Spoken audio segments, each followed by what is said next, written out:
So I always get very excited when anybody asks me about my job and where I work and what I do. It's not a secret that I love working for the city of Northport. I worked for Charlotte County, and I felt that I needed to do something different, and I wanted something more, and I wanted to offer my skills. So I said to my friend, I don't know what to do, and I was thinking about my next steps. And she said, Maria, did you think about applying to a job at the city of Northport? They have a different vibe here. And she says, I'd love it. And I said, oh, I didn't think about that. So I applied, and I started my first position in planning and zoning in our development services department. I'm partnered with the building department because the fees are assessed off of the building permits, and it's strictly for new construction, new development.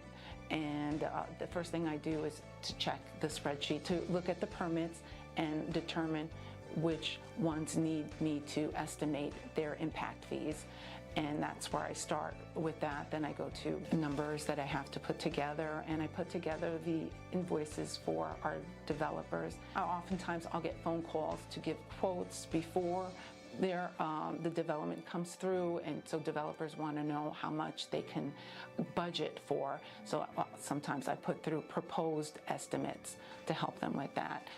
And the bulk of it is making sure that the fees are in the system as fast as possible. I love the esprit de corps that I experience, just how everybody teamwork together. I enjoy knowing that I can make a difference for the city and that my position can have a positive impact for our city.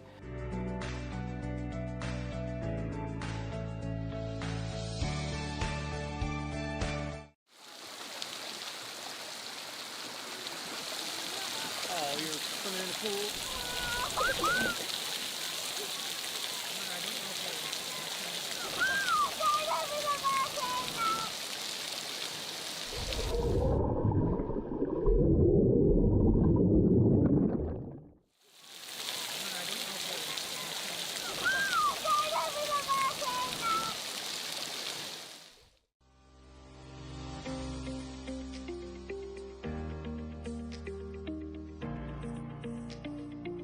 I'm Stacey Locio. I'm the Emergency Management Coordinator for the City of Northport, and we're going to talk about why it's important to have a go kit and what should go inside of it. It's important to have a go bag because if you wait last minute to pack, there are definitely going to be items that you're going to forget in the scramble to get everything put together. So it's important to have your documents such as IDs, insurance paperwork, titles for your home and your vehicles and your boats, just so that if your home does flood or your roof blows off, all those documents are with you and they're safe, because you don't want to end up losing those and having to try to replace those later on. Also in your go bag, you should think about what medications you might need to have ahead of time. If we're under a state of emergency, you are able to refill your prescriptions ahead of time, even if they're not due yet.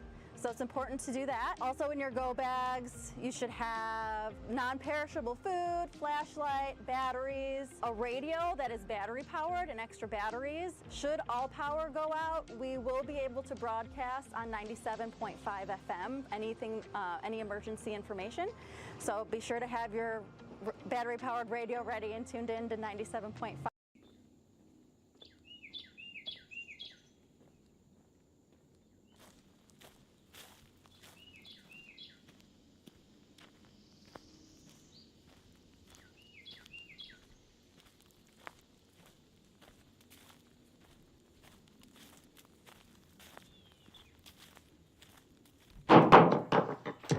Good morning, everybody. Today is Tuesday, June 17th, 2025. It's 9 a.m. We're in City Chambers, and I call the City Commission Workshop meeting to order. Commissioners present, Commissioner Duval, Mr. Langdon, Mayor Stokes, Vice Mayor Emmerich, Commissioner Petro. There's a quorum present for the meeting. Also present, City Manager Fletcher, Police Legal Advisor Rubino, Assistant City Clerk Powell, Board Specialist Lane, I believe Captain King's back there, Fire Chief Titus. Trish, want to lead us in the pledge? To the flag of the United States of America, and to the republic for which it stands, one nation, under God, indivisible, liberty, and justice for all.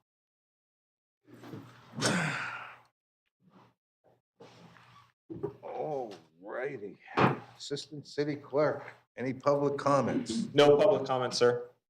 Right. Moving on to general business, A 25-2392, discussion possible direction regarding fiscal year 26 city manager's recommended budget. City manager, your item. Thank you, Mr. Mayor. Just as an introduction, this is a continuation from yesterday's departments and budgets that we reviewed. We thank you for the feedback. We think we got a lot of good questions and a lot of good direction for us to follow up with you on in between now and the next budget workshop, which will be in July. I believe that there was a great amount of attention paid to some of the conditions and considerations that not only we proposed, but ones that you raised as well, so that we can make sure that we present a balanced budget to the public in the fall.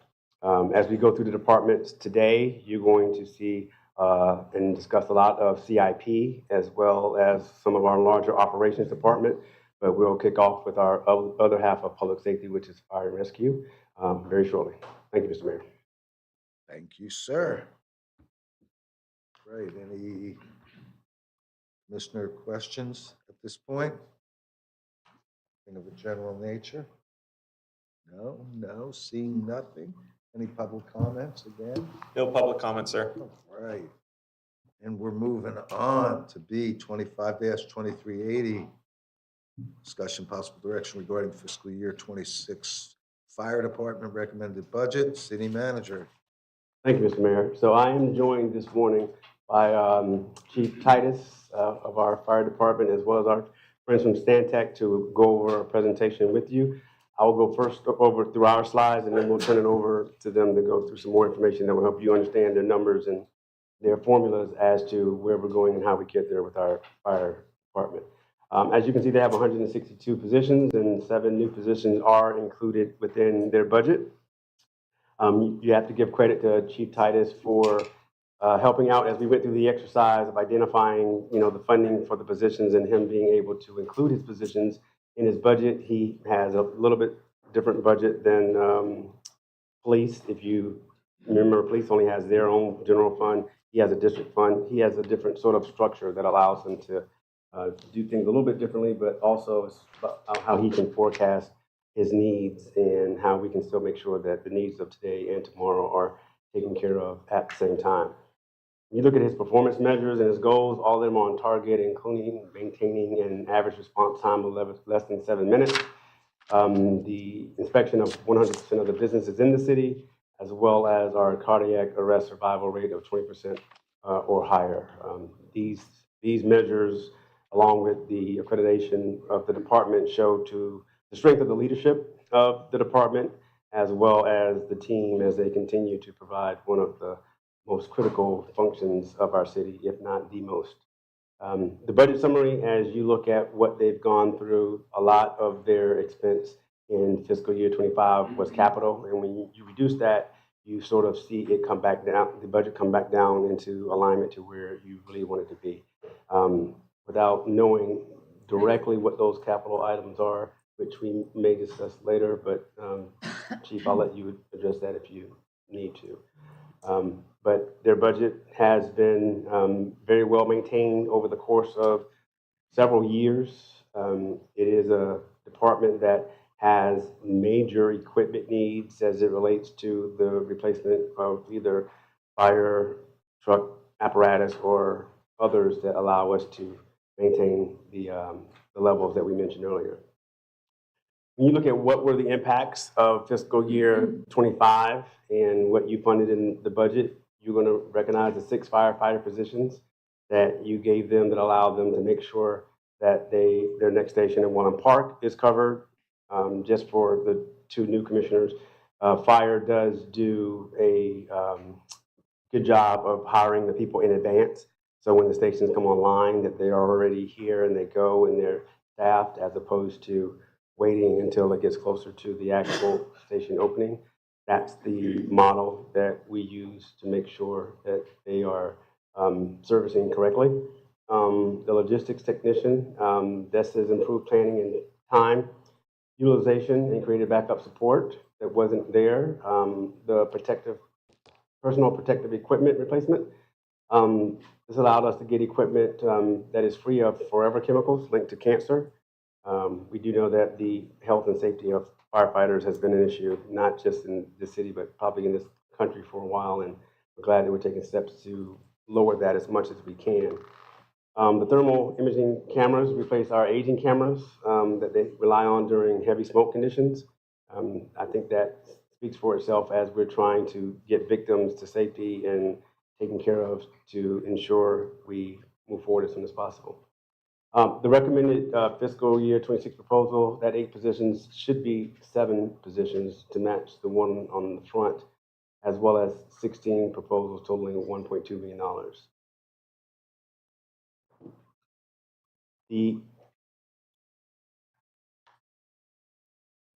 Okay, let me go back. So the 8th position there, which me and Chief Titus thought were one that we had pulled forward to 25 because we owed them, is actually an IT position that is included in their budget proposal as well. Thank you, Finance. The impacts of fiscal year 26 unfunded proposals, they had 4 totaling $106,000, and 3 of those were funded in the pull forward of 25, so that they were taken care of. So there's actually only 1 that was outstanding for the fire department.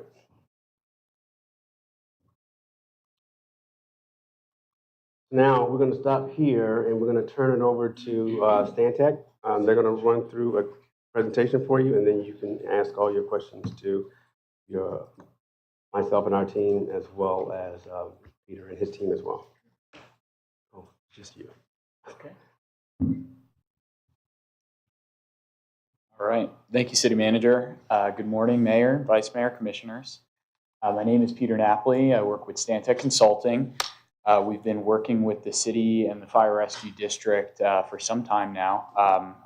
We were initially involved with setting up this Fire Rescue District Assessment Program back in 2014, and since then we've annually came back for updates and provided the Fire Rescue District with a long-term financial rate plan so that they can maintain sufficient revenues to cover their expenses. This year is another annual update to that financial, long-term financial plan for the district. And I've got a brief presentation summarizing the results, the preliminary results of the plan. So without further ado, let's get into it. So a little background, the Fire Rescue District is supported by its own revenue mechanism. They have a fire assessment program, which is added on to the tax bill of property owners within the city of Northport. The way it's structured is explained on this screen here. We have a 2-tier structure. So tier 1 is a fixed rate. So every parcel and property owner within the city pays that $171.82. That's an annual amount. And then tier 2 is structured so that it's variable and is assessed per $5,000 of structure value on the property. So the more valuable the structure that is being protected from loss from fire district services, the more they pay in fire rescue district assessments. So we'll go over some examples of what that is to the average homeowner. So a little background, like I said, since 2014, we've been assisting the district and the city. In 2024, these assessment rates were reallocated. So some of you might remember that. It was a big reallocation. It's necessary after a long period of time. What happened in the district over time and in the city over time was that the revenues that came from the second part came from the structure values really exploded over time, since the values of homes within the city of Northport significantly rose. So the initial methodology was set up so you recover most of your revenue from the flat charge and 30% of your revenue from that tiered or the scaling charge. We had to reallocate in 2024. Currently, you're sitting at where you're supposed to be according to the methodology. 70% of your revenue comes from tier 1, the flat charge. 30% of your revenue comes from tier 2, the structure value charge. So if we look at an average single-family home in this past year, 2025, based on last year's property data, the average single-family home structure value is right around $260,000, according to the county property appraiser, which is 52 EBUs, meaning each EBU is $5,000 of value, and each one of those they'll pay that Tier 2 rate. Tier 1 is the 171.82. You pay that once, flat per parcel, regardless of the size or type of parcel. Tier 2 is that scaling charge, $2.78 times 52, because the average home is $260,000. That's $144. You add them together, and the average single-family home's total assessment is about $316.38 for this last year, and that's an annual amount. So our recap from last year, this is some charts from our forecast and from our study that we performed for the city and the district last year. The reallocation was in 2024, so you see those really weird numbers in there where it was a 90% increase in Tier 1 and a 50% decrease in the Tier 2 rates to reallocate that, and now you see more regular rate increases that were projected forward. The 10% is what was ultimately adopted in 2025, 10% increase to the rates, and then we're projecting 8% for 2 years afterwards. That chart there, the bar graph with those blue bars across the 10-year period, that's the fund balance or savings account for the fire rescue district. And a sustainable plan maintains that blue bar at or above those lines, which are the minimum targets that we were targeting in our financial model. So now to go forward with some updates. The billing units are a big part of updating the fire rescues plan every year. So we get the new property appraiser data from Sarasota County, process it, look at all the properties in the city of Northport. How has their structure value changed from one year to the next? Has there been vacant properties that have been split up into smaller lots? Has there been single-family homes built where it was previously vacant? And we make sure that their bill is the appropriate amount based on this methodology, and then we send it off to the tax collector at the end of the year. This first chart here showed last year's projection of the units in Tier 2. This new chart shows our updates. We were projecting a 3% increase in the structure value and units associated with it in the city of Northport. What ended up actually happening was a 0.4% decrease. So we all know that the housing market has kind of gone stale a little bit within the past year or two, and sales and transactions have drastically slowed down, and there's a cooling effect. So we were kind of projecting this with the 3%, thinking, that's much lower than what the city's seen in the past, but what's actually happening is the structure values and the values that are assessed by the property appraiser have mostly held flat, if not decreased even more than that, because what that number takes into consideration is that there's new development that happens in the city. So that's in that number, and there was still a decrease. So that means the existing values went down even further than that 0.4%. On the financial side of our update for the district, we included the 2025 amended budget for the fire rescue district, the 2026 proposed budget as presented in the budget presentation.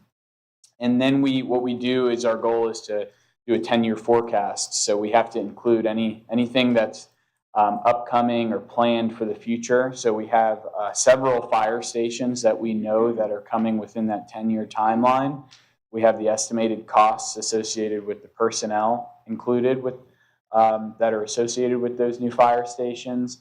We have the collective bargaining impacts just on the existing personnel. Annually, there's increases to their salaries and wages and OPEB and related benefits each year. And then there's the continued funding for the Fire Rescue District's Renewal and Replacement Fund. And then just pointing out that we in our updated forecast this time around, we've lowered our unit or tier 2 growth even further in response to what's occurred the past year. So this page here shows you our updated plan, and I know it's a ton to look at, especially for the new commissioners, because it's the first time you guys are seeing this. So I'll kind of try to walk you through the important aspects. At the top 2 rows there in blue, those are the rate increases that are active in this current plan. So we have the not to exceed or proposed rate increase for 2026 for the fire rescue assessment rates at 10% currently in the plan that you're seeing now. Then we have 2 years of 8%, 2 years of 7.5%, and then 5 years of 7%, trying to slow down those rate increases in the future. On the bottom left-hand graph, that's the savings account or end of year fund balance in the fire rescue district. You see that it's healthy for the first 5 years of that forecast. And then the last 5 years, those rate increases aren't quite enough to keep up with the new personnel costs that are layered in with the new stations. We tend to try to focus your attention on the first 5 years because in a 10-year forecast, the last 5 years, there's a lot of assumptions that are baked in, and it's our practice to update this plan annually with the district. So a lot's going to change between now and 2030. So as long as the first 5 years don't show any urgency or immediacy to change course and consider a significant adjustment, the rate increases that we're showing here are sufficient to carry the district through 2031 before any serious issues are presented. Again, the timing of those fire stations too could be different than how we're projecting it. But yeah, another, and I don't know if that's the not to exceed recommendation. The new additions, the Welland Park Station, Station 3. And then I'll show you this on the next page.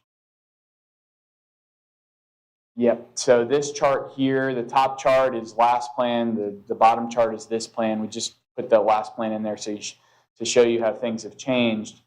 The values, the average values that I spoke to earlier for a single family home, 260,000. When looking at the property appraisers data this year, that's decreased to 240,000 based on their assessment of all the values and for the homes in the city. So because their average value went down, the average assessment they pay goes down because they're paying tier 2 on less structure value. The average home paid $316 last year. Under the not to exceed 10% rate increase, the average home in the orange, it's highlighted, would pay $335, which is an increase of $20 annually. So it's not a significant rate increase to the average homeowner because they're seeing a savings because their structure value is going down. So it offsets that rate increase that the district is proposing. If I can I just wanted to make a clarification as well, just so the board knows and the public knows that's watching. Structure value is different than assessed value. So when you look at your trim notice, the average structure value is different than the average assessed value. Structure value is a very legal term. You can find your structure value on your tax bill, but you have to go to the back pages and you have to put certain pieces in there. There's certain things that are added on. So if you just have a patio out back with nothing that's covered, it wouldn't necessarily be part of the fire protection. So that would be removed. This isn't a good legal definition. I'd say sticks and stones is kind of the real basic description of it, but that's not completely correct legal. But I just wanted to make that clarification. And I also wanted to point out that our actual 2023 for that average home was $335.14. Our not to exceed rate they're requesting is $335.88. So if you remember, some of those decreases when we did the adjustment went down. So we're just getting back to where we were at 23. Yeah, thanks for that clarification, Chief. And that's part of our annual process of updating the billing roll. We take the property appraiser's data. The property appraiser assigns a value to everything on your property, whether it's a screened-in enclosure over your pool, to your patio, to your shed. we look at each thing and say, is this flammable? Is this something that's protected by the fire response in the case of a fire? If it is, then that structure value associated with the extra feature or with the main structure is included in the calculations. If it's not something that's flammable or protected from loss, then it's excluded completely, like a chain link fence, for example. And with that, that's the conclusion of the presentation. I'd be happy to answer any questions the commission may have. Mr. Mayor, before you begin with questions from the board, I think Chief Titus would like to just say a few words. So one of the things that the city manager brought up was the difference in the budget, the large capital items. So we had a lot of project rollovers. So that adds to that. And a big piece of that was Fire Station 81 too. The additional funding that we put into Fire Station 81. So when you see that gap and that increase, it was attributed to that. I also wanted to make sure and clarify. So the PPE gear that was a project for last year, not to have chemicals in it, there was legislation announced that when it's commercially available, fire departments have been directed to buy that gear, and if they can't buy it, then they have to actually give something to their personnel that says you have toxins in your gear. We purchased gear and they withdrew all of it. So we were going through the process. They withdrew it all. The manufacturer brought it back and said there was a problem with it. So it's not outfitted to our people yet. That is still a project on the books. That's one of the rollovers that you saw on there. As soon as it is commercially available, we're hoping to have a couple of trial sets in the next month or two. And then we'll be buying that. So I just wanted to make sure to go on record that wasn't completely accurate. I think that was it. You want to make it, right? Yeah. That's good. All right. Thank you, Mr. Mayor. Thank you, Chief. Thank you. Thank you, Peter. Commissioners, questions? I always have a few.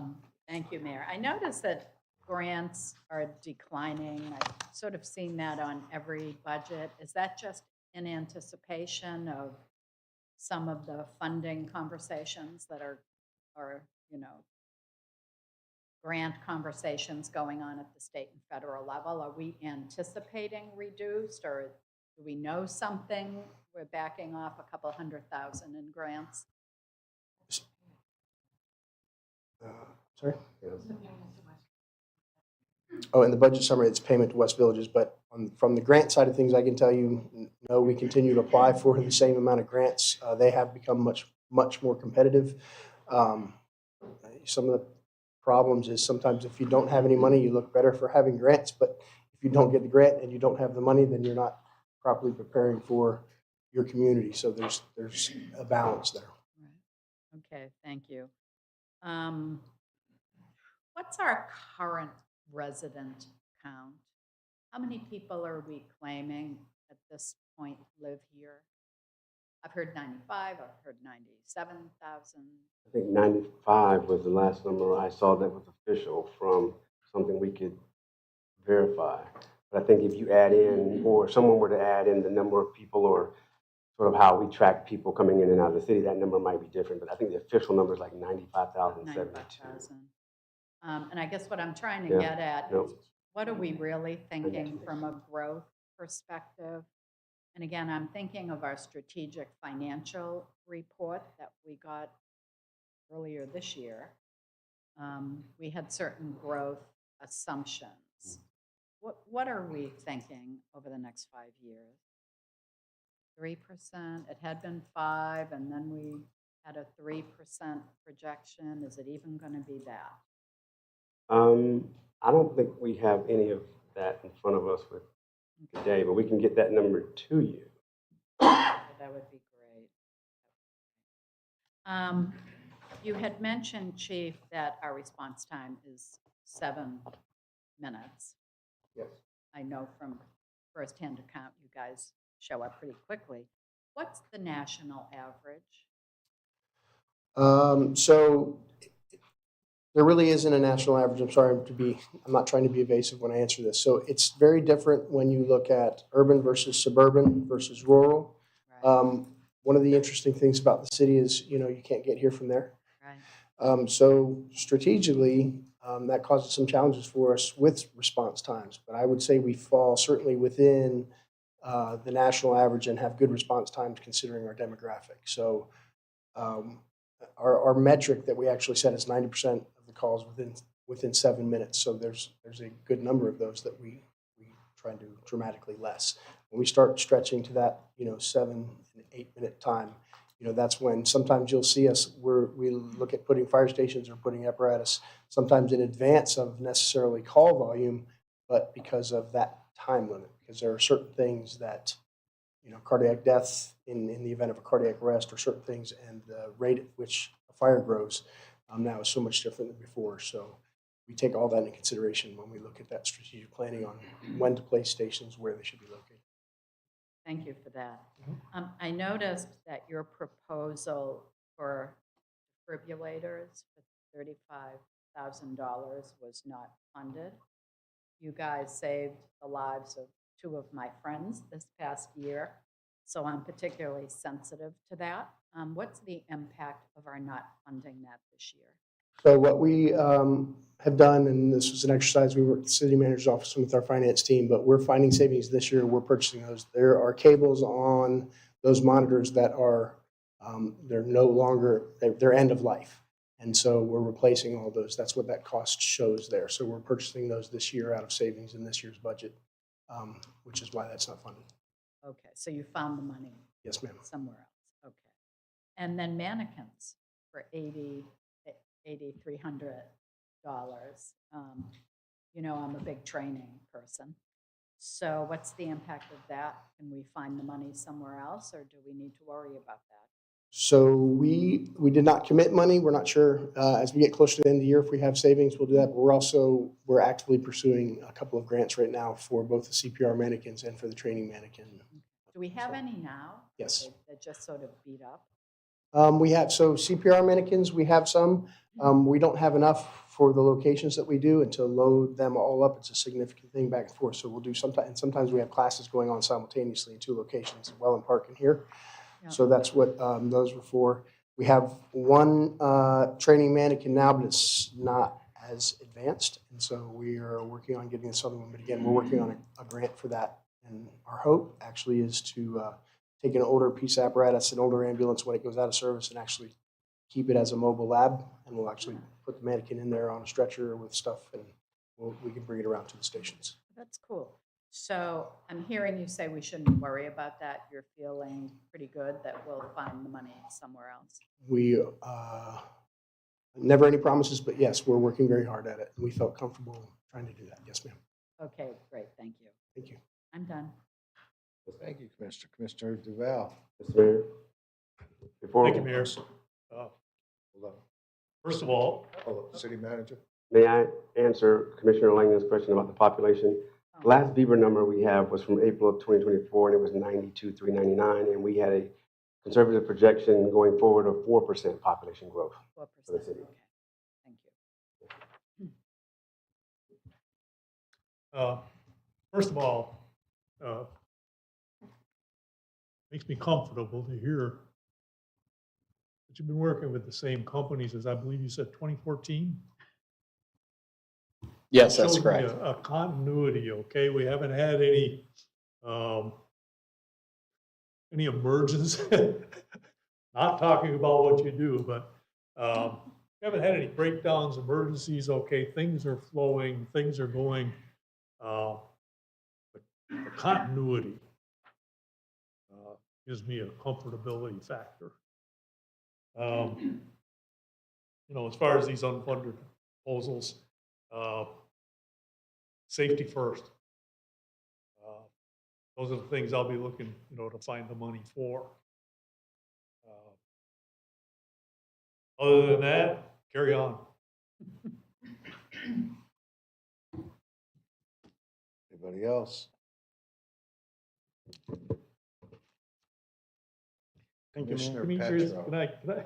can I always forget one of the things that I wanted wanted to talk about. Again, in this presentation, just like in just about every other presentation yesterday, what we're seeing is property value increases going down, property assessments going down.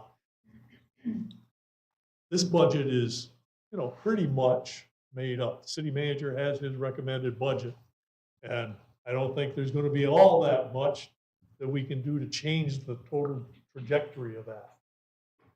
But this is a warning for next year and the year after that, we have to be looking forward to kind of moderate things. That's not a comment on the fire department. That's on the city overall. No, I appreciate that. And I will say the one nice thing about having that forecast and that ability is we're able to see, so if there's a future need that comes up that was unanticipated, or if, as I said, as Peter said, every year we go back and we change that based on, there were assumptions in that on what growth was and what costs of things were. And so, through COVID, apparatus and equipment costs went up, what would be typical 8% a year, went up 40% in 18 months. And so all of those things drastically changed our forecast. And so when any of those things change and we plug them in the following year, you'll see that model changes. So some people say, well, why did it look this way last year and this way now? And last year you said you were going to do X% and now it's this. It's because of that. It's very dynamic, and we have the ability to look out to the future and see how a decision that we make now impacts the future instead of just looking at how do we just get through this year. So it's been very helpful. Thank you. Thank you. Mr. Petro. Thank you, Mayor. I like what Commissioner Duval said. We have to moderate things in the future, taking into account that the property values will go down if they go down. But first I want to say thank you, and I admire your work, what you do, and it's an honor. Savings people's lives. I mean, I really admire that. Although I have a couple questions. I have a problem with the format of increasing rates every year. And I just feel that do we have any room for negotiation? 10% increase. If you can answer that. Sure. So one of the things I will tell you, and we do this every year. So typically we go into this year with all the changes that have come. I would love to be at a 2 or 3 or a 4% moderate rate every year. But with what growth has done and the things that have happened with even after COVID, with supply chain and increases, I'm sure that you followed. There's some legislation and some lawsuits against some of the vehicle and equipment manufacturers, and we're hoping maybe that gives us some relief in the future.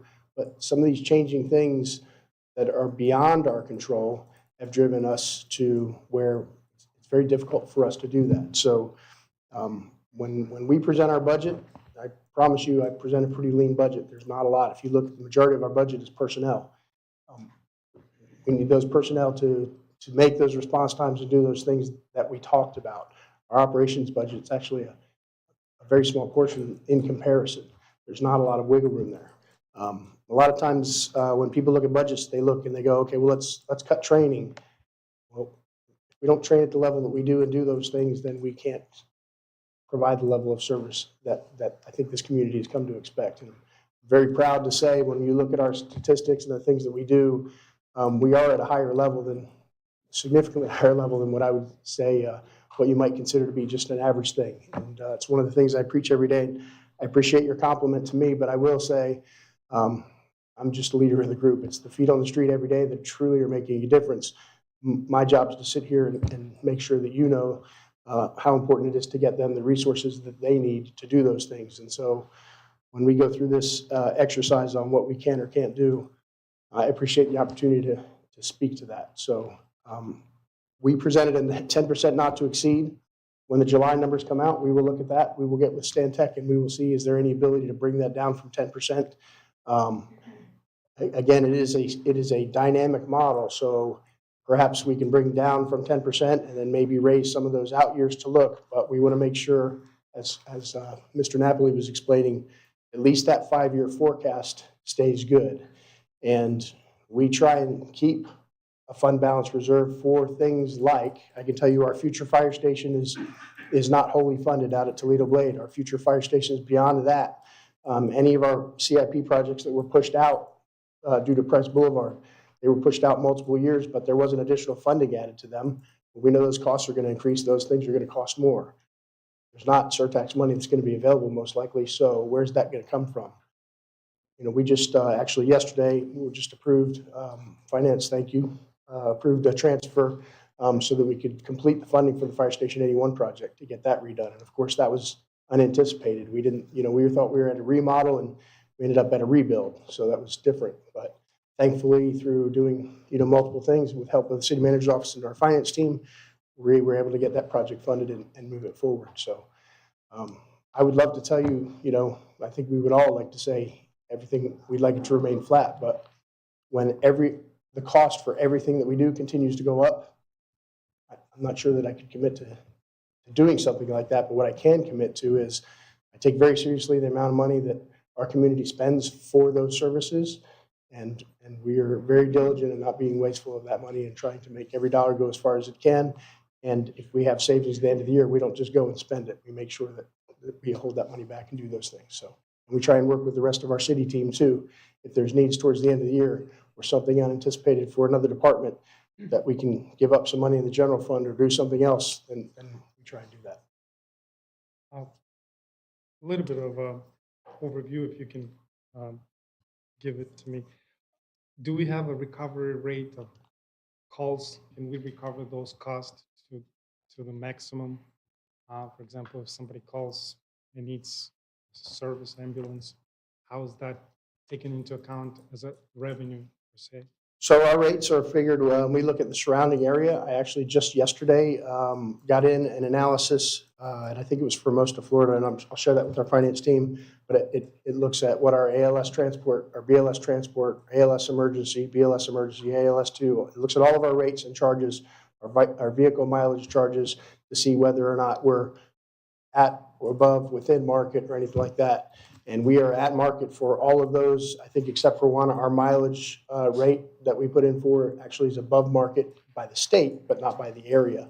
And again, some of that, when we set those rates, we don't get all that money back from, from Medicare or Medicaid. Some of those are fixed rates. So whatever we bill, we get back only a certain amount of money. So there is some legislation in place that we could actually have decreased funding from Medicare and Medicaid, which would be impactful on the general side of our budget, on the general funds side of our budget. So we're hoping that doesn't happen, but we do try and maximize that return.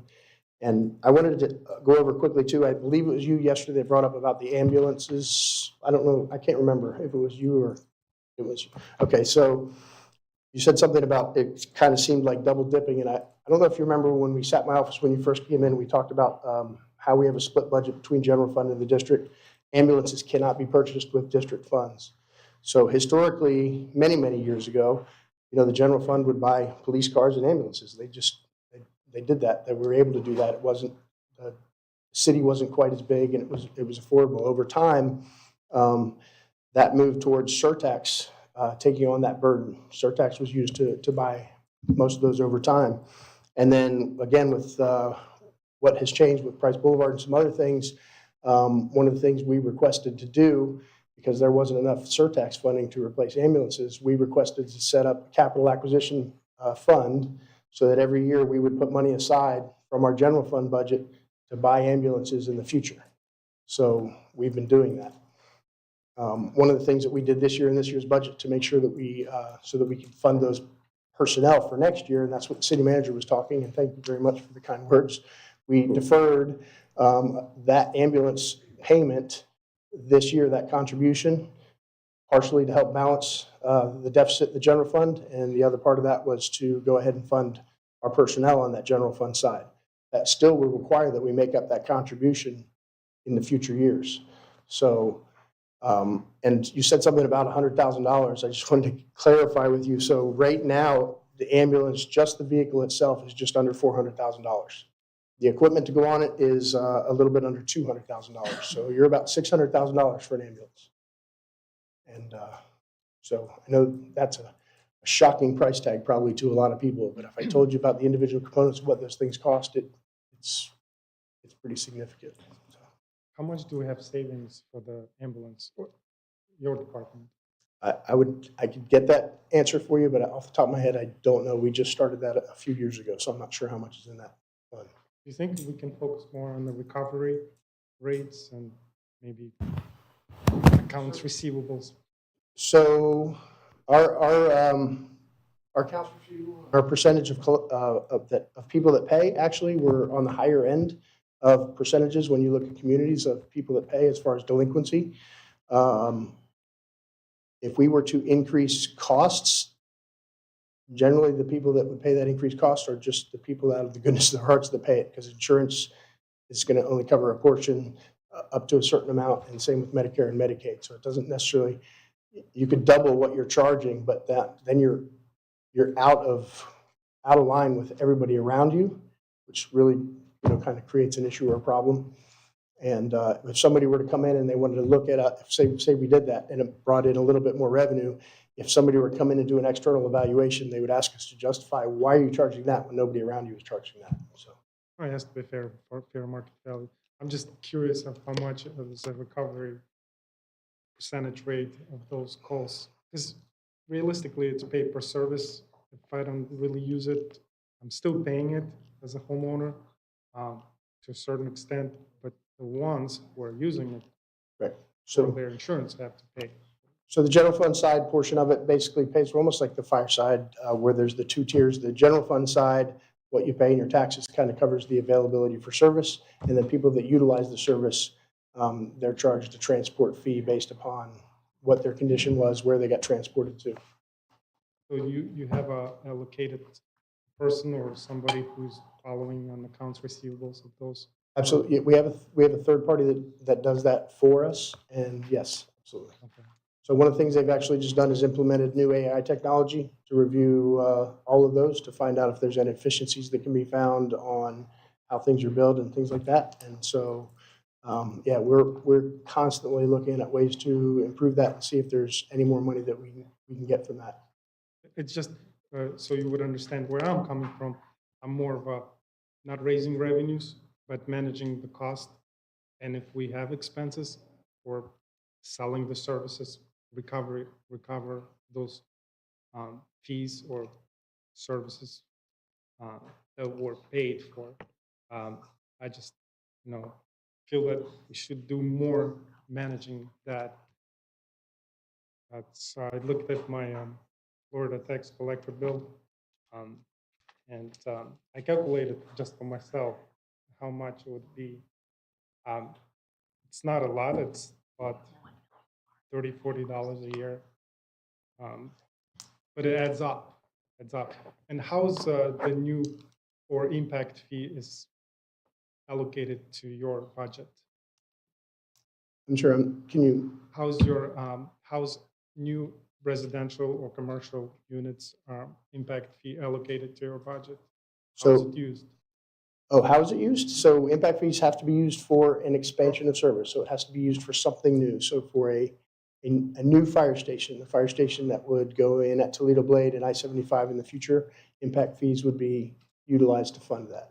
If we were to purchase a piece of apparatus that doesn't exist right now for either an expansion to the fleet for additional coverage, you could use that. You can't use it for replacement of existing apparatus. So if we had 9 frontline ambulances and we were going to go to 10 frontline ambulances, we could use impact fees for that. If we had 9 and one was going out of service and we were repurchasing a new one, you can't use impact fees for that.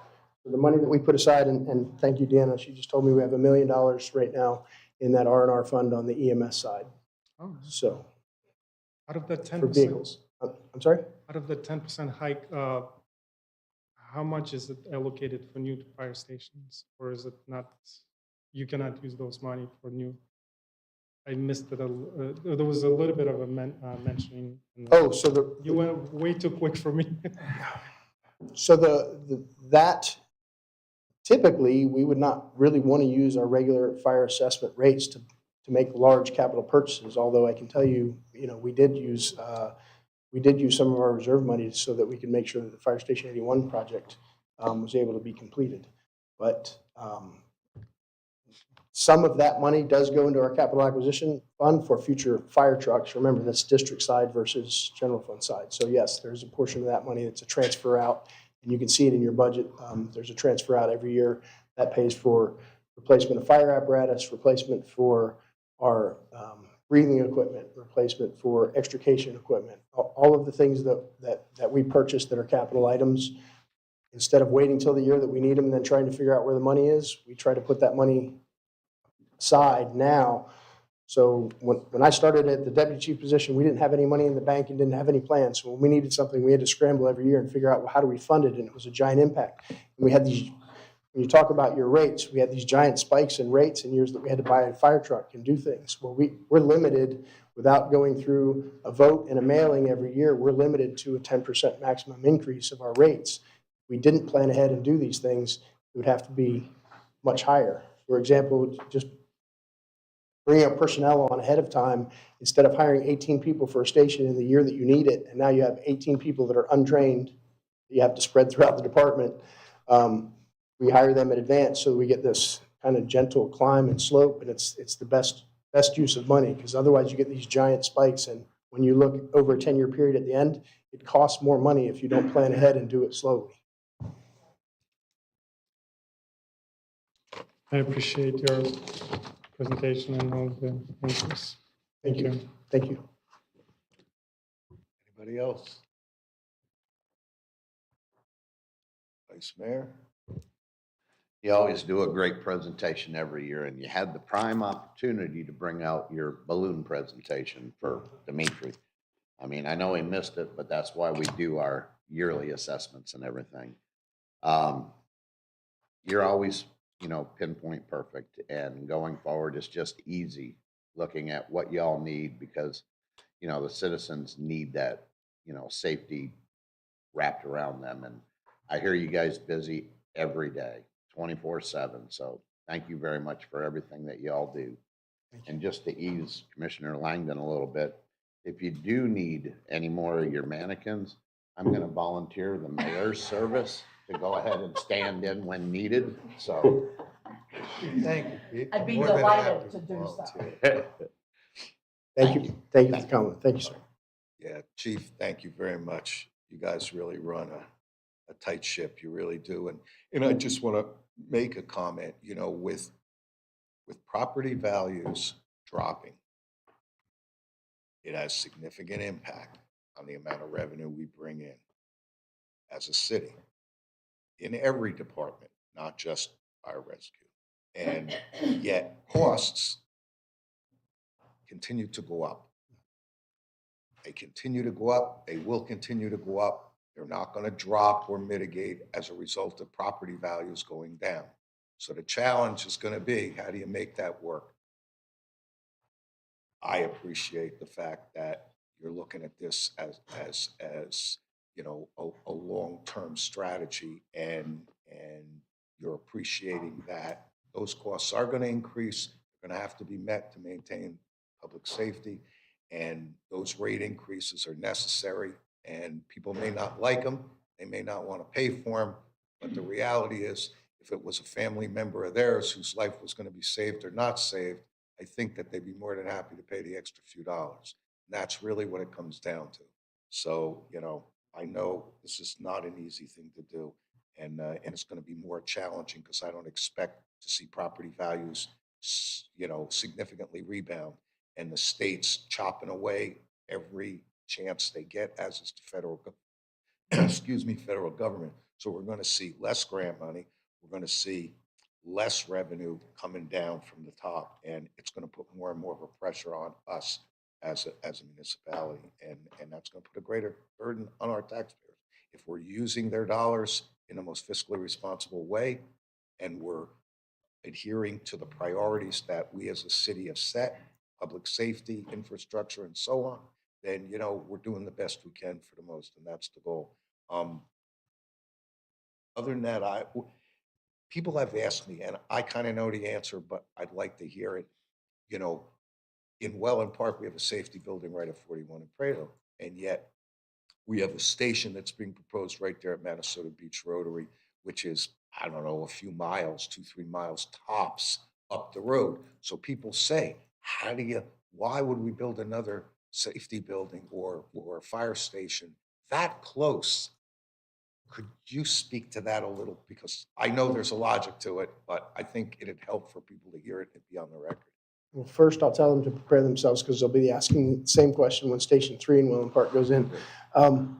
So there's a number of things to be taken into consideration. So sometimes you build fire stations because you're at a saturation point or you add additional units. So when your unit hour availability gets so stressed, it takes into consideration all of the other things that you do besides just running emergency calls, the training that we have to do, all the inventory time, the equipment checks, all that other stuff. So there's a percentage that hits in there. And when you start stressing that percentage, you need to look, do I need a new station in the area or do I need to add additional units? The other thing you look at is your response times, which we talked about earlier. And the issue up there is response times. It's not always the number of calls being stressed. So right now we are hitting with not even getting to the furthest points in Welland Park, we're getting beyond 8 minutes. And so that fire station is going to alleviate that 8-minute stress to the other areas and the areas of growth that are still coming into Welland Park. And I would say in advance of call volume, but our station up there, as you know, we're in a shared facility with Sarasota County. So right now we are working out and we're kind of setting up geofencing on who's running what calls, and we're setting it up so that we run our calls, they run their calls, unless it's a critical emergency, cardiac arrest, severe respiratory, a fire, or something like that, and then it's all bets are off, closest unit goes. And so we'll continue to do that, but we're not hitting some of those time parameters that we need to. It's actually about 6 to 7 minutes, especially if you get any traffic. You look at Prado Boulevard, even around lights and sirens, and now they're putting curbing in there too. So if there's 2 lanes of traffic and people don't have anywhere to go, we can't get past them. So that's the biggest need. And we did that based upon the post-annexation agreement. We came up with kind of a trigger point for when that station would be built, and that was done in cooperation with the developer up there, but also with a third-party study who looked at proper station locations, where they should be, what they should be for time travel, and that was the location that they selected. So, has some consideration gone in with regard to the annexation of 3,000 acres that's going to be included into West Villages? That's really going to be up off of Winchester, because I assume we're going to service that area. yes. So the initial post-annexation agreement had this second station as an absolute, and it had a third. It contemplated the necessity of a third fire station, of which, of course, the developer said we wouldn't need it, and I said I'm about 99% sure that we would. The annexation of that property will guarantee that third station, and then I'm not sure whether it'll contemplate a fourth or not, but it will certainly drive the location of where that third fire station will go, and then look at whether or not we can adequately protect that whole area. Because just like the city and our master plan and the things that we have, we will look, once that road network infrastructure is in place, at maximum build out. Where should there be stations and how should they be located to service that at maximum build out? Gotcha. And final question I have is just on impact fee study. I noticed we have, what was it, like 275,000 in the 26 budget for, I guess, fire rescue's portion of the overall impact fee study. Am I correct? Are we doing a comprehensive impact fee study right now? I think our portion is less than that. I think that's the total amount, not to speak to it. I think that it shows the budget proposal in there, but that's the full amount. Fire Rescue District is paying a portion of that. Okay, yeah, Divided that's amongst kind the of, districts and that's what I was trying to wonder. Was that your portion or was that No, the sir. total? That's the total number. That's what I thought, because I was thinking, how expensive would that study be? When do we anticipate that being completed? You know? This is where I don't answer. I don't know.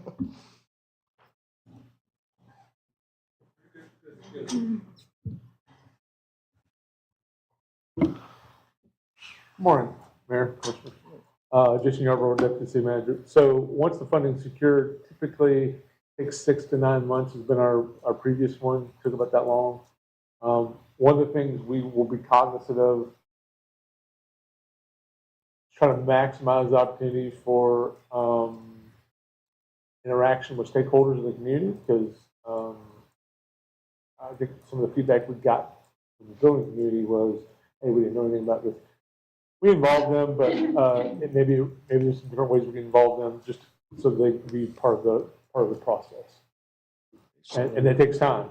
You know, getting buy-in or at least getting education of key stakeholders takes time. Because, I mean, The numbers are easy. Yeah. It's it's outreach to the community is a different deal. because, I mean, I know we've developed quite a reputation for being in the pockets of developers, but the reality is impact fees Yeah, are. I wouldn't propagate that narrative, Yeah, sir. no, I wouldn't propagate it either, but nevertheless, I'm a firm believer that, you know, developers ought to step up and pay their share, and so I'm anxious to see this get done, because I think with revenues going in the other direction in so many instances for property values and a million other areas, I think impact fees are going to be a significant Absolutely. I think this help is, to us as a municipality, and we need those to be, you know, right at the top of where they can be. And you know, if developers want to come in here and they want to develop in our city and they want to grow their businesses or whatever, their housing developments, and they're going to make lots of money off of the city's growth, then they need to pay their fair share. You know, that's just the reality of it. So, you know, it's important we make sure we don't lag behind.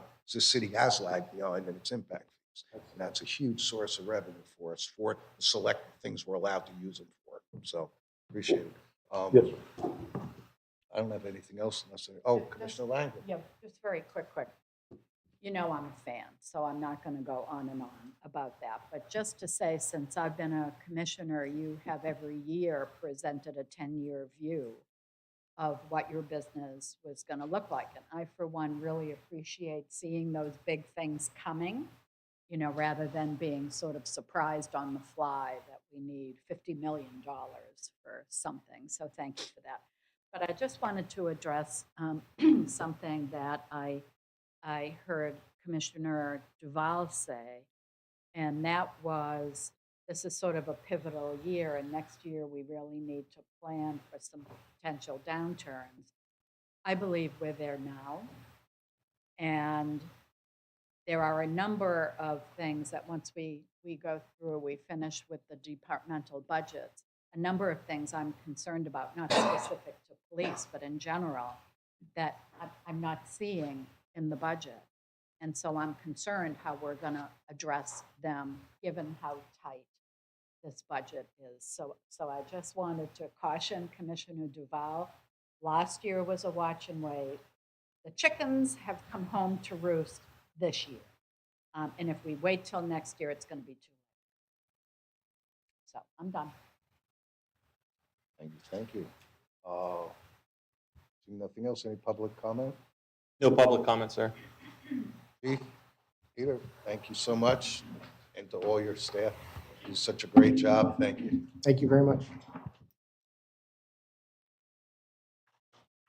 Moving on. C. 25-2381, discussion possible direction regarding fiscal year 26 Utilities Department recommended budget. City Manager. Thank you, Mr. Mayor. So our utilities department sort of signals the turn from the general fund into some enterprise funds that have rates and assessments that actually pay for most of their operations. Currently, they have 117 positions, and 5 positions are being requested to add to their team, as highlighted on this org chart. When you look at the performance measures of the department, you'll notice that 3 of their goals are on target, and based on the very small percentages of being off target, the other 2, I would argue that they are in good shape as well. The first one of increasing the percentage of e-billing customers, 60% is on target, providing 66% of the Northport water demand is projected at 68%. Clean and televised 10% of gravity sewer mains is on target, as well as we talk about the increasing percentage of new homes constructed on public water services versus on-site well to 65%. That number is currently projected to be at 64.5%, and increasing the percentage of new homes being constructed on wastewater services versus on-site septic to 61. We're looking at 60.8. Their operating budget, you will see that the capital is the big variable here in this department, mainly because it's sort of fluctuates from basically $300,000 to 58 million to 60 million, and now we're projecting it to be 26.6 million. When it talks about what were the impacts of the actual fiscal year 25 budget on this particular department, there were services, the RO professional services that were included in this year's budget, provided a comprehensive maintenance to the reverse osmosis system, which was important. And when you look at the Dragos architectural development, this implementation of a firewall as recommended by the city's IT, I think that speaks for itself to make sure that we are increasing and staying on top of our cybersecurity. The SWB diesel tank replacement was required due to the age and condition of the tank to ensure the functionality of the Southwest Booster Station. The proposals that were submitted were 5 people and 37 other proposals, and they were all included in utilities budget, and there were no unfunded proposals for this fiscal year. I'm happy to answer any questions you might have, Mr. Mayor. Thank you very much, City Manager. Commissioners?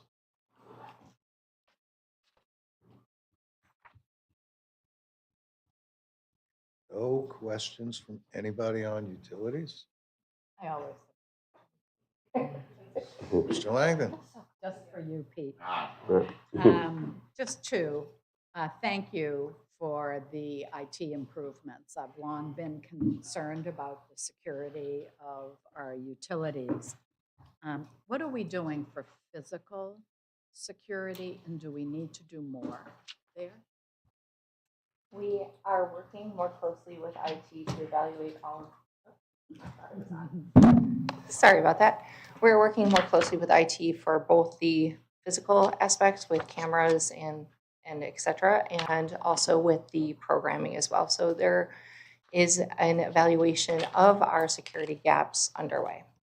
Also, So physical. for physical, Physical security. a few years ago, we put in a $250,000 perimeter system. Think of it as a, when we had unfortunately had a homeless gentleman break in twice and made himself a sandwich. That was nice. But as a result of that, we spent a significant amount of money putting into the outer perimeter of the water system. I don't think we did the sewer. Did we do the sewer? Yes. Okay, we did the water and sewer. So we upgraded the detection system so that anything of significant size that crosses that barrier, alarms and bells go off. So from that perspective, we're aware that if the outer perimeter of those facilities are breached. I certainly don't want to discuss specifics here, but I just want to be assured that we have enough money in the budget to keep all of our utility assets secure and protected. And the only last question that I have is about out east. If there's one thing that is going to hamper our ability to take advantage of the commercial growth planned for out east, it's a lack of utilities. Now, I know that our strategy is to work with the developers out there and to, as much as is possible, work with them to get the roads improved. I'm sort of working the interchange here because they've published the white paper in terms of what they wanted to see the city do, the whole chicken and egg thing, but what they want to see the city do to sort of facilitate the conversations about the interchange. And I suspect when it comes to utilities, we're hoping to implement the same kind of strategy. But what are we doing? What are we planning? Are we funding anything from a utilities perspective to support commercial growth and activities 6 and 10? So at You're going to this- break my heart, aren't you? Unfortunately, a large majority of our capital improvement project funds had to be shifted towards the building, towards price, and towards the effluent pumping station. So we do have plans. We are evaluating options that both include working with the developer and work with modifications to the current system to utilize the capacity at the current plant to meet some of that need while we wait for the development. So it is going to be kind of a chicken and the egg type thing while we work forward. There is some capacity in the current plant that might meet some of this need in the short term. If I could add to that. So we have a legacy sewer plant that has 7 million gallons of capacity. Pan American. Pan American. And we only use about 2 of that 7 million gallons of capacity. So we have 5 million gallons at what? That's a huge cost. That's already sunk cost that the city's already done. And now we're going to build a 30-inch, massive 30-inch sewer line down Price that basically kind of terminates at Toledo or close thereof. So in the interim, like the next 5 to 10 years, I see that 30-inch pipe playing a significant role for the growth out east. Long term, we're going to have to build another sewer plant. And until we can kind of either find a partner or master the alternative financing component, then those are the kind of the long-term challenges or obstacles that we face. But I'm very hopeful. Like I said before previously, the city went out and got a 0% SBA loan for the expansion of Sumter. That wasn't considered debt. It was validated through the court system. So I'm hopeful that there are other things. The DEP has $800 million worth of money they're trying to desperately distribute at sometimes frequently at 0%, and the principal forgiveness on that 0%. Up to 50%. So I'm extremely hopeful. And on top of that, we've got lots of folks that want to build sewer plants for us and lease purchases or other mechanisms. So we have options. It's not the end of the world. We do have options. We just got to figure out what's best for us. Yeah. Do we have any opportunity to exploit? And that word has negative connotations, and so I don't Leverage. need it. Leverage, thank you. To leverage our agreement with Peace River. I mean, they've dramatically improved their water flow down Hillsborough. And I'm just wondering, we tend to think about utility expansion from where we're present and moving out east. And I'm sort of thinking we should start out east and move it west. Be honest. Is there any opportunity, Yeah, there's opportunity. upside and downside? Well, the upside is, and staff can weigh in, but the upside is that you've got an entity that already has borrowing capacity. They already have a game plan on water. The downside for us is we told them, oh, we only need 2 million gallons more for Welland Park. But anything new above that, we will pay, for lack of a better word, a premium because we didn't jump in at the beginning of their expansion of their capacity. So, listen, at the end of the day, there is nothing that money can't solve. It just means you're going to pay a little higher price if that's the route we want to go. It's probably cheaper, but it would take more time to secure water resources for a water plant out east. But long term, it's probably cheaper than going the Peace River route. If you want it quick and easy and expensive, probably Peace River is the way to go. But if you want long-term, lowest cost, then securing our own water resources and building our own water assets is probably the best way. Right. Couple. I don't know if that's a different, yeah, okay, yeah. A couple of quick related questions. As we develop out east, would we have a different utility pricing structure for the property owners out there? So, I mean, we have an already built and to varying degrees amortized or depreciated infrastructure out west. As we build out east, clearly the costs of doing that are so significantly higher. Yeah. Is it possible to charge differently Yes. out there? You can create. Legal, I guess, Yes, is more what you can I'm. create zones. It's probably better overall to have a unified rate structure, but I've seen systems that have bifurcated rates, zone rates. But if you do that, then you're going to have to carve up. Typically, you would have to keep your impact fees only for that zone, and their strengths and weaknesses. It has long-term consequences that may not be fully understood. Right. You know, trying to make sure that you only spend your impact fee in this one utility rate zone when you've got things blowing up over here, it can create a lot of constraints to how you spend your money. Yeah. And that may be more detrimental than the benefit, so I'll leave it at that. Okay. And my last question, Orange Hammock. We gave the Orange Hammock away ostensibly to protect the water source out there. Are we not able to tap that? I don't necessarily I mean, what's up with that? I mean, staff can weigh in, but I don't necessarily think that we need it because we have some pretty good water sources already inside the city limit. I mean, already inside the areas. There's some waters is it Northport Gardens that we think might be good.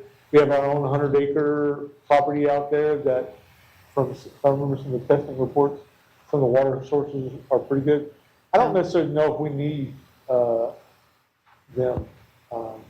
It is a conservation area. Are we precluded from tapping that? Let's say at some point in the future we needed There it? was a study that was recently completed that looked at different opportunities, including Orange Hammock, and as Deputy City Manager mentioned, the well field areas, that the 100 acres that we have. And it was determined based upon that evaluation that the routes of the land that we already have would be the easiest and most economical way to get additional water capacity. So we'd dig at some this time. wells, is that what we would do? Yes, ma'am. Absolutely. Okay. Absolutely. I think I don't necessarily know if we would need that. I mean, yeah. And to your answer, whether we could actually get in there, that would remain to be seen. I don't know. Right. Okay, thank you. Just know, as we go through this, I'm going to keep poking, and I mean, it is so vitally important to the future of this city that we make Out East happen, and the sooner the better. So that's going to be a priority of mine as we go through all of this. And if I may, Thank one you. important note about Orange Hammock is it does clean and filter water that does enter into our system at the Snover and then makes its way to the water treatment plant. So we are still getting a okay. benefit from that area. Okay, just through groundwater movement. Okay, thank you, appreciate it. Thank you, Commissioner. Make sure, Commissioner Petrov. Thank you, Mayor. Thank you for your presentation. Quick question on utilities increase rate. Is it 3.1? Yes, sir. How are you going to allocate and why you're asking that? That is really just to keep up with CPI. We do have a rate study going on currently. Our last rate study did identify that we definitely are underfunded to keep up with our current infrastructure. So looking at the depreciation rates for what's in the ground and what's currently functioning, we should have about $10 million aside every year to be able to handle that deferred maintenance. We're at about $8 million. So this is really just to keep up with the cost of doing business while we do this study. Is it going to be restricted so you cannot tap into it for general purposes, or is it completely dedicated for, designated for the updating of infrastructure? It is for operations and for infrastructure, so it is not completely one line. Do you have any specifics on what's going to be 2026 using that money for?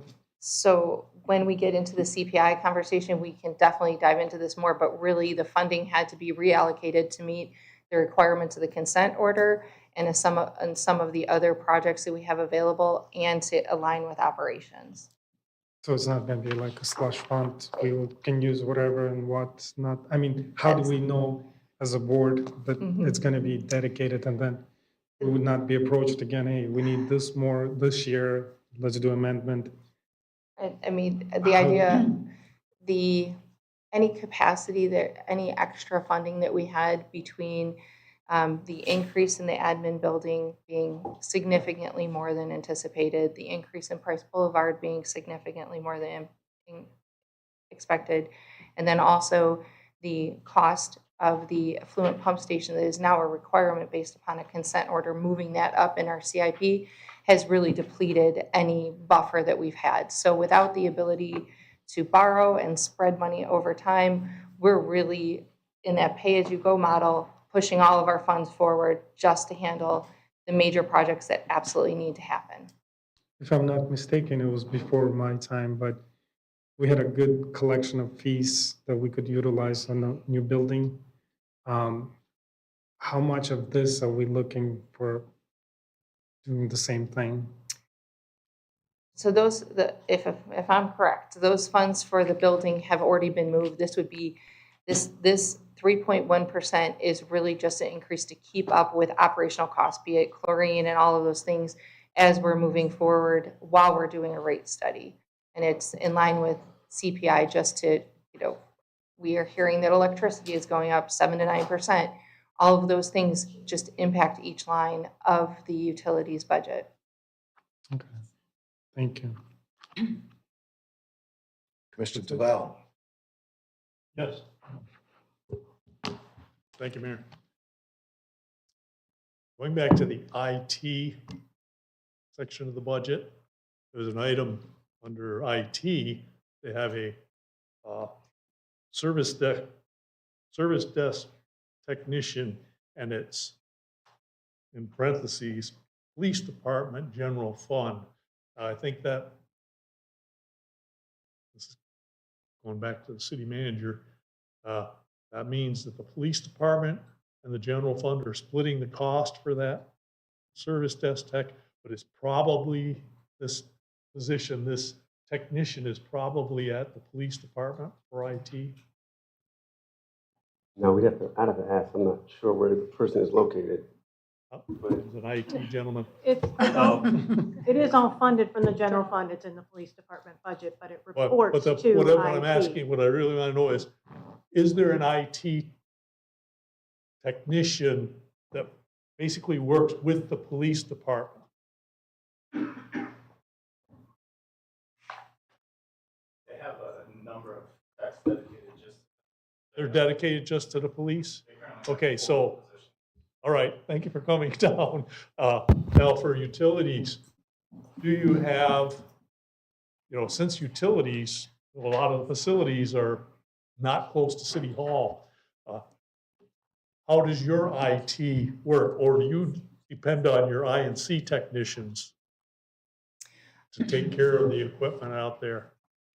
Previously, utilities had a siloed approach to the IT and security. However, recent changes have led us to believe that we'd be better partnering more closely with IT. So going forward, we are looking at modifying some of those positions so that they are perhaps funded by utilities and live with IT to ensure that we're reaching those security levels that we're looking for. Okay, thank you. Question on the, so the 3.1% increase will help load the revenue we need to handle this, this consent order issue. I mean, Are we still working within the not to exceed $17 million budget to fix this plant?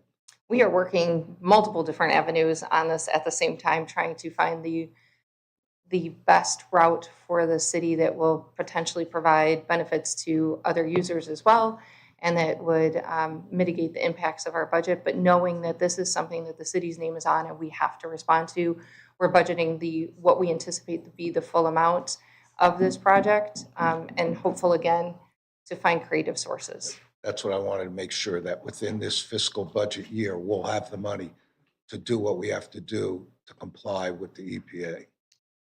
That is what is Good. requested, yes, sir. And I know there are some opportunities out there that may help mitigate that total investment, which would be great if that comes to pass.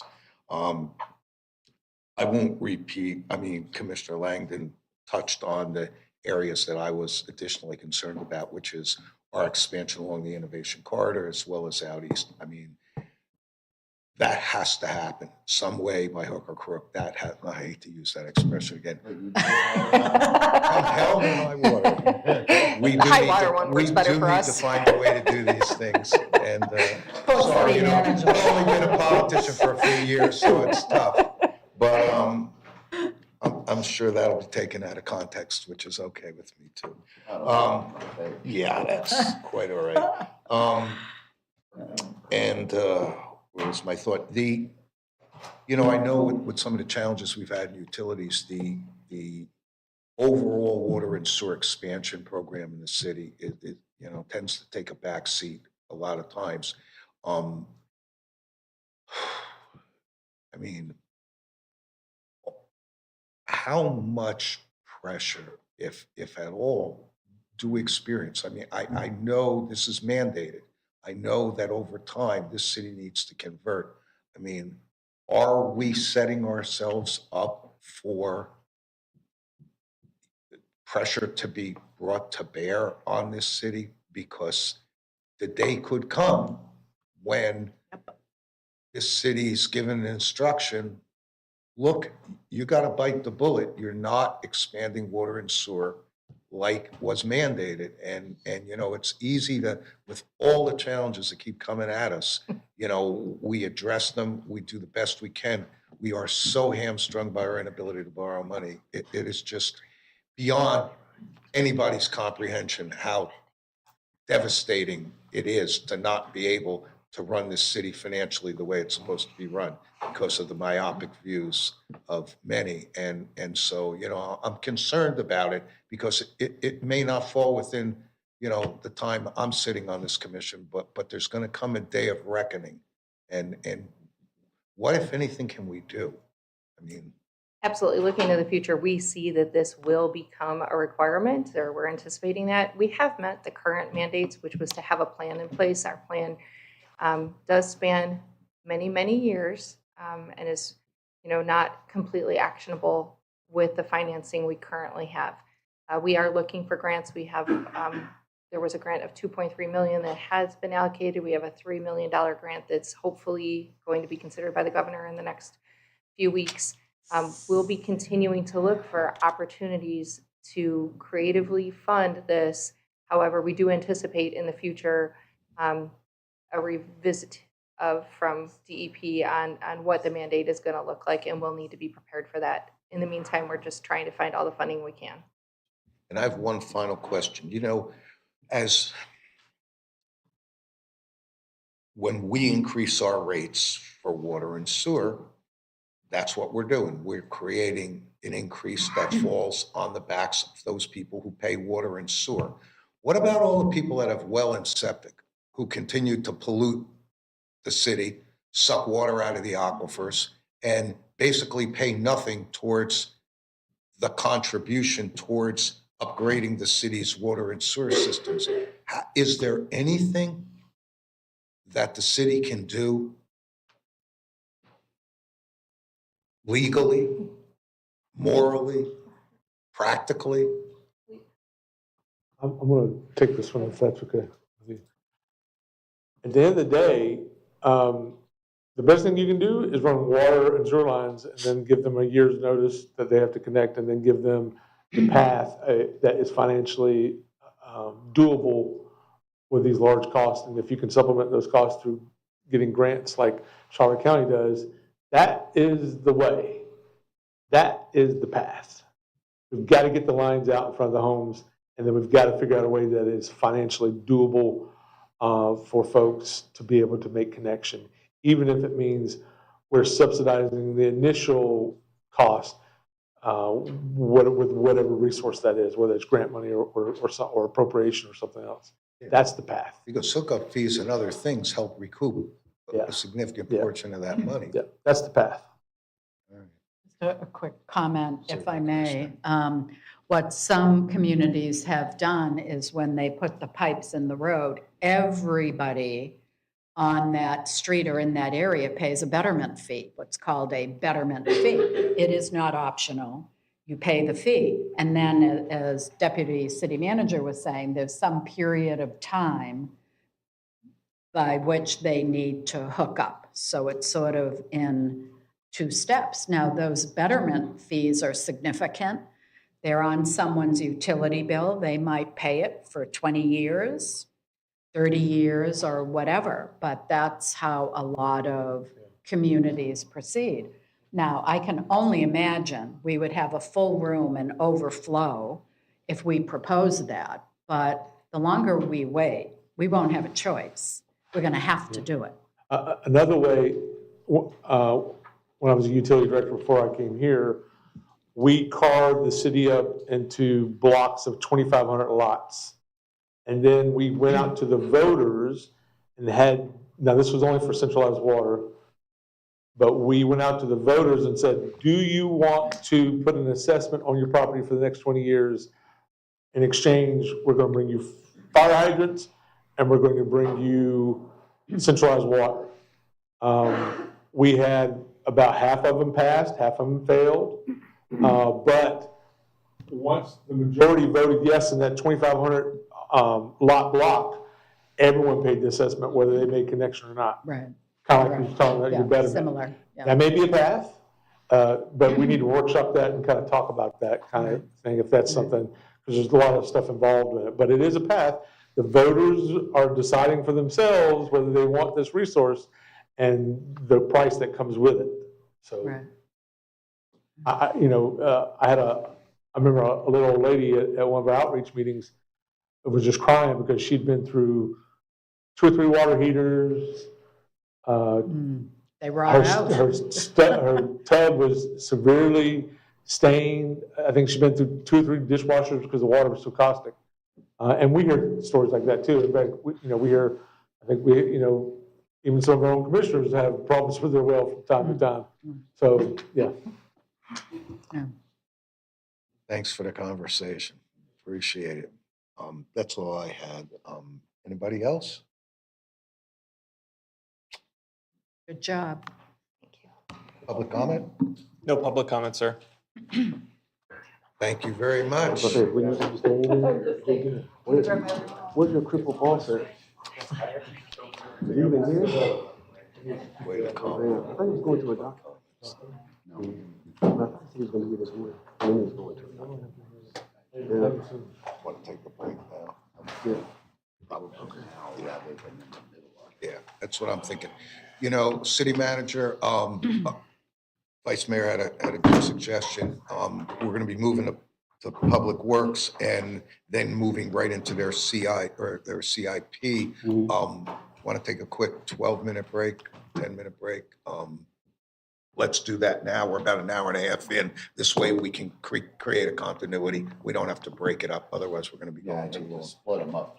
Yeah, Okay. because we're all right in. Yep. That's good with 12 everybody. minutes. All right, let's get back here at, it is 10:30. Let's get back here at 10:40. Smoke them quick, Pete.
Right.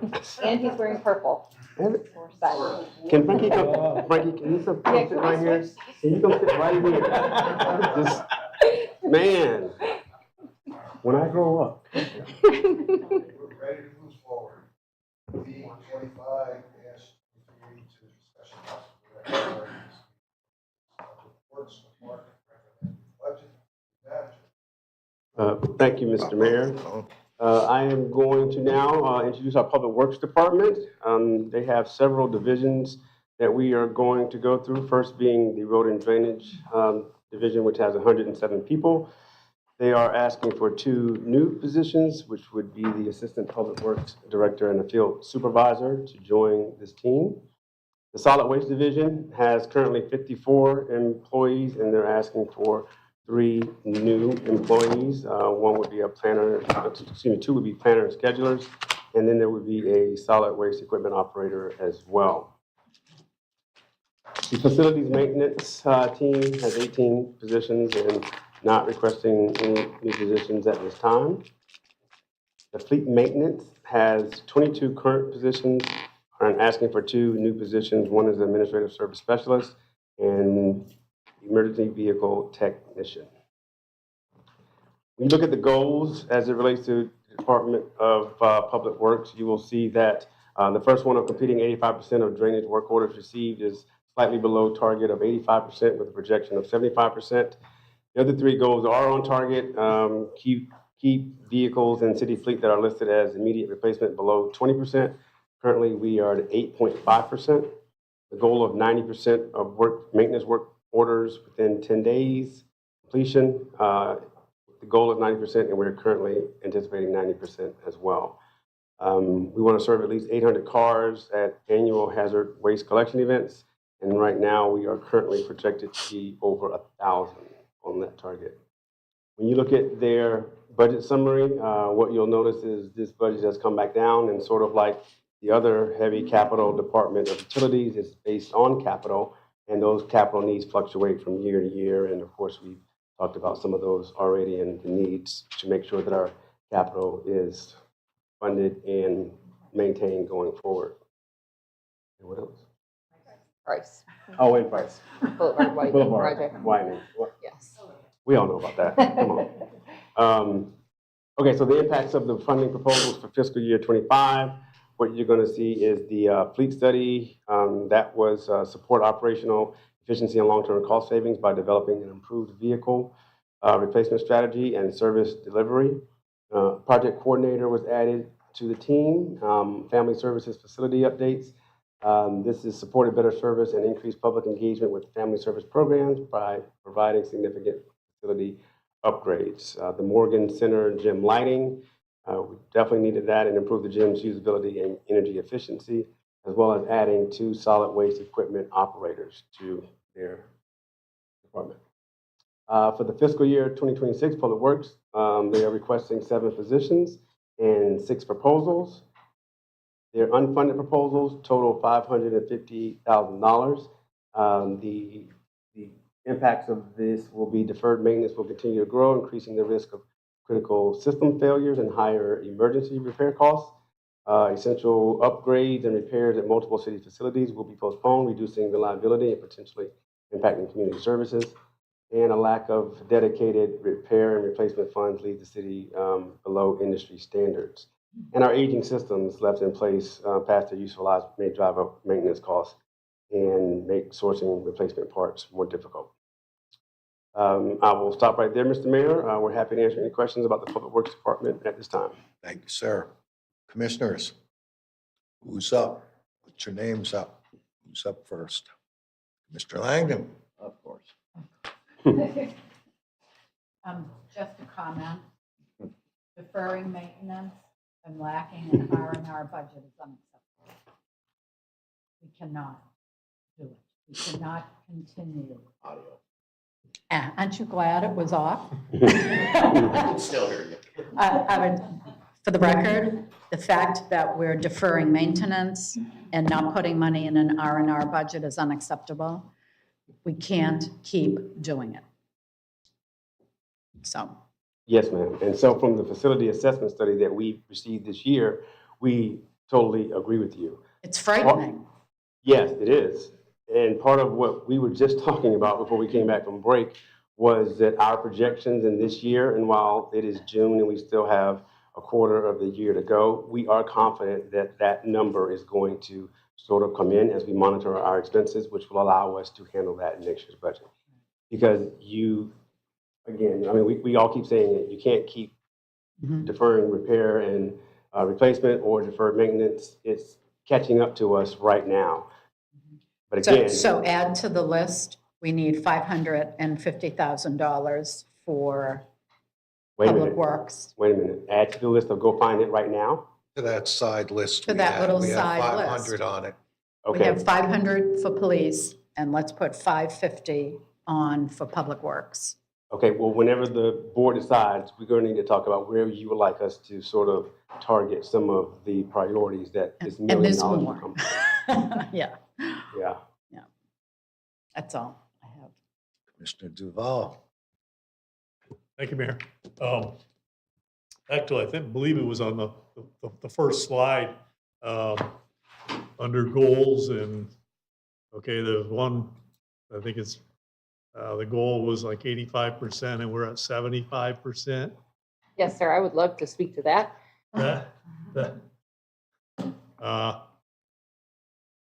Drainage work orders received. Drainage emails received. A large percentage of emails and communications that I get from citizens have to do with drainage. The canal's overfilled, the mosquitoes are building up. The grass has got water in it, the mosquitoes are building up. Bamboo. My driveway's getting cracked, because the water's building up. I understand this is a big city. We Well, got a lot of drainage, miles and miles, swales, the whole thing is, my question is, do we have some kind of a longish term plan that we can? So in conjunction with the fact that there's a lot of infrastructure to maintain, we were really pulled off our infrastructure maintenance game when we responded to Helene and Milton this year. And if you recall, we had to do that in-house because there was such devastation throughout the nation in this area. There really weren't contractors that we could pull in, at least timely, that could assist us. So we took the road and drainage team off their normal work, and they're the ones that went around and picked up all of the debris from those storms. So that took us about 3 months off schedule, which really has impacted this. We do work through the DSI program that we had talked about, which is funded in the next few years. And it's an ongoing project where we look at one grid per year proactively, and we bring that grid. I think we've shown you maps, but there's maps out there that show our different grids. And we bring that grid back up to spec for all components of the drainage system. Couple things play into that, not just hurricanes, but also last year we had an extremely wet year. If we remember, we had something like 30 inches more rain. When you have that much rain, it's not a good idea to try to rehabilitate the swale. So that further puts us back, and also that also drives the number of work orders we get because people are worried about whatever it is that's blocking their driveway pipe or the building that's going on that's sitting in the swale. So there's a lot of different facets that impact that number. But again, if we do see that we're reducing our work order backlog right now, and we are getting on track. It's been a nice dry period, so we do anticipate getting closer to that. But storms and really weird anomalies with rain will impact that greatly. Thank you. Anybody else? Commissioner Petro. Thank you, Mayor. Just want to thank you for your work, and I'm looking forward for transfer station to be funded. I'm a big fan of it. We don't know exactly how yet, but we will soon. Couple questions. So you're asking, requesting Solid waste, 10% increase, correct? Yes, sir. Road and drainage, 15% increase. Yes, sir. How do you justify your ask and what it entails? For both of these, we'll start with solid waste. Because we are not able to put in place efficiencies from a transfer station, we need to keep up with the growth. Solid waste is looking at something around 40 houses per week that they're adding to a route. That is unsustainable. This is something like 1,700 houses this year. One route is usually about 800 houses before they have to go up to the landfill. So once we get to this point where we're stacking on so many houses to one route, we have to bring on additional staff and equipment just to keep up with what's currently happening. This does not even give us the funding needed to start, to continue anyway, building funds for the pay-as-you-go for the transfer station. So really this impact is by far and large just due to the fact that the city continues to grow. It's expensive to bring this equipment on, and that's where that 10% is going to mostly be allocated towards. For road and drainage, we do have the need for additional equipment. We do have the operating expenses, everything that you've heard throughout the last 2 days from electricity and fuel and staffing. Those expenses require us to increase. And there was a methodology a few years ago that showed this as part of the 5-year plan. So this is not a new ask. This ask was asked 3 years ago, and we're just following through with that plan. Excuse me. With the last year's rate increase, it was 10%, correct? Solid waste? It was 10% for solid waste, yes. Does our city, do you take into account the cyclical presence of snowbirds? Or how do you do that? Or So even if you use our system for only a few months, it requires us to have that capacity for you. So we still need to be able to service that homeowner that's there for a few months or for all year long. And that requires us to have the equipment and staff in place. If solid waste, if there's 5,000 snowbirds, I think we said 5,000 to 6,000 snowbirds, that would not impact solid waste enough where they can be like, never mind, I don't need this vehicle. We'll still need that vehicle, we'll still need that staff, and we'll still need to continue on that growth pattern to handle what's happening within the city. Commissioner, if I could also add, they still have to go by the snowbird's house. Sure. It still takes time, a fuel, person, a vehicle. It doesn't really change anything other than maybe it reduces the load that eventually has to go up to the landfill, but they still have to run the route. Because the snowbirds aren't all concentrated in one area, they're spread, it doesn't really change the time and resources required. And one more note on that, many of those houses get rented. So we still are generating garbage from those houses. so in quantitative amount, how much are we looking to bring in on solid waste? 10% increase. 1 second.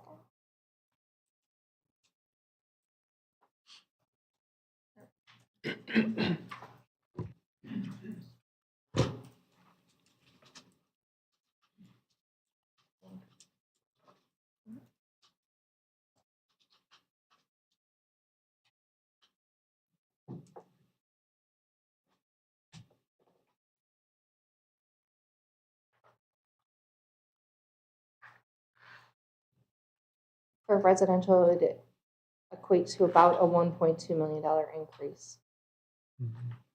And do you have specific allocation categories of that amount, or what are those going to be used So we for? have residential and commercial. Is that? Is that residential only? Or That is- was residential. And then we do have a 10% increase on fees for commercial as well. We do unfortunately have a relatively smaller commercial base as we're hearing throughout. And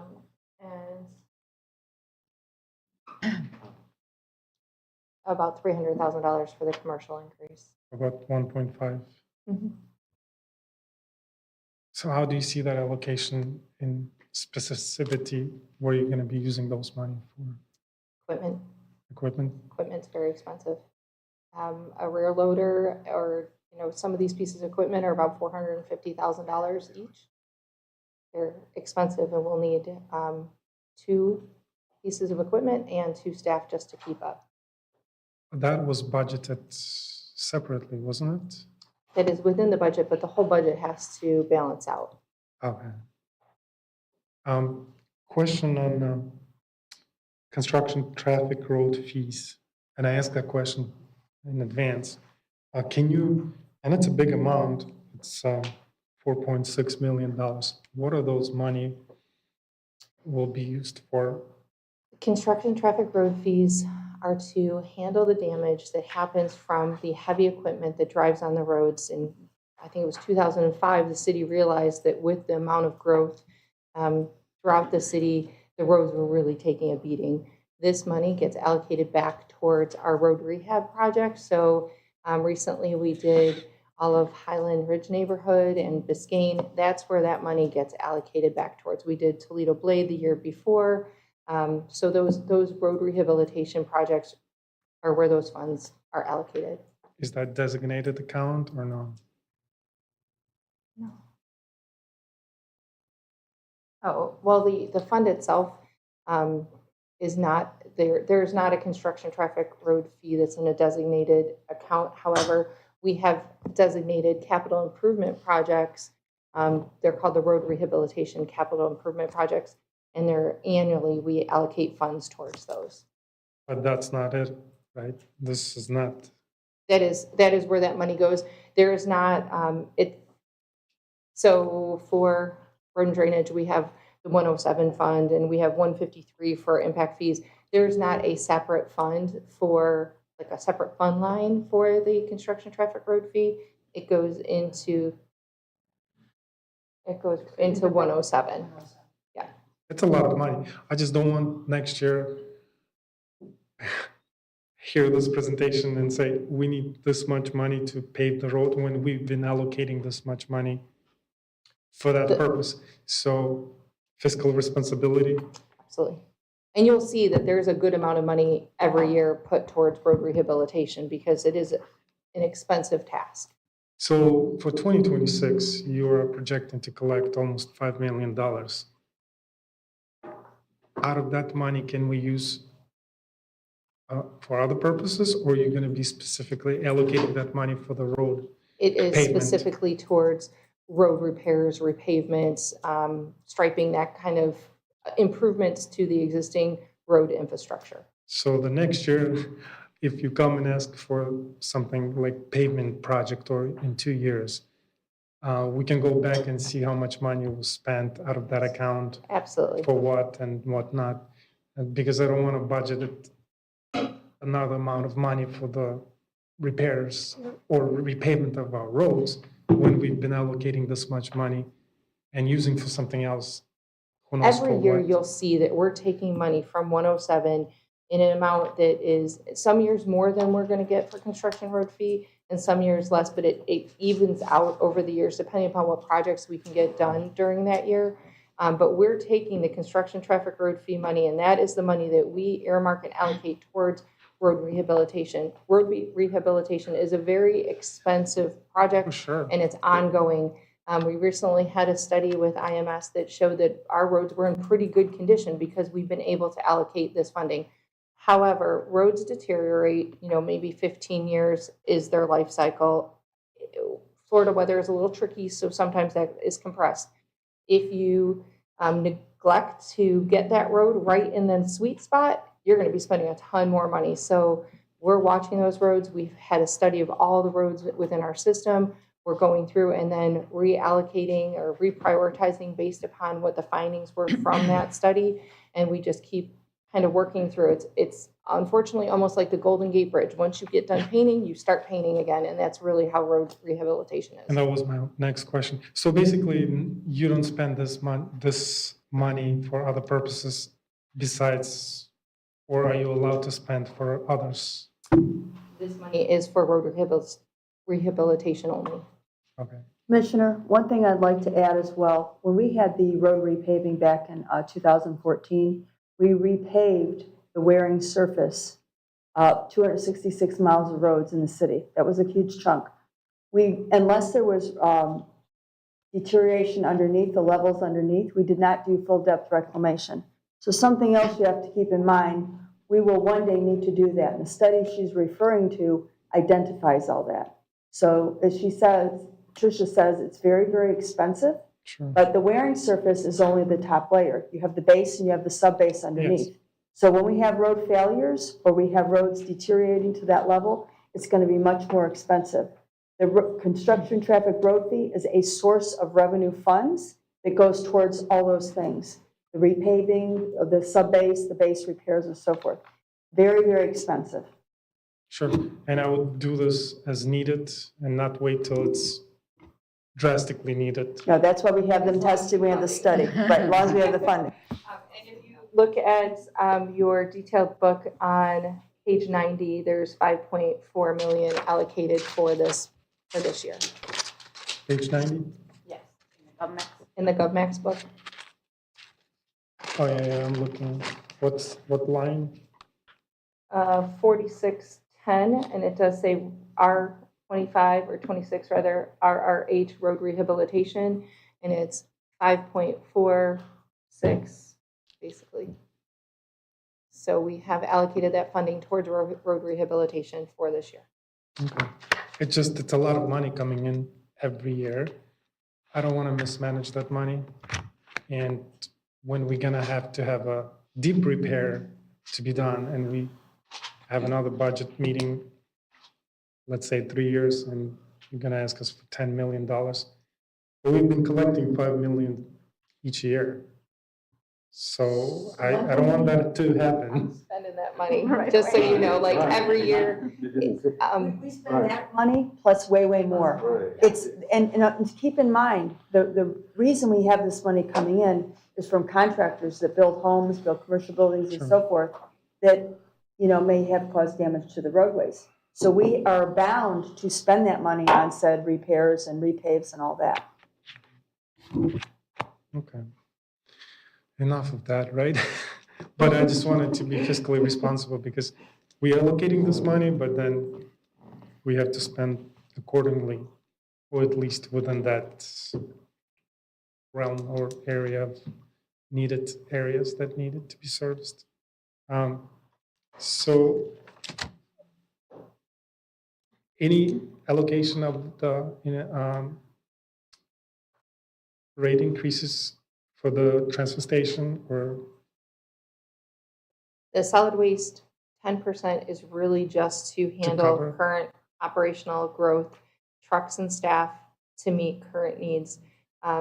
We work hard to put in efficiencies and save whatever funds we can. That solid waste transfer station is definitely a very important project for us, and we have been nickel and diming, saving funds while we can, as we can. However, we will be looking to do a rate study and methodology in this coming budget year so that we can look at what it will cost the ratepayer to really do the pay-as-you-go and get that money in place so that we can get the solid waste transfer station within the next few years.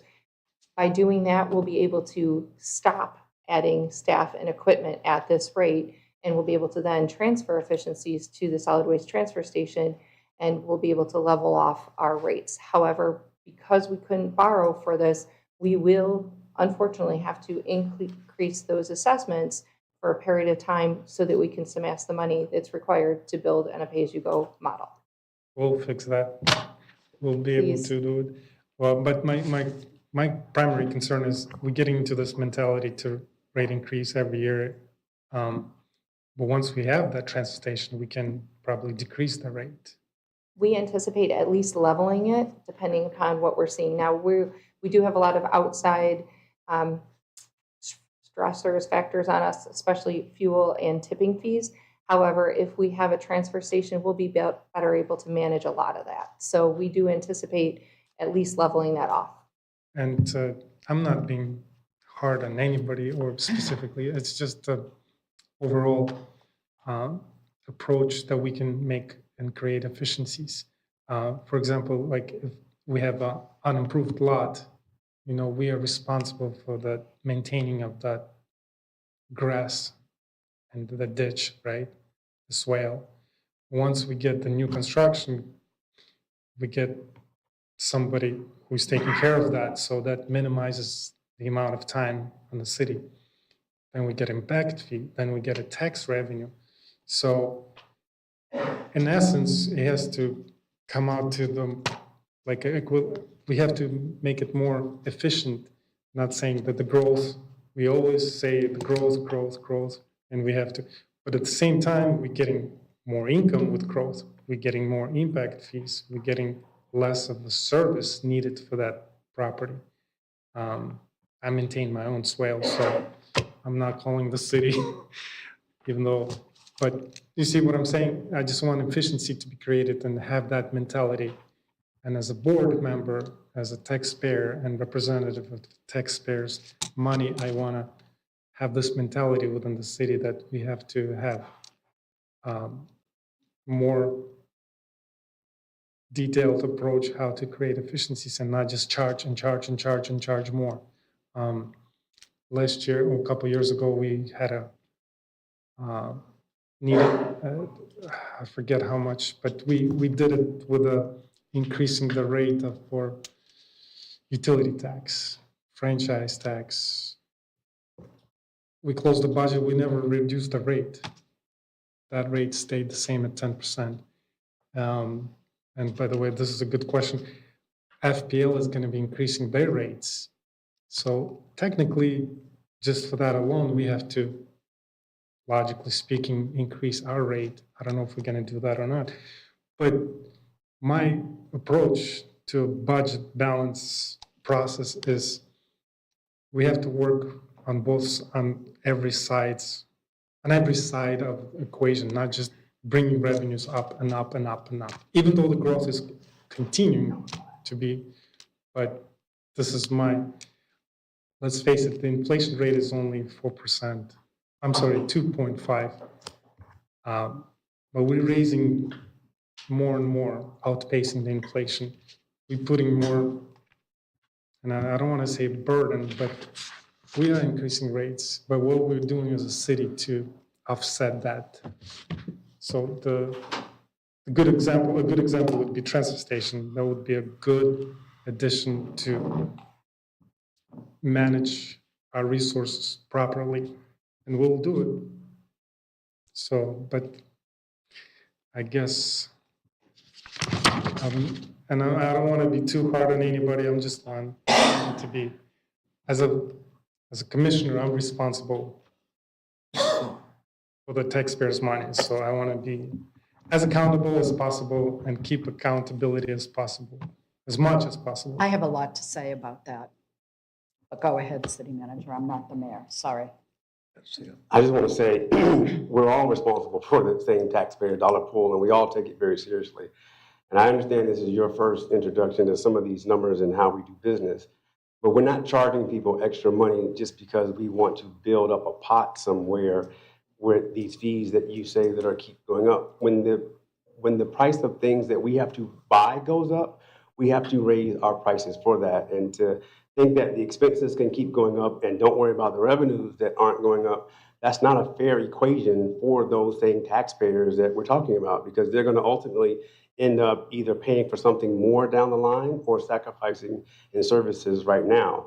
When we talk about the transfer station, which just failed on a referendum, we have to raise the assessment in order to make that up. And we're reacting to the agenda results and saying that we have to raise it. And then in the same sentence, we're saying, well, it needs to flatten out later down the line. We haven't even gotten to the point of being able to pay for it yet before we know what's going to be the environment that we have before we lower it. When it comes to FP&L, they are going through the process now or potentially raising their rates. And it was Commissioner Duval who said if they raise their rates, depending on what they raise it to, and depending on what we collect and how much we collect, there may be a delta there for us to sort of reduce that rate to offset some of that increase for FP&L. That is the best you can do when there are forces outside of your control that raise expenses. And that's not to say FP&L doesn't deserve their rate increase. That's not for me to decide, it's just for us to react to. But the comment of, you're responsible for taxpayer dollars, we all are responsible for taxpayer dollars. And we put a lot of that thought into the process in front of the budget that you're seeing in front of you. Commissioner Langdon. Thank you, Mayor. I'm going to be way more pointed in my comments than city manager was. There's a general sense in the community that we collect a lot of money and then we have parties or something with it, that we mismanage it and it's one big slush fund. I find that personally offensive. That's not how we work. And applying the consumer price index to city work, we are so heavily skewed toward construction and heavy equipment and those kinds of investments. And correct me if I'm wrong, last time I checked, the annual inflation rate on those things is 8 to 10%, which is sort of in line with our fee increases. A comment on fiscal responsibility. Fiscal responsibility is not just about cutting costs. We talk a lot about efficiency, and we've tried to do a number of things in this past year that would allow us to do more at a reduced cost, and unfortunately, those failed. So let's face it, folks, we've got to pay for it. These things are going to happen. We can't borrow. We're going to pay more. So tighten your seatbelt because we're in for a ride. Frankie, don't hate me with these comments, but in solid waste, have we considered service reductions? And by that I mean, we pick up,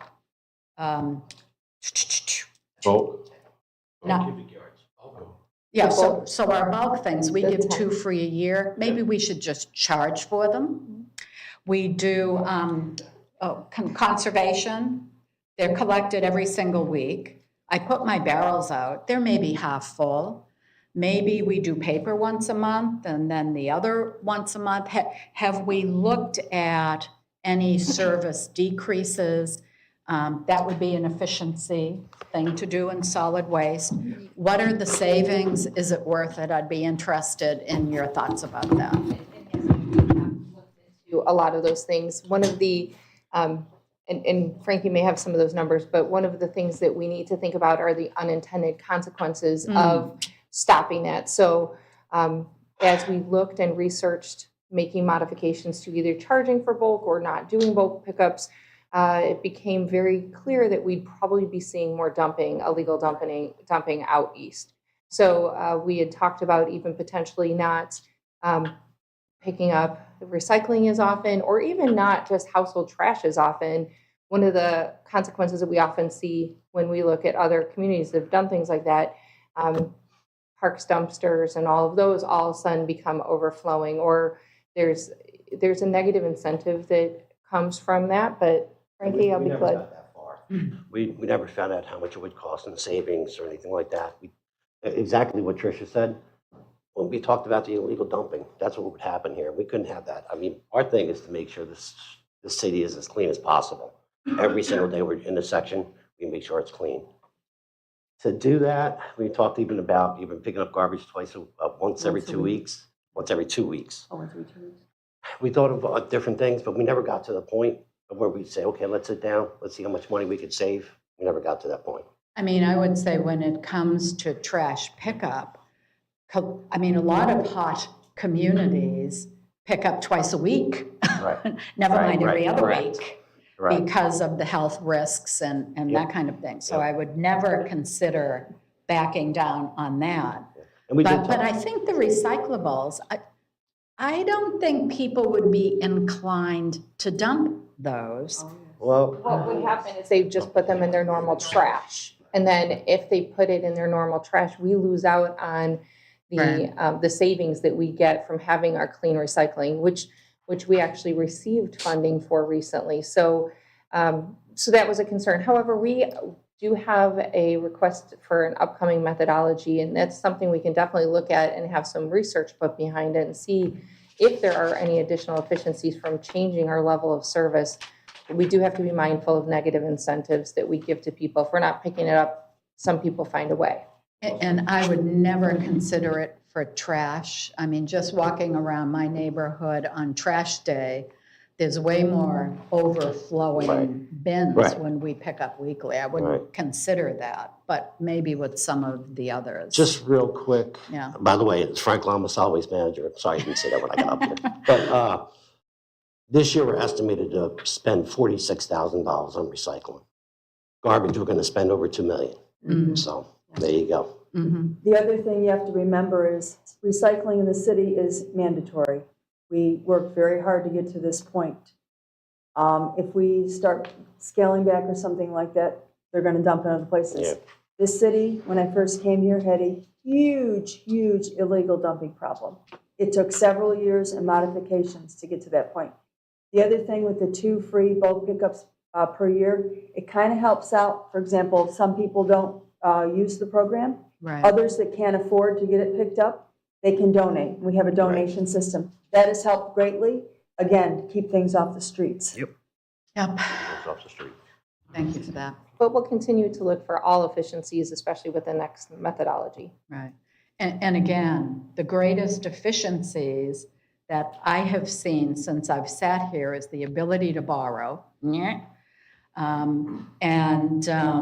Yeah, so that's just the biggest one. And not having that transfer station out east. That would have been the biggest efficiency impact the city would have seen in a long time. But it failed. So here we are. One thing I'd like to mention about that transfer station, it's imperative we get it approved. Because right now, we spend a lot of money. We're taking everything to Sarasota County landfill. It's very hard on the trucks. Our garbage Right. trucks, any garbage trucks, are not meant to go up and down 75 Right. a couple times a day. Huge savings for that. We could dump some of this stuff over at Charlotte County landfill on the other side of the city. So there's a lot of benefits and a lot of opportunities for savings. Right. Thank you. Good, Commissioner. I'm good, thank you. Vice Mayor. Yeah, Frankie already moved. I was going to ask him the question, so I'll just let Julie answer this. She's got it. Where is the prime example on where they illegally dump most of the time? Out east. Oh, that's your area. And construction sites. Yes. But that's one of the primaries. But what I really wanted to ask was, since we're talking about roads, and you had brought up about the 2014 project, that was like $80 million to do our roads on a bonding. Correct. And that was only, what, 267 miles, you said? 266, correct. Okay, I was off by one. Yep. How many miles of roads do we have in the city that we maintain? Isn't it like closer to 800? 813. Yes. That's what I was gonna say. So that was a small portion of the Small roadways portion. that we work at. So budgeting $5 million a year to upkeep on those roadways that get spent every year on that upkeep, Correct. we'll definitely have to rebudget more and more and more. If not, have to go out and seek another road bond down the road of hundreds of millions of Hundreds. dollars. Correct. So by doing the maintenance going forward, yes, it is expensive, but that is why we are doing that. And I just wanted to make sure that that was stated for Commissioner Paltrow, thinking that we're saving money to keep doing, no, we're spending that money every single year to maintain these roads to the highest efficiency that we can. That's all I wanted to put out there, Mayor. Thank you, Commissioner Duval. Thank you, Mayor. About reduction of services, I just have never considered anything like that, especially like with our solid waste. That's one area of the city that no matter what section of the city you go to, everybody's happy with it. Our Public Works, Solid Waste Division, everybody likes it. But since you brought it up, Not enough, has anyone right? ever considered, and I'm not talking like changing the pickup from, once a week to once every 2 weeks, but has anybody ever looked at like maybe going on an 8-day schedule versus a 7-day schedule? That would stretch it out a little, but has anybody? We have. I'm not saying it would be a good idea, I'm just asking if That's- anybody has ever considered, I can address that. Years ago, and Frankie will attest to that, during times when we had no choice because we just didn't have enough equipment, people, we did that. But here's what happens. These men and women are out there working very, very hard in extreme weather conditions. And if you start making them go to that cycle, it's just too much. You're going to start losing people, and we did. It's just too much. It's too much on one person. So that's the detriment of doing it. We do it now for like holidays and things like that, special occasions. But if it's going to be an every week thing, it's too much on the average person. It's a lot of work. And the heat down here. I'm not sure. You're talking people working 8 days versus working 7 days? No, what I meant was maybe a pickup at a particular residence instead of picking up my solid waste every Friday like they do now. Commissioner? Maybe it's Friday this week and it's Saturday next Commissioner? week. And I would never keep Very that straight, difficult. Commissioner. they can't get it. We get like 50,000 phone calls I was just based asking upon when is my pickup now, but it would be interesting. I can't keep blue and brown straight. What are you talking about? Thank you, folks. Commissioner Petro. Thank you, Mayor. And I'm not saying anything as far as, representing anybody as opinions. Nobody influences me as far as what to say, when to say. But just to say this is, budget process is the only time we can influence the operational process as far as the charter goals. We as a commission board, we have no legal authority to give directions to the staff.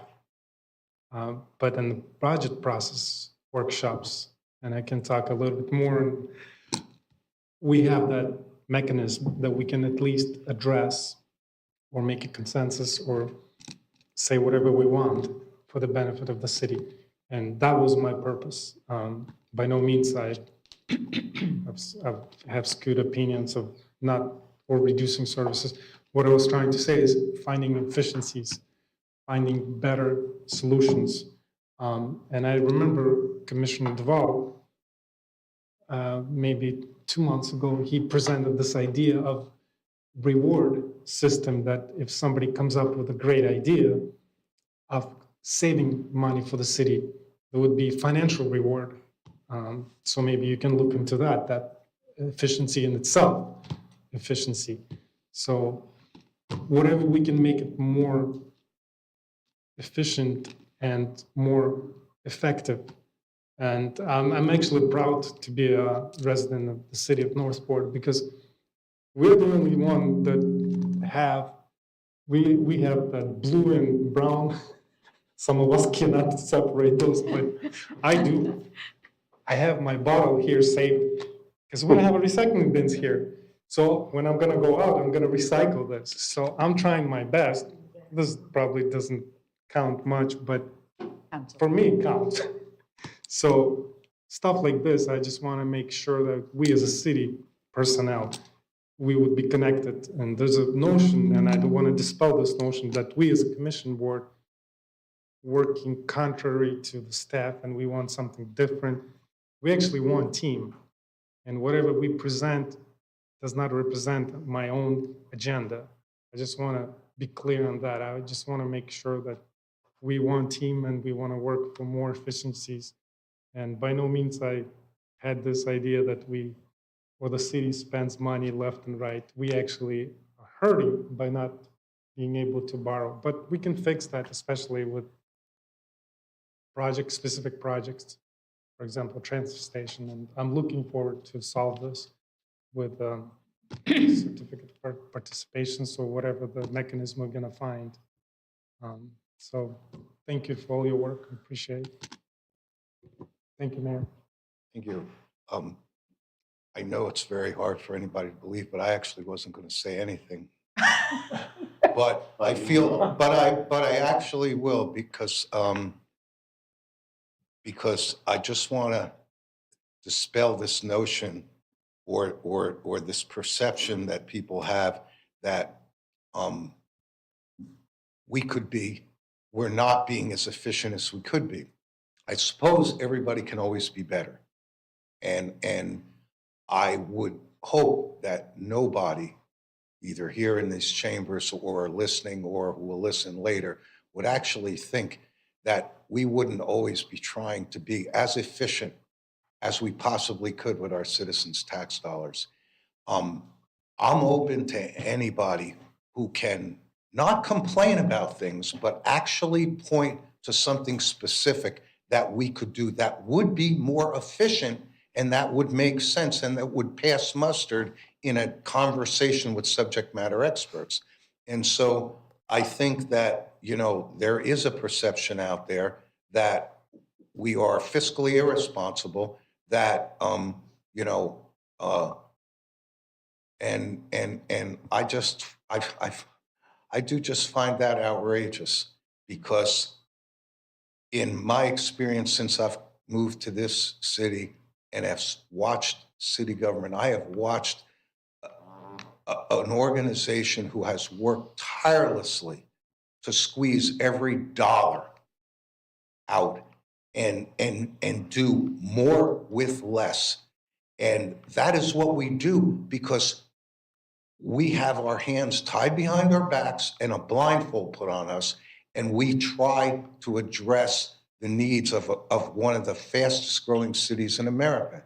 And it is miraculous that we're able to do what we do as well as we do it. And so kudos to every department that works so hard to do this. And it is wearisome to listen to people who criticize and aren't prepared to actually point to something that would be more efficient. Everybody wants to be more efficient, but nobody's pointing to what we could do to be more efficient and save those dollars, because we do that all the time. So if there's nothing more to this, I want to thank you all. Public comment? No public comment, sir. Of course not. Oh, I have one thing. I'm so sorry. I'm looking for a consensus to add $550,000 to this budget to address the lack of deferred maintenance and a lack of R&R budget. While I wouldn't mind the 550, that $50,000 was actually some funds that we found this year. So it's really 500,000 that has been removed from the R&R, the proposed R&R. Okay, let me update that Thank to you. 500. Thank you, saving you. us. You found it, good, good. So that is my consensus, that we find $500,000 to address deferred maintenance and R&R for this organization. You're keeping that list, right, Commissioner? I am. All right. I have it right here. She's giving away $1 million in 2 days. Well, she hasn't given it away yet, but she's got it on the list. Right. Mr. Petro. The- No, your questions. You already done. Now, question. So that request, how is it going to be justified, or what exactly? Is it preventive maintenance, from what I understand? Or? You mean the need for it? Yes. Oh, the need for it, okay. So if you recall, not too long ago, we had a facility condition assessment presentation where we discussed that we had a consultant come in and evaluate all of our buildings and really went through life cycles and conditions and prioritized them based upon high, medium, low, with high being, you know, like fire suppression and things of that nature. Medium might be doors and low was like carpets.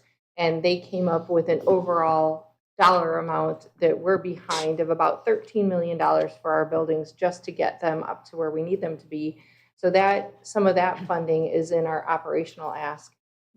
Going forward, they also stated it is industry best practice to have 2 to 4% of the total value of all your buildings put away so that you can maintain these buildings going forward.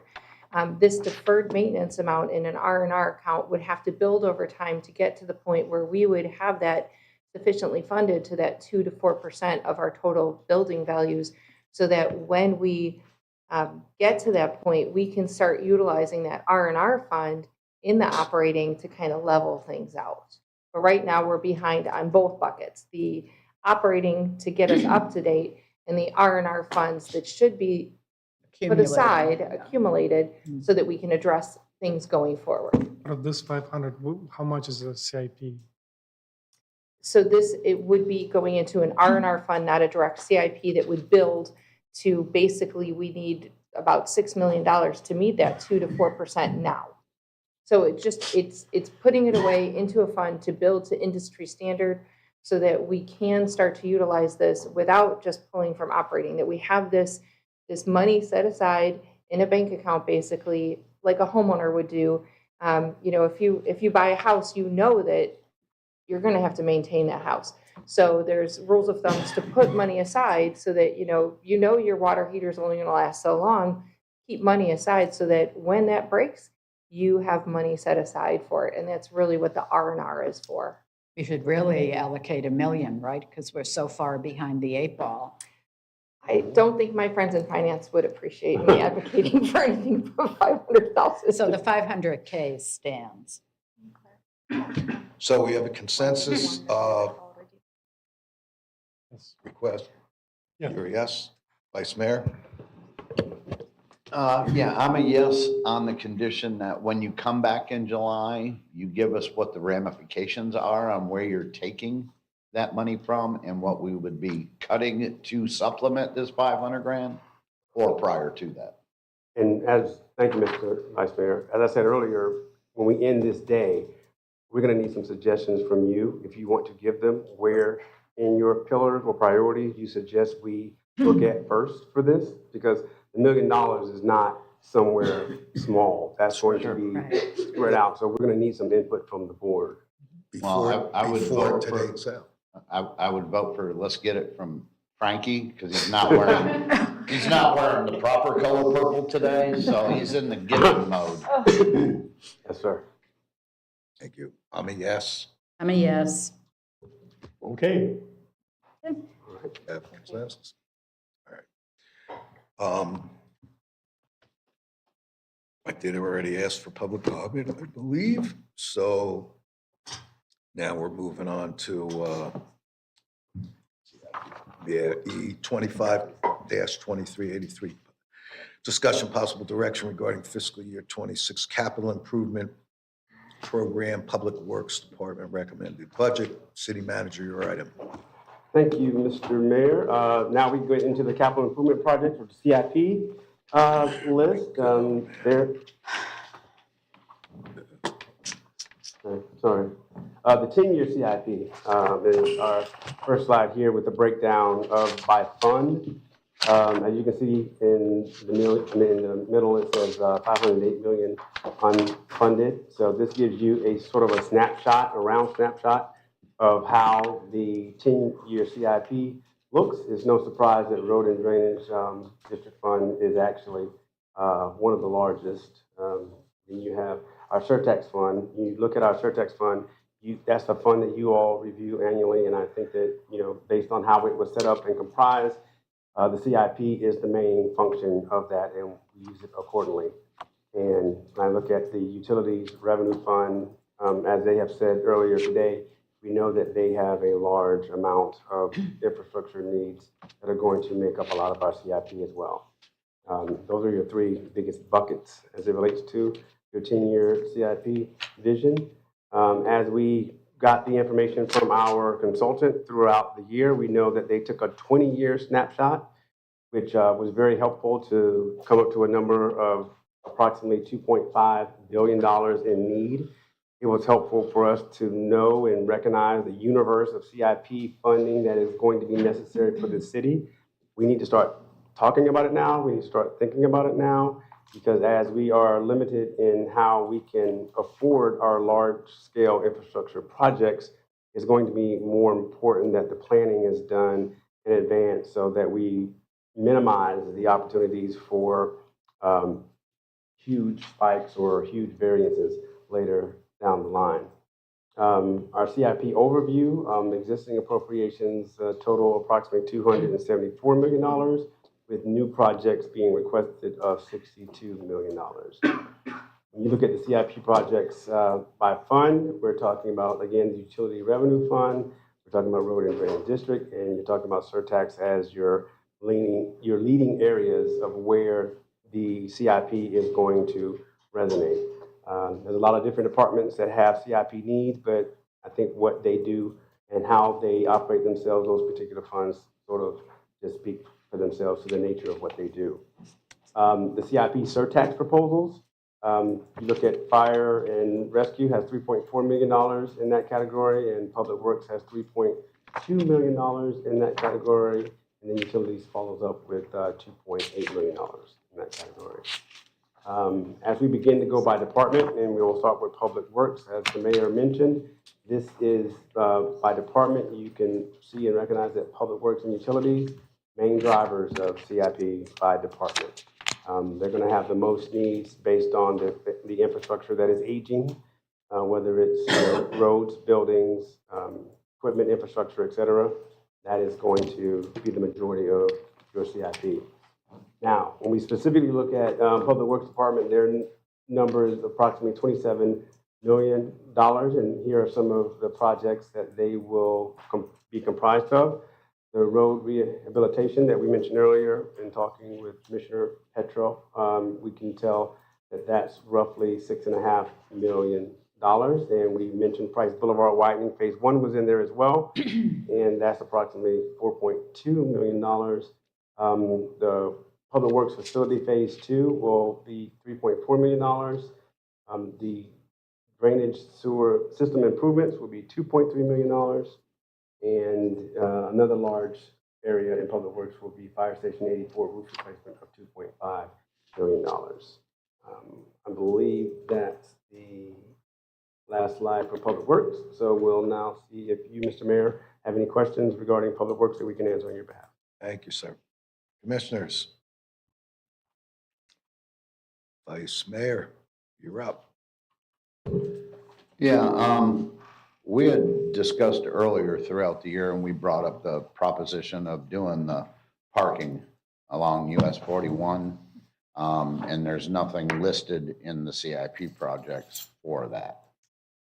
So that CIP is in here. However, the request was to identify what the cost would be if we were to do it in phases compared to doing it just one shot for all 3 parking lots. And we just got those numbers in, so pretty hot off the presses. If we were to do this within 3 phases, the cost is $2,544,000. If we were to do it in just one phase, the cost is $2,111,000. So the cost to mobilize those additional times increases the project cost. That 3-phase does not include potential changes in cost of labor or materials. That's just based upon current rates. So if we were to spread this over 6 years, that dollar amount would not be accurate. That's just as today's numbers if we were to do it in 3 phases compared to in 1 phase. And when we had talked about that, we had also mentioned that this would not fall within impact fees or road drainage fees. We'd be looking for this to be surtax.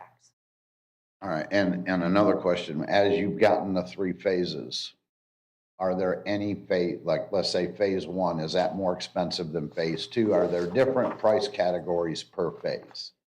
Yes, there are. Give me 1 second. Let's see. Okay, which one? So the South Oleander to Northport Boulevard, the total for that one is $654,000. The one that is from Northport Boulevard to Almonte Terrace is $659,000, so pretty similar. And then the most expensive one is the north side, so it was that whole section along the north, and that is $1.2 million. And that'd go from like Northport Boulevard all the way down past the fish restaurant there. No, it's on the other side. It's you remember the first 2 are on the south side. Was. Yes. That area, that whole area from Northport Boulevard all the way down, yes. On that side of the hot road? We have 2 on the south side and 1 on the north side proposed. The one So the is, two on the south side were about 6 something each? Yes. Okay, so the one that's causing the biggest problem, which is in front of Anna Marie Oyster and the Moose, that's about 650. yes, Yes. Okay, that's that's what I was getting at, yeah. Add it to the list. Well, absolutely. Yep. I'd rather have Barb do it. She's good at giving away money. But yeah, I think this is, we discussed this, and I think this should be a priority going forward, especially to alleviate, for our citizens. And, even if we do use surtax or whatever the funding source may be, you got to remember these businesses are the ones that are generating the surtax. So it's sort of like a return on investment from the city, and Lord knows we probably got to do repairs in rainy season out there in the swales and everything. And, when the cars get stuck, and I've seen it, haven't been involved in it, but I've seen it. So that was one of my big things that I did not see. And I'd like to have conversations going forward to see if we can fund that by the end of this budget. Even if we have to go into phases, let's do phase 1, move to phase 2, and then down the road, because I don't see a huge impact on the other side. I see the huge impact in front of, the Moose and Anna Marie, and then down there at the other restaurant, Alvaro's. They're constantly parking in the swales and stuff. And I think as a city, we can do better than that, And as a point of clarification, the project number is R20 MPA, and the north parking lot would be from Northport Boulevard to Espanola. Yeah, that's going north. Yep. Or do you want a consensus on that to add it to the list? Yep. I'd like to put a consensus to add this parking proposal in phases, moving forward, starting off with phase 1 being from Espanola to Northport Boulevard.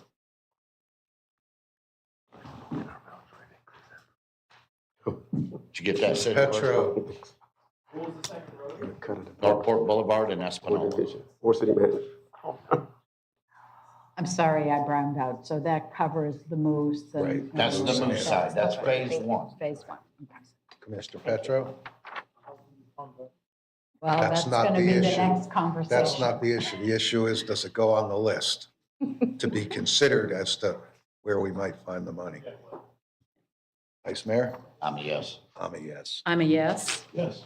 All right, moving on. I don't see anyone else up That's all there I in the had queue. there. Anybody else got anything to say on Public Works CIP? And thank you all very much as well, too. I'll go then. I notice under, all right, Public Works drainage. So we're looking at water structure 121, million four. Yes, I mean, we are. You're going to How- automated on that. how right? we doing with the We are others? looking for gates on that one, depending upon the design and how that would flow with the water. So that is being designed. And we are also looking for grants on all of these projects, on all the water control structures. All right, well, if we do just this one, I mean, we're sort of loaded if I remember correctly, I mean, we've loaded the pipeline a little because we've got some SRQ money, SRQ1 for a couple of them.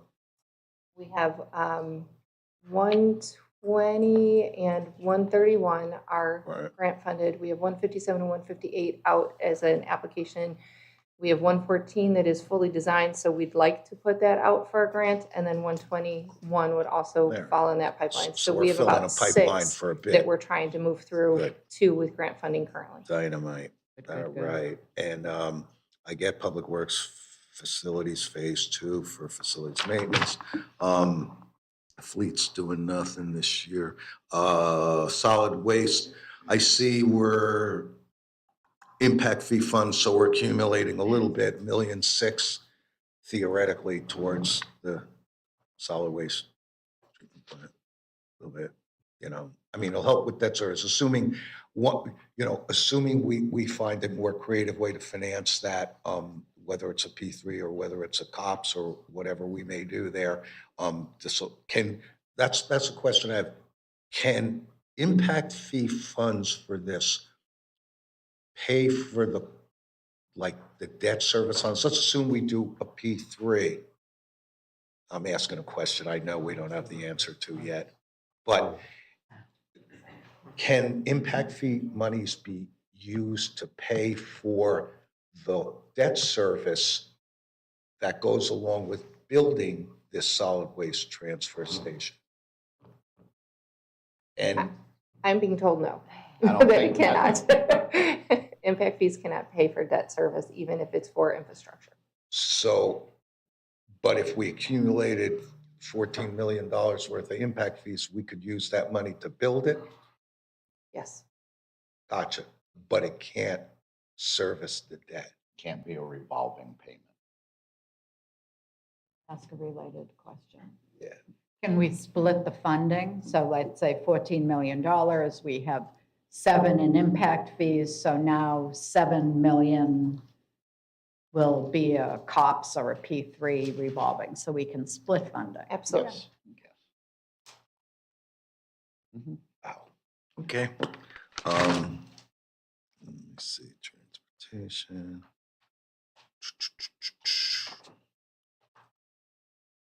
Yeah, let me just make sure I didn't miss anything. Bear with me a little bit.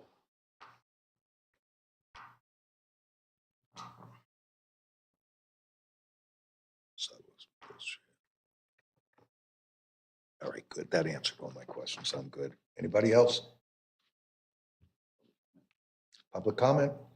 No public comment, sir. All right.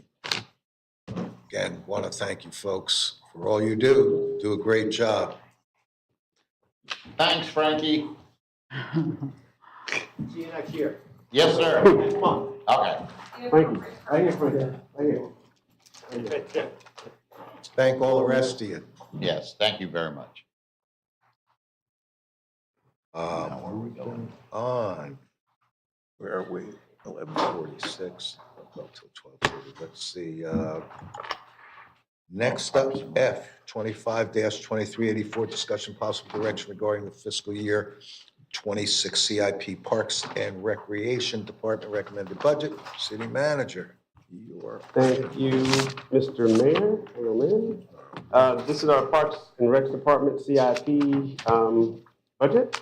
Some of the projects, as I will go through, are the Boca Chica Neighborhood Park for $1 million, the Dallas White Park Multipurpose Field for $1.1 million, Park Maintenance Operating Building and Complex for $500,000, the Langless Park Development of $400,000, the replacement playground equipment at Atwater Park, as well as the dog park east of Toledo Blade for $400,000, which are the main contributors to the $4,025,000 budget request of CIP for Parks and Recs.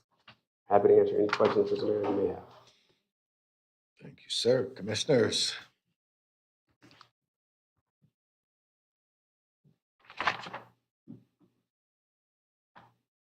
Anything to this CIP, Parks and Recreation budget? Pretty bare bones.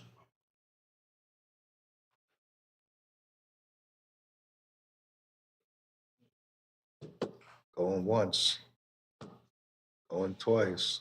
You had to tell her, didn't you? Commissioner Langdon.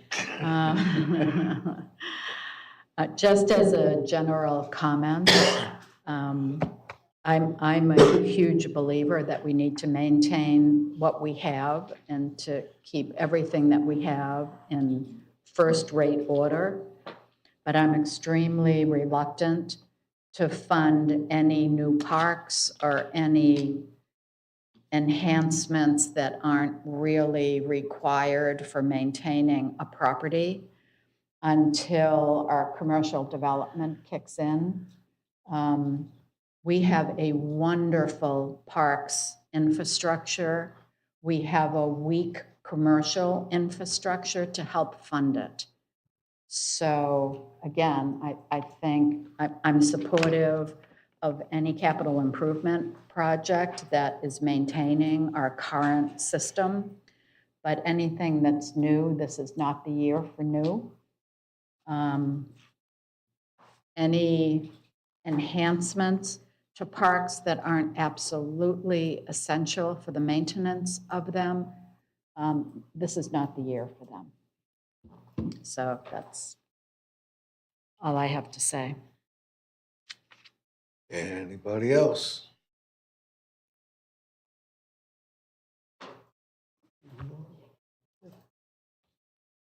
So let me just add, I have about $3 million in capital projects that are new, Boca Chica, and I know we have a design for that already. Dog park out east, love to have it. We don't need it this year. Environmental park improvements, oh, that's a zero budgeted, okay. And then Langley Park development, I just would hold off on that to a time when our commercial development starts kicking in. I just want to bring your attention that the funding for most of the projects are park impact fees, and they cannot be used for Anything any else. other purpose. Well, I think I've said in other meetings, I'd like to see us investing in land out east for where we would want to have parks. I think that would be a reasonable use for those impact fees. But my other comments stand. Vice Mayor? Yeah, do you have, according to what you've got budgeted, you got anything in the SKU that you're currently working on that this money is going to go ahead and take care of and pay for while you're working on something right now? I'd hate to Yes. shut it down and unfund it in the middle of something. Yes, Boca Chica Neighborhood Park and Dallas White Park multipurpose fields. Those are both, I believe, they're both waiting on the GMP. They're fully designed. So in lieu of asking for a budget amendment this summer, we just chose to wait for the budget process to move the additional park impact fees in for October 1st, and then bring that forward on October 14th at that first meeting. And that's why I asked that, because like I said, I don't want to cut something off if we're already working on it and planning for it. Because I know how you guys work your budget. You'll wait, just like you said, you'll wait, make sure it's ready, and then move forward. So I'm good with what you've got proposed here. So thank you. I also am. I mean, I know we've got a master plan coming by the end of this year and fourth quarter sometime, late fourth quarter. And, you know, that'll help shed some more light on a going forward plan. But like Vice Mayor says, you know, these two, the big ones are in the works. And, you know, I hate to see us stop. You know, you guys put together a pretty lean and mean budget, and it did not go unnoticed. So I'm good with this one. Commissioner Langdon. Just one final comment. So where are we at in the planning for the dog park out east? That will be part of the Italy Avenue site plan that is incorporated into the master plan. Master plan? Okay, because I see a 400,000. It's my district. We can wait.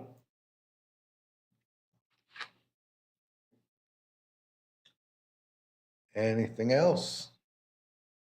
If we want to remove something, should we have a consensus? If you feel so moved. I do. I'm asking for a consensus that we delay the dog park east of Toledo Blade and save $400,000 in our Parks and Rec CIP budget for 2026.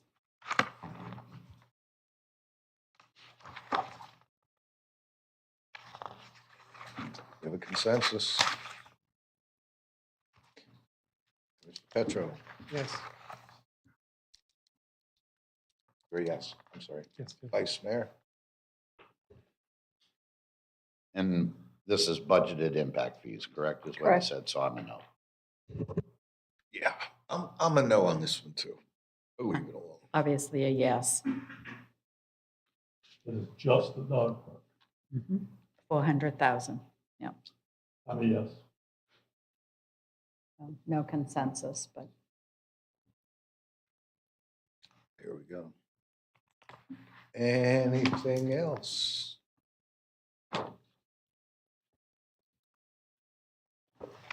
Thank you, folks. Public comment? No public comment, sir. Thank you, guys. Thank you very much. Rolling right along. 2.5.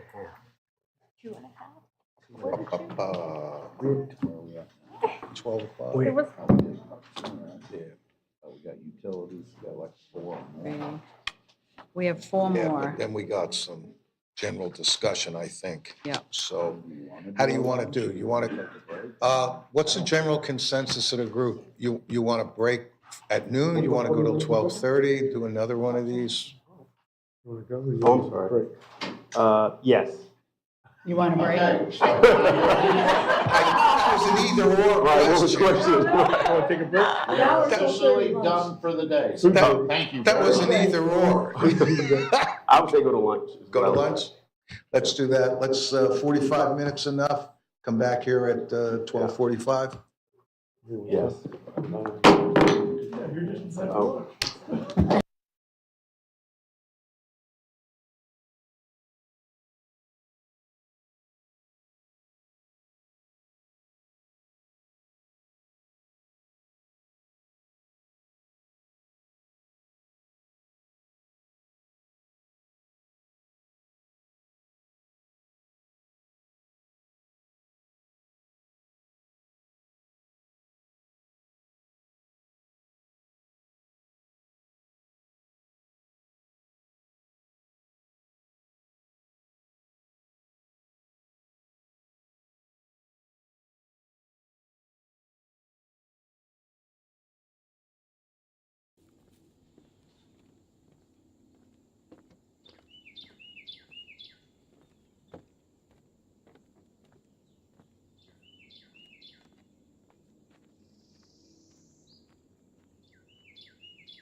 We believe that the Natural Resources Department will be an integral part for the city's growth, as we want to achieve a more balanced approach of development in the future. What we really want to do is see sensible development, sustainable development, and development that is in line with what we already have here. So we want to preserve as much as we can of the natural resources, so there is still place for our natural species, our migrating birds, and all the other species that live and survive in our habitat. Natural systems are a big part of the ways ecosystems function, an important part for our community, our listed species. They stabilize the soil, they provide so many different benefits, including shade, limiting the heat island effect within our city, providing habitat, providing shelter for these species, and just also for our aesthetic enjoyment. Well, as an arborist, a lot of what I do is making sure that development conforms to the tree protection code. So one thing we already have in place since April of 2022 is a tree protection code, which is quite robust in the city of Northport, that was adopted by Commission and the city through also a lot of community involvement. And so we're very happy to have that tree protection code. So a lot of what I do is making sure that development, either residential or commercial, conforms to that code. We are such a passionate team. We come from varied backgrounds. I think between us we have over 100 years of experience, and we are every day raring to go, and we know our work is cut out here, and we're happy to take the challenge. Through the division and community involvement and leadership in the city, we really hope to make great strides in protecting what we have here and finding that balance with development and environmental stewardship.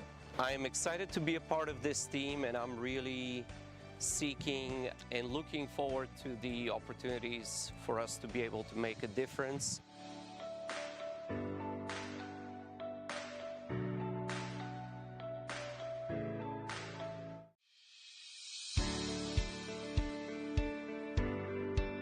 I started with Charlotte County Utilities as a meter reader in 2004.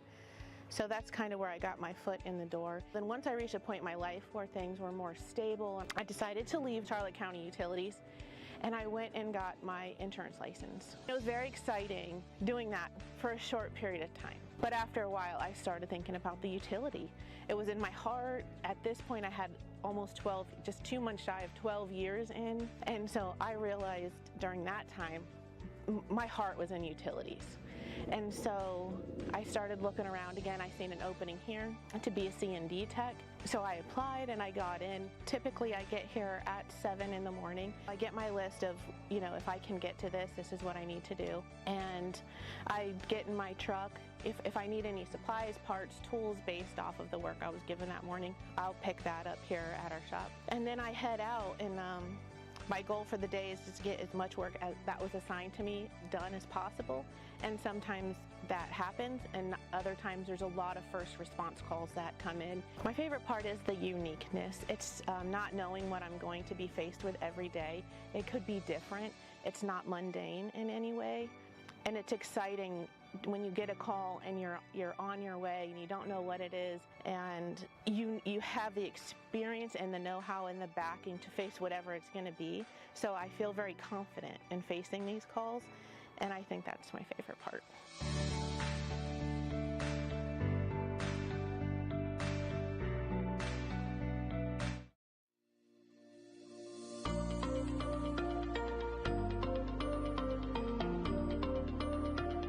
Hello, my name is Devon Poulos. I'm the Aquatics Facilities Manager with the City of Northport, and today we're going to be talking with you guys about our free swim evaluation. It's important that we do these swim evaluations so as kids are registering for swim programs, they get placed in the right class. What we're looking at when we're doing the swim evaluation is every swim level has what's called exit skill assessments. So what we do is we have your child get in the water and we'll go through a series of different movements. Can you go under the water? Can you show us your front crawl? Can you show us back crawl? Can you show us elementary backstroke? Different strokes within there, and what we're doing is we're trying to see where your child tests to before it becomes a challenge for them at that point. Once we assess that, then we'll let you know, and you can go ahead and sign your child up for that appropriate level there. It's important that we have these so that way when we're teaching a level 1, we don't have kids that should be potentially in a level 2 and a level 1 class because they're not learning the appropriate skills that they need at that point in time. Right now, when we're in full summer operations, we ask that people come between 8 and 10 to do the swim evaluations, just as you can hear the water splashing in the background, slides and everything like that. But any day of the week that we're open, you can come in at any point in time and ask for a swim evaluation. We always have a certified swim instructor on site that can have your child take a swim assessment.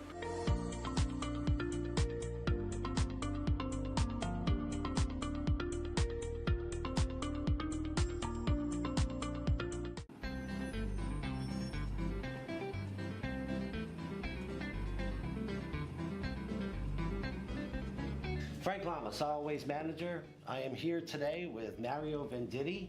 Mario, tell people here how long you've been doing this job. I've been here 5 years. 5 years, excellent, excellent. Yep. So, Mario, tell people what it entails, what you do.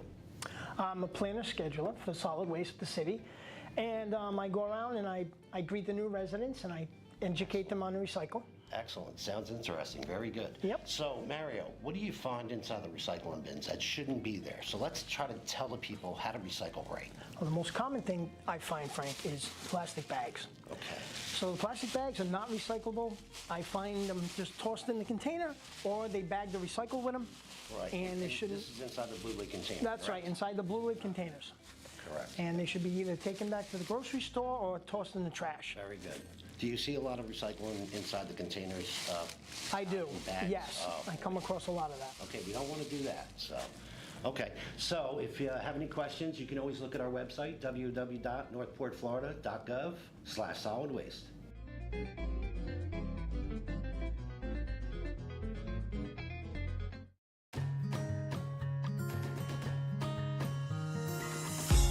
Welcome to the brand new Northport Podcast Network. We're so excited to introduce you to our revamped lineup of shows, created to keep you connected, informed, and inspired about everything happening in our city. That's right.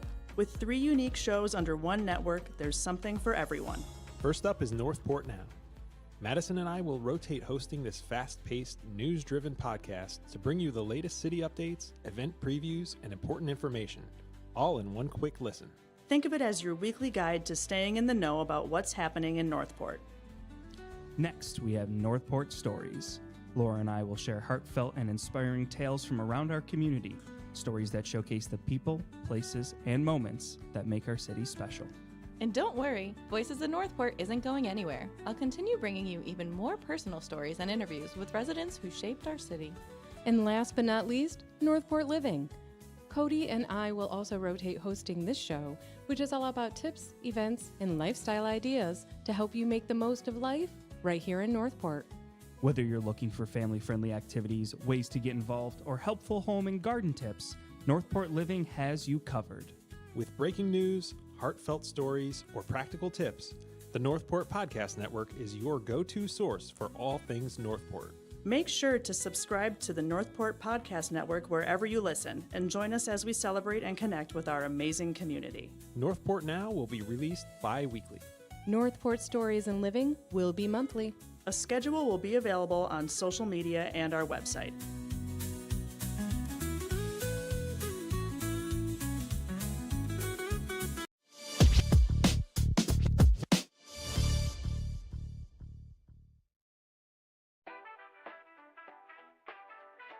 Hello everyone, Devon Poulos here, Aquatics Manager. Welcome to my crib. We have fun here at the crib, programs included. Become a past member, play all year long. Here at the crib, we do have rules. We take all payments here at the crib, Apple Pay, MasterCard, Visa, cash. You pay right here to enjoy the crib. So enter through the gate, child-proof, most adult-proof.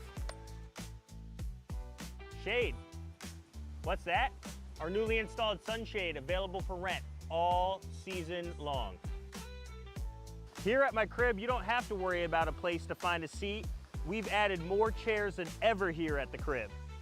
You're coming to enjoy the cribs and you got little ones, we got the perfect area for them, our Pelican Playground. Newly painted, fresh floor, fresh palm tree, it's looking clean.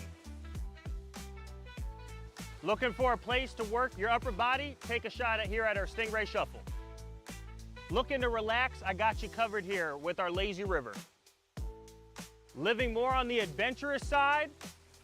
Check out the slides right behind me. Newly painted, all offer something individual and unique. Check it out. Check out the main pool, kept at a wonderful 84 degrees all year long. I just want you to have a good time. We have safety covered. Lifeguards here, staff, all day, every day when we're open for you to enjoy. Concession is open. Pizza, pretzels, nachos, ice cream, we got it all. My crib is your crib. Looking forward to seeing you here. Duty calls.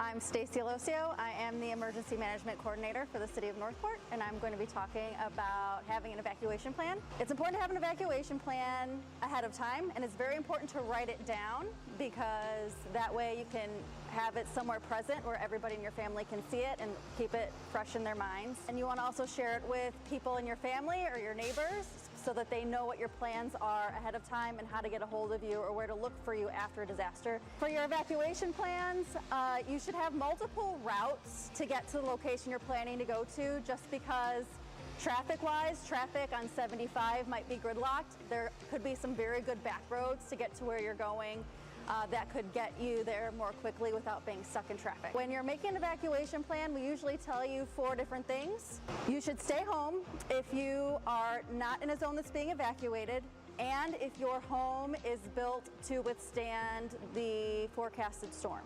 If you can't stay home and you evacuate, your next option should be to go to a friend or family's home that is outside of the evacuation area and is structurally sound to withstand the storm. Third option would be go to a hotel. They're much more comfortable than our evacuation centers. Fourth option would be to go to one of our evacuation centers. Sarasota County has 12 evacuation centers. Those can be found on their website.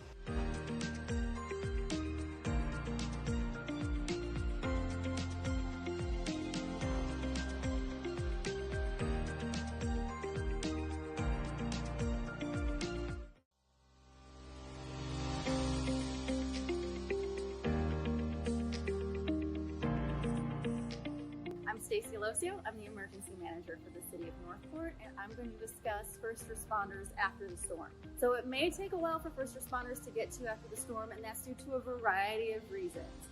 One being, we pull first responders off the roads when tropical storm force winds are sustained for their safety. That is a standard usually across the state and other states that have hurricanes as well. So we will have a backlog of calls that have come in during the storm that we will prioritize based on urgency, and they'll be responding to those, as well as the calls that are currently coming in if they're urgent as well. Also, the roads might be flooded, there might be debris in the roads. Our tactical first-in teams will be going out right away to clear the roads of any hazards so that our vehicles can get through and respond as quickly as possible. Just keep that in mind when you call after a disaster for assistance. We are coming. You are very important to us. We care about our residents and their safety, but it may just take a while for us to get to you depending on the conditions of the roads.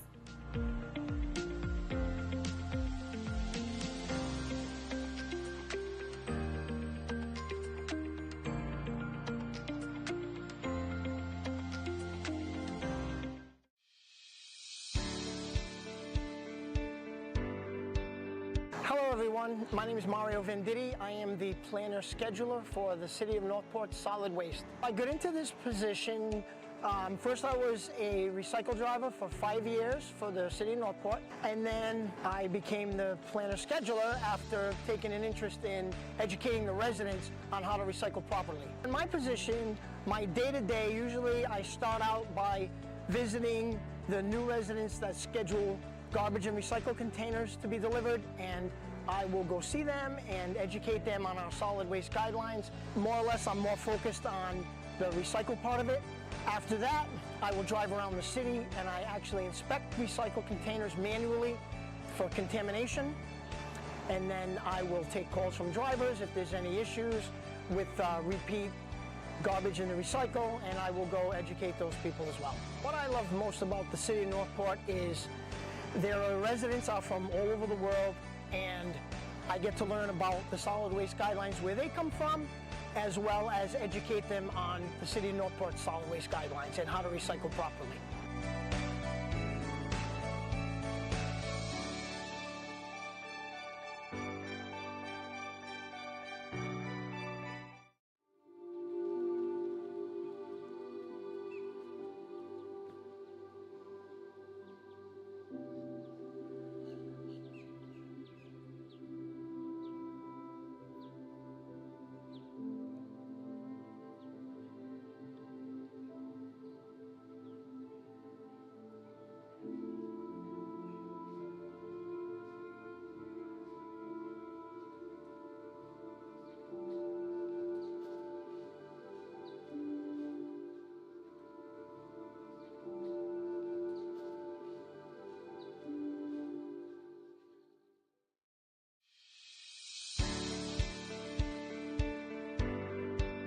I decided to become a firefighter. I used to work in hospitality and group sales, and I had always had friends that were firefighters, and I decided one day that I wanted to change my job and serve people, so I went ahead and went through an EMT and paramedic program, went to Fire Academy, and then I saw Northport were hiring, and I really liked what they had on there between their ISO rating and their beliefs and values and everything, so I applied. They gave me an opportunity. Every day is different, but for the most part, we start off the same. We'll get our gear onto the apparatus and make sure everything's operational, like our air pack. And then we also check the inventory, make sure we have all our medical equipment, everything's operational. That way we can respond to any emergency, so we're always stocked and ready to go. I think the best part is that everyone's passionate about their job. So they come to work and they're ready to train and take care of each other and teach each other. So everyone's sharp and on their A game. So it makes the job fun, and I just look forward to coming to work. Yeah.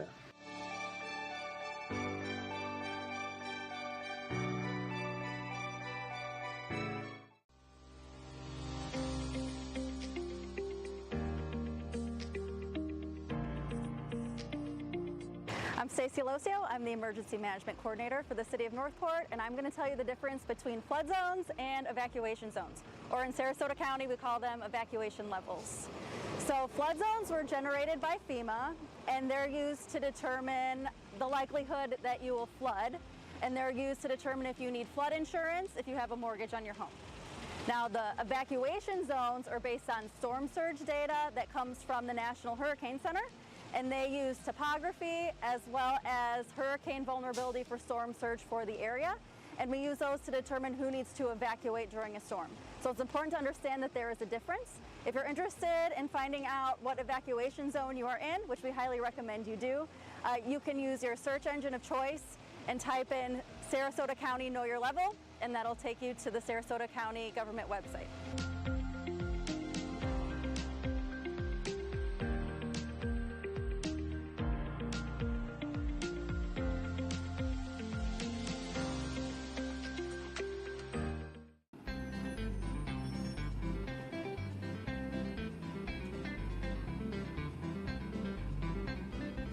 Frank Lamas, Waste Manager, City of Northport. Here today with Mario Venditti, planner scheduler for the City of Northport, Solid Waste Division. We're going to talk about bulk pickups today, how to schedule bulk pickups, what should go out and what should not go out to the curb, where to place the items, and then what happens if you have more than what's allotted for you for the year for a bulk pickup. So Mario, I know we call 941-240-8050, talk to our customer service reps. That's correct. About how to schedule a bulk pickup. How else can we do that? You can also go on our website, northportfl.gov, click on solid waste, and fill out a bulk request form. Excellent, excellent. So Mario, what about if a person wants to place it out, what should they place out? What's the right thing, what's the wrong thing? Basically, Frank, anything that doesn't fit in the container, that's garbage, is going to go curbside. We're going to stay off driveways. What's not accepted is tires, chemicals, stuff like that. You can put yard waste out, that's considered bulk, but just make sure it's separate from the garbage pile. Okay. Yard waste is a separate pickup. So what happens if I use all my bulk pickups already? Good question. So you can have more, but you just have to pay. It's going to be $16.50 a cubic yard, and that's length times width times height divided by 27 is 1 cubic yard. Any questions? Of course, let us know. Give us a call, 941-240-8050.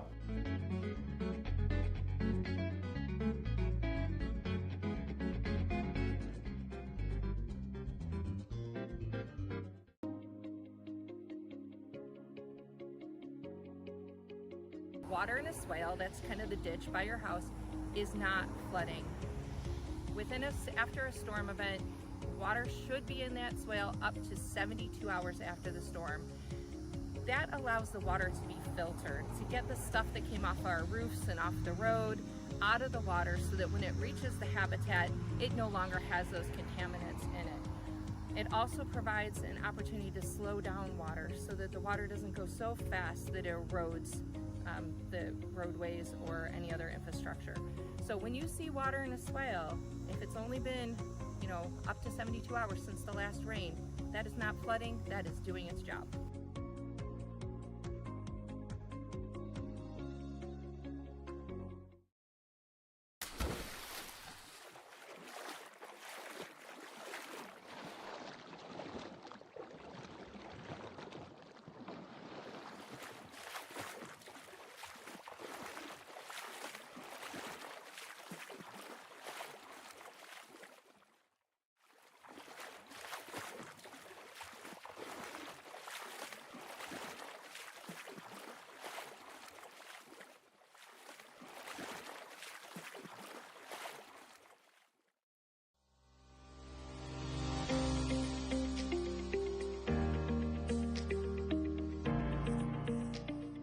Stacy Losio. I'm the Emergency Manager for the City of Northport, and today we're going to discuss storm surge and flooding and how both of those affect Northport during a hurricane. So storm surge is when Strong, sustained winds are constantly blowing over a long period of time over the Gulf and pushing water up onto shore. So when that happens, there is a lot of flooding and beach erosion along the beaches and the homes inland. However, the storm surge can also push water up the river. So it could push storm surge up the Myakka River, for instance, from the Gulf, and then the water coming downstream from the river has nowhere to go. So that can cause water to back up along the rivers and cause flooding. That, along with a lot of rain that comes from these hurricanes, can also cause an increase of water flooding into the rivers and into our water management systems, causing flooding as well. Public Works does a lot of work before the storm to make sure that our water levels are as low as possible so we can handle additional storm surge and flooding in our water systems. If you want additional information about that, we have a great video about our water control structures, and you can visit the Public Works website.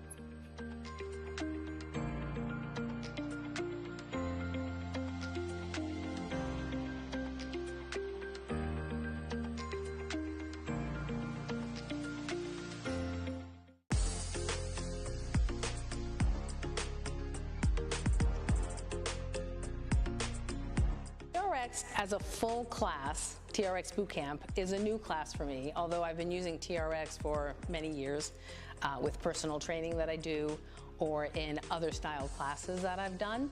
But an actual focus with just TRX, this is a new class for me. I love the camaraderie, I have to say, with all the participants. I think we have a lot of fun.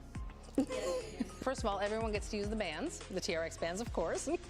And being that we have 5 stations, so when we have overflow or more than 5 people, part of the people are on the band, the other people are doing floor work, and then we'll switch. So everybody gets an opportunity to be in all stations. Just come in, have fun with it, make it your own. It's not scary, it doesn't have to be intimidating at all. You're using your body weight, you're using the angles that you choose to use on the bands, and it just varies with how you're comfortable and how you're feeling when you're here.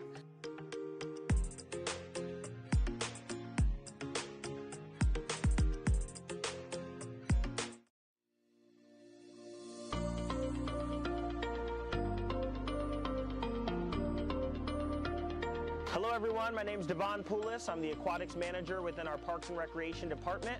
We're here today at the Northport Aquatic Center just to talk to everyone about our Float for Life program. We recognize that nationally, unintentional drowning is the leading cause of death for children that are under the age of 4. So we have an awesome program here called Float for Life. Float for Life is a program that we teach that starts with the fundamentals of floating before we actually learn swimming. This program is targeted for those children that ages 6 months to 4, and what we want them to do is we want them to get comfortable in the water, and if they accidentally fall in the water or find themselves in a trouble situation, they can roll over their back and float. When we launched this program, we were the only one in the state that was actually teaching this milestone program. So I want to give a shout out to our Northport Rotary as well, who sponsored this program here at the Aquatic Center and actually paid for a trainer to come in all the way from Nebraska, where this program originates there. We practice and we go through what's called milestones here. So as soon as the kids progress through the milestones, we can continue moving on through them. And at the end of it, it's a pretty awesome program when they graduate. It's one of the final things that they do is they jump in fully clothed, and they have to turn over, roll over on their back, and actually be able to scream for help at that point in time. It's just an awesome segment program that leads right into our Learn to Swim program, so that way we can make sure we're keeping our kids safe in, on, and around the water.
So I always get very excited when anybody asks me about my job and where I work and what I do. It's not a secret that I love working for the city of Northport. I worked for Charlotte County, and I felt that I needed to do something different, and I wanted something more, and I wanted to offer my skills. So I said to my friend, I don't know what to do, and I was thinking about my next steps. And she said, Maria, did you think about applying to a job at the city of Northport? They have a different vibe here. And she says, I'd love it. And I said, oh, I didn't think about that. So I applied, and I started my first position in planning and zoning in our development services department. I'm partnered with the building department because the fees are assessed off of the building permits. And it's strictly for new construction, new development. And the first thing I do is to check the spreadsheet, to look at the permits and determine which ones need me to estimate their impact fees.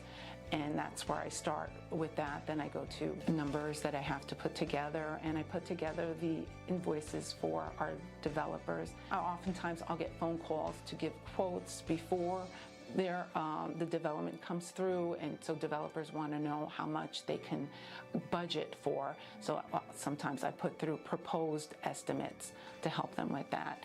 And the bulk of it is making sure that the fees are in the system as fast as possible. I love the esprit de corps that I experience, just how everybody teamwork together. I enjoy knowing that I can make a difference for the city and that my position can have a positive impact for our city.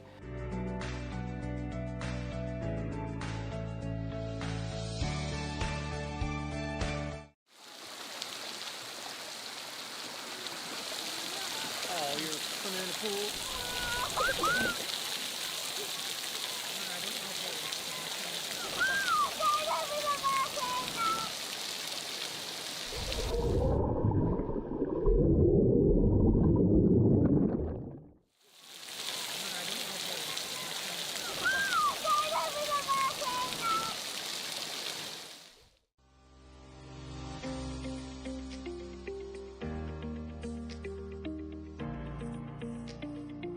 I'm Stacey Locio. I'm the Emergency Management Coordinator for the City of Northport, and we're going to talk about why it's important to have a go kit and what should go inside of it. It's important to have a go bag because if you wait last minute to pack, there are definitely going to be items that you're going to forget in the scramble to get everything put together. So it's important to have your documents such as IDs, insurance paperwork, titles for your home and your vehicles and your boats, just so that if your home does flood or your roof blows off, all those documents are with you and they're safe, because you don't want to end up losing those and having to try to replace those later on. Also in your go bag, you should think about what medications you might need to have ahead of time. If we're under a state of emergency, you are able to refill your prescriptions ahead of time, even if they're not due yet. So it's important to do that. Also in your go bags, you should have non-perishable food, flashlight, batteries, a radio that is battery powered and extra batteries. Should all power go out, we will be able to broadcast on 97.5 FM, any emergency information. So be sure to have your battery powered radio ready and tuned in to 97.5.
Believe that the Natural Resources Department will be an integral part for the city's growth, as we want to achieve a more balanced approach of development in the future. What we really want to do is see sensible development, sustainable development, and development that is in line with what we already have here. So we want to preserve as much as we can of the natural resources, so there is still place for our natural species, our migrating birds, and all the other species that live and survive in our habitat. Natural systems are a big part of the ways ecosystems function. An important part for our community, our listed species. They stabilize the soil, they provide so many different benefits, including shade, limiting the heat island effect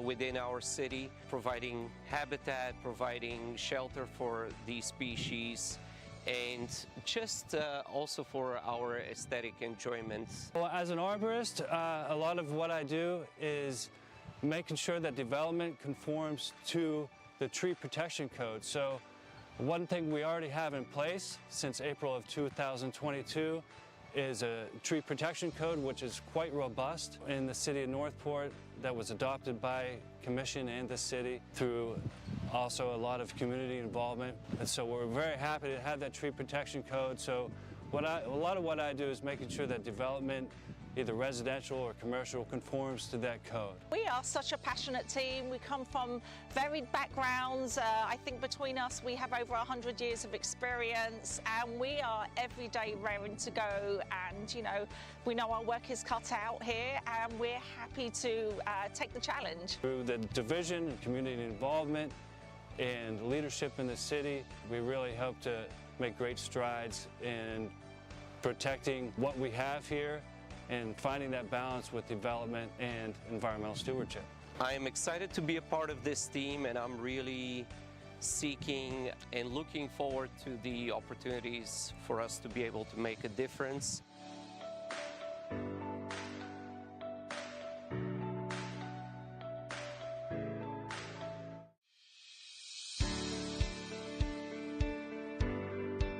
I started with Charlotte County Utilities as a meter reader in 2004. So that's kind of where I got my foot in the door. Then once I reached a point in my life where things were more stable, I decided to leave Charlotte County Utilities, and I went and got my insurance license. It was very exciting doing that for a short period of time. But after a while, I started thinking about the utility. It was in my heart. At this point, I had almost 12, just 2 months shy of 12 years in. And so I realized during that time, my heart was in utilities. And so I started looking around again. I seen an opening here to be a C&D tech. So I applied and I got in. Typically I get here at 7 in the morning. I get my list of, if I can get to this is what I need to do. And I get in my truck. If I need any supplies, parts, tools based off of the work I was given that morning, I'll pick that up here at our shop. And then I head out, and my goal for the day is just to get as much work as that was assigned to me done as possible. And sometimes that happens, and other times there's a lot of first response calls that come in. My favorite part is the uniqueness. It's not knowing what I'm going to be faced with every day. It could be different. It's not mundane in any way. And it's exciting when you get a call and you're on your way and you don't know what it is, and you have the experience and the know-how and the backing to face whatever it's going to be. So I feel very confident in facing these calls, and I think that's my favorite part.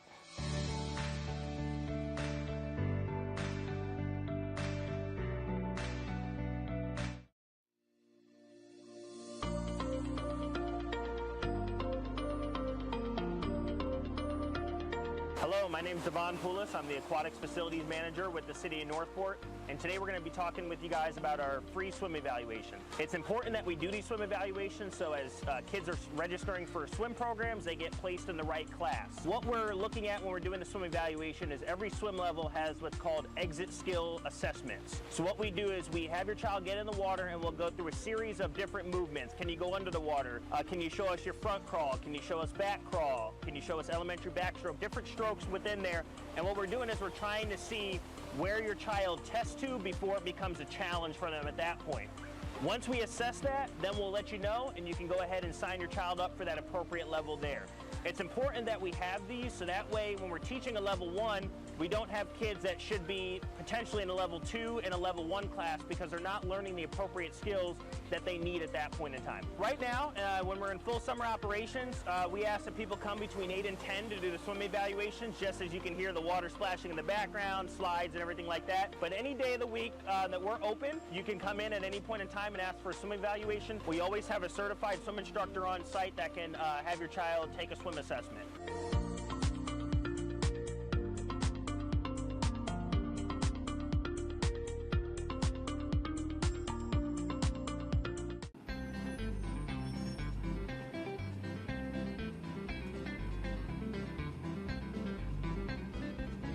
Frank Lama, Solid Waste Manager. I am here today with Mario Venditti. Mario, tell people here how long you've been doing this job. I've been here 5 years. 5 years, excellent, excellent. Yep. So, Mario, tell people what it entails, what you do. I'm a planner scheduler for solid waste of the city, and I go around and I greet the new residents and I educate them on the recycle. Excellent, sounds interesting, very good. Yep. So, Mario, what do you find inside the recycling bins that shouldn't be there? So let's try to tell the people how to recycle right. Well, the most common thing I find, Frank, is plastic bags. Okay. So the plastic bags are not recyclable. I find them just tossed in the container, or they bag the recycle with them. Right. And they shouldn't. This is inside the blue lid container. That's correct? right, inside the blue lid containers. Correct. And they should be either taken back to the grocery store or tossed in the trash. Very good. Do you see a lot of recycling inside the containers? I do, bags? yes. I come across a lot of that. Okay, we don't want to do that, so. Okay, so if you have any questions, you can always look at our website, www.northportflorida.gov/solid waste.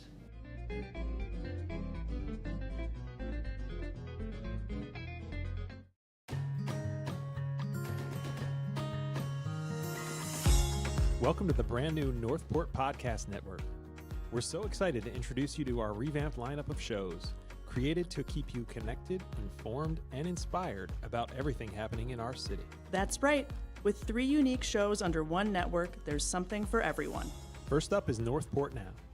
Madison and I will rotate hosting this fast-paced, news-driven podcast to bring you the latest city updates, event previews, and important information, all in one quick listen. Think of it as your weekly guide to staying in the know about what's happening in Northport. Next, we have Northport Stories. Laura and I will share heartfelt and inspiring tales from around our community, stories that showcase the people, places, and moments that make our city special. And don't worry, Voices of Northport isn't going anywhere. I'll continue bringing you even more personal stories and interviews with residents who shaped our city. And last but not least, Northport Living. Cody and I will also rotate hosting this show, which is all about tips, events, and lifestyle ideas to help you make the most of life right here in Northport. Whether you're looking for family-friendly activities, ways to get involved, or helpful home and garden tips, Northport Living has you covered. With breaking news, heartfelt stories, or practical tips, the Northport Podcast Network is your go-to source for all things Northport. Make sure to subscribe to the Northport Podcast Network wherever you listen, and join us as we celebrate and connect with our amazing community. Northport Now will be released bi-weekly. Northport Stories and Living will be monthly. A schedule will be available on social media and our website.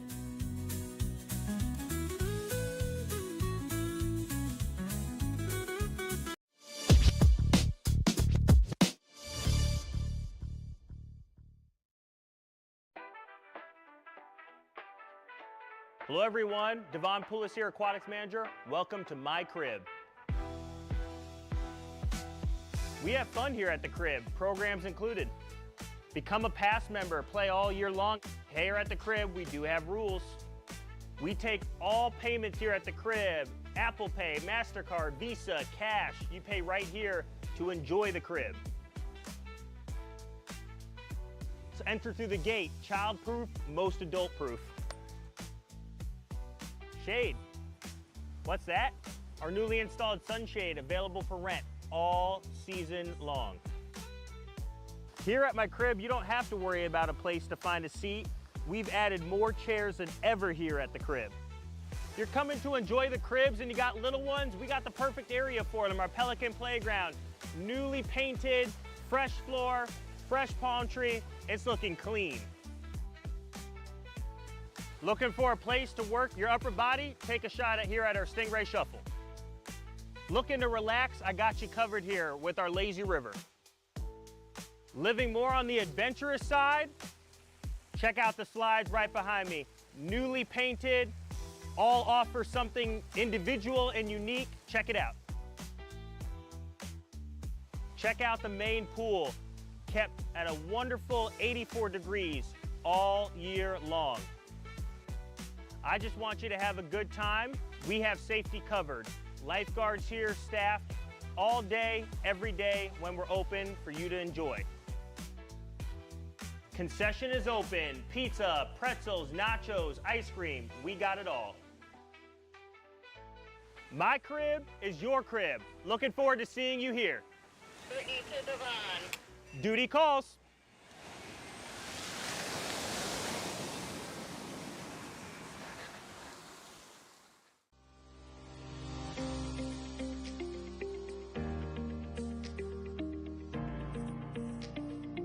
I'm Stacy Alosio. I am the Emergency Management Coordinator for the City of Northport, and I'm going to be talking about having an evacuation plan. It's important to have an evacuation plan ahead of time, and it's very important to write it down because that way you can have it somewhere present where everybody in your family can see it and keep it fresh in their minds. And you want to also share it with people in your family or your neighbors so that they know what your plans are ahead of time and how to get a hold of you or where to look for you after a disaster. For your evacuation plans, you should have multiple routes to get to the location you're planning to go to, just because traffic-wise, traffic on 75 might be gridlocked. There could be some very good back roads to get to where you're going that could get you there more quickly without being stuck in traffic. When you're making an evacuation plan, we usually tell you 4 different things. You should stay home if you are not in a zone that's being evacuated, and if your home is built to withstand the forecasted storm. If you can't stay home and you evacuate, your next option should be to go to a friend or family's home that is outside of the evacuation area and is structurally sound to withstand the storm. Third option would be go to a hotel. They're much more comfortable than our evacuation centers. Fourth option would be to go to one of our evacuation centers. Sarasota County has 12 evacuation centers. Those can be found on their website.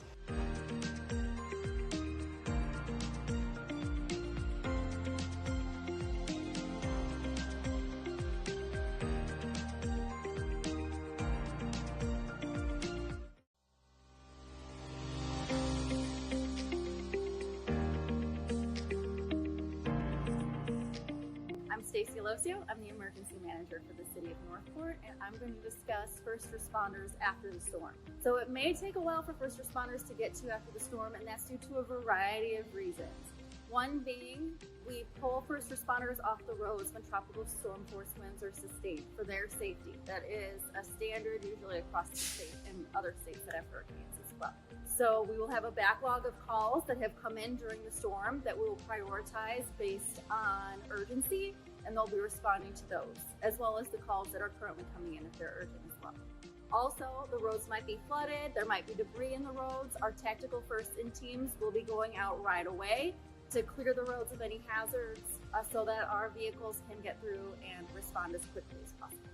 Just keep that in mind when you call after a disaster for assistance. We are coming. You are very important to us. We care about our residents and their safety, but it may just take a while for us to get to you depending on the conditions of the roads.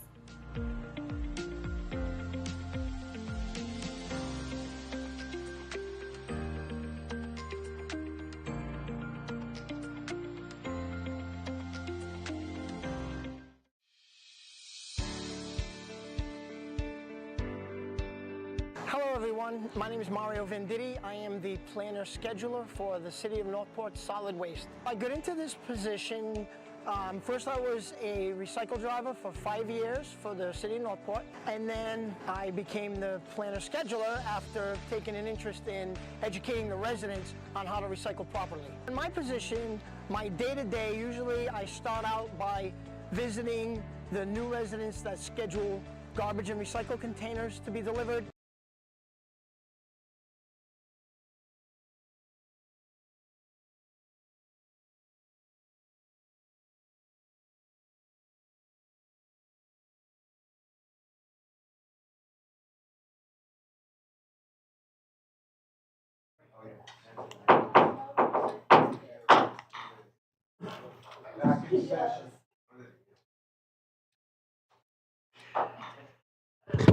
All right, welcome back, everybody. Moving on. We're up to G, 25-2385, discussion possible direction regarding the fiscal year 2026 CIP Utilities Department recommended budget. City Manager, your item. Thank you, Mr. Mayor. So this is the $22,450,500 Utilities CIP Department budget. As you can see, $17 million is allocated for the effluent pumping station and pipeline. This is one of the agenda items which we had identified as one of the key priorities for the city going forward. I think we're all familiar with the consent order and the need for the project, so we still are keeping it front of mind, but also included in their request is the neighborhood water and wastewater line extensions for $2.5 million. We're happy to answer any questions you have about the CIP project for utilities, Mr. Mayor. All righty, commissioners, get your names up there if you got any questions. Anybody got anything? What'd she say? She didn't have anything? No? Nothing on this? Right. Oh, come on, you can get one question. Nothing on the CIP, let's see, neighborhood wastewater. So we're still planning $3.5 million for neighborhood water wastewater line expansion? 2.5. Oh, I'm sorry, 2.5. Yes. I was on the wrong column. That's right. Yes, sir. We got the 17 in there for the affluent pumping station. Good. Good, good, good. Advanced metering, good.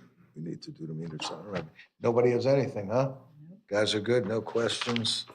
Okay. Thank you, Mayor. I did. Any public comment? No public comment, sir. Well, Thank you. then we're good. Thank you very much. Your day just got a little shorter, didn't it? Oh, damn. Moving forward. H, 25-2386, discussion possible direction regarding the fiscal year 2026 CIP Fire Department recommended budget. City Manager. Thank you, Mr. Mayor. The Fire and Rescue Department CIP budget totals $3.9 million. 3.4 of that is for future Fire Station A in our CIP. And the next highest item is a high water vehicle for $400,000.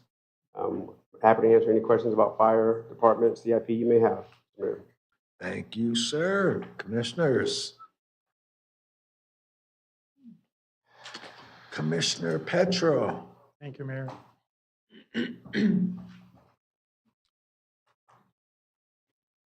Just a quick question. We do not own high water vehicles in the city?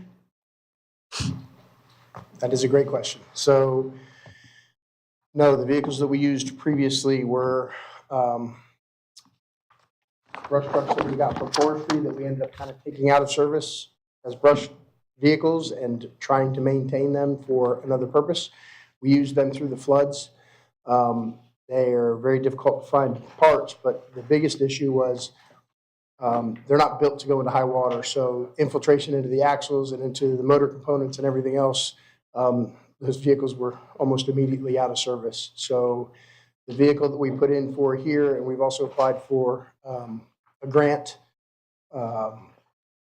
It's a very similar vehicle to some of our, I say newer brush trucks that we get left over from the Department of Defense through the Florida Forest Service.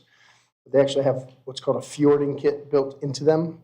And so it prevents any water from getting into all of those components that would be damaged. It can go up into 48 inches. Actually, I think it's 52 inches of water. I'll have to look. Please don't quote me on that because I have to check that. But they're built for that purpose. They're built out in Oklahoma. They take old military trucks. They put in all the fjording parts. They redo them. They update all the components, and they ship them out. So that was my next question about the grant. Does police own any of those vehicles, high water vehicles? I would prefer not to speak on their behalf. Because I'm not sure that I know the answer to that question. because I almost positive I saw it somewhere. I don't know where. I just don't remember where. Yeah, but fire, not allowed. Yeah.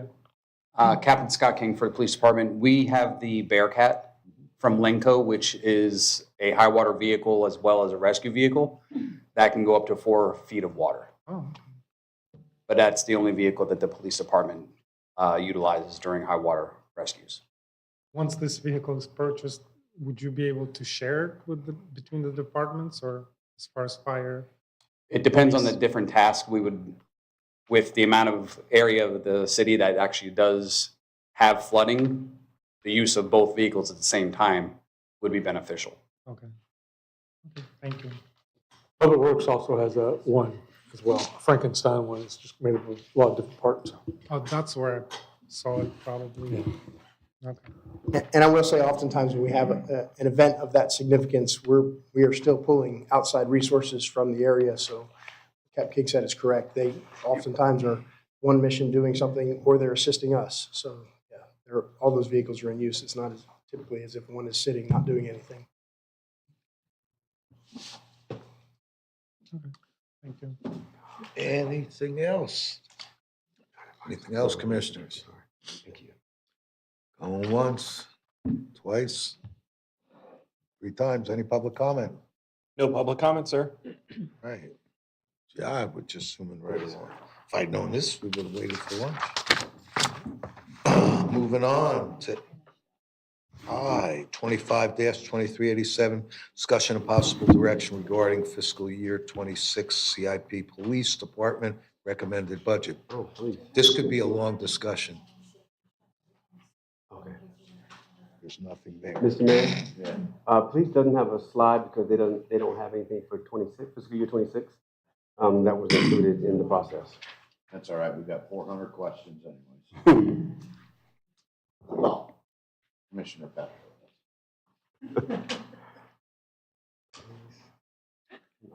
And I assume there's nothing on there for the police headquarters because we have no clue how we're funding it yet. So it's not on the CIP? It's not a CIP project. What's that? It's not a CIP project. Right. Well, yeah, as what they said. It's a project, but it's not funded. Gotcha. So, Okay. All right. Any public comments? No public comment, sir. Then moving on to our final CIP, which is J 25-2388, discussion of possible direction regarding fiscal year 26 CIP, all other recommended budgets. What else there is? so the 2 slides that we have for you, Mr. Mayor, are for IT and development services. The first one in the all other category for IT is for $600,000, and that is for the MyShell phone system. I believe there should have been a sheet for that in our budget book, but if you need more information on the details of it, Mr. Ryan can provide it as we answer any questions you may have. Yeah. Okay. I'll let Commissioner Langdon go. Commissioner? Yeah, have we formally surveyed people yet as to whether or not they? Is your microphone? Yes, thank you. Have we formally surveyed people in terms of whether or not they want a phone? An office phone is wasted on me. I'm always on my cell. We have not, but we will. Yeah. Yep. Because in chatting with others, I don't think I'm alone in that, so. There are quite a few we can do without. That was, my question was going to be, do we even need the system? I mean, I don't know. Office-oriented people need it. Why? Everybody Has uses a their cell cell phone. phones. Yeah. That, as far as I know, I was just curious. So there will be different options, right? So if you're not gonna use a desk phone but still want a number to be able to take that call on your computer, you will still need a number, and so I'm still paying for a line. Those folks with cell phones that choose to only use their cell phone, I would imagine we will allow that option. But, it involves a $600,000 investment for some people to be able to use it. That's my question. Do we even need it? Why? I mean, yeah, if some people might like it, but why? I mean, $600,000. Is the new system, regardless of the number of users, will it still be the same price regardless of the number of users? No. Then maybe that price will go down. Correct. Oh, okay. Yeah. Okay, so that's assuming everybody will have a My Telephone. Yes.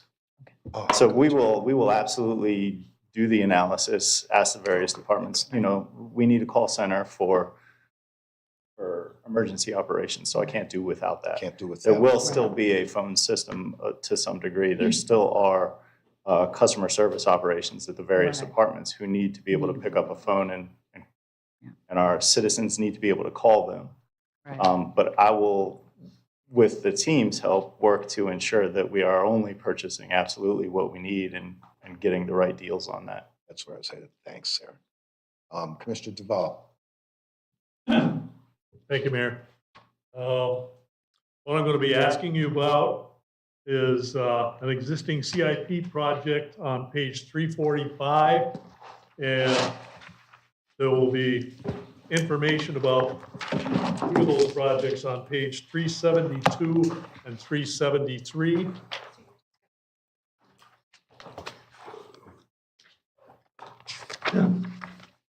The project I'm talking about, budget for 2026, $600,000 for one, and that is 126 NSR and then 128 VIR. That if you go to the pages 372 and 373, it shows a picture of some of this equipment. Basically, it's asking for a 5-year change out of this equipment. Just looking at the picture on page 372 of this project image, this equipment, I'd like to know how many failures have there been on that equipment in the last 5 years or the last year? The photos are... And are those basically multiplexers from what I'm kind of looking at? The photos are random images from Google. I will not put in a public document photos of our equipment. Oh, yeah. So, like any hardware, it's on a 5-year replacement schedule. We will actively look to see if we can extend the life of that hardware where possible. So if at the end of these 5 years, we can say, I need $100,000 for licenses and maintenance instead of $1 million to buy a new system, we will push those monies out and only spend the amount of money we need to continue operation of the equipment. But those photos have nothing to do with what it's actually in our closets. You don't think we can push this out to like 7 years? Debatably. We're going to try. If it fails, you stop working. So it's not something I'm going to, I'm not gambling on it. It's nothing funded in So are we, 26. okay, it says the existing budget is $600,000. Are you saying that we're going to spend that money or not spend that money during 2026? It's not funded, is it? Your tax. It's not funded. It's not funded. Look on the sheet. There's nothing under 26, 600. 27. Yeah. On page 345. The budget. He's talking about, I think it's the same price. On 371, it says R&R General Fund, 600,000. It's for switches in 27. And more than likely, we will spend that money. Yes. Versus the phone system that we're talking about in 26, which happens to be the same amount of money. Right. So I also take my large projects. We have a consulting arm we work with, and I send them our proposals and the responses we get back from the vendors, and they evaluate based on hundreds of those same type proposals that they receive from different agencies to let us know if we're getting good pricing. And we have absolutely adjusted in the past. The majority of the time, they say we're spot on. There were a couple times where they said, for example, most folks who are spending this much money get training for their staff. And so we've gone back to those vendors and said, hey, give us some training at no additional cost. And they've said, sure.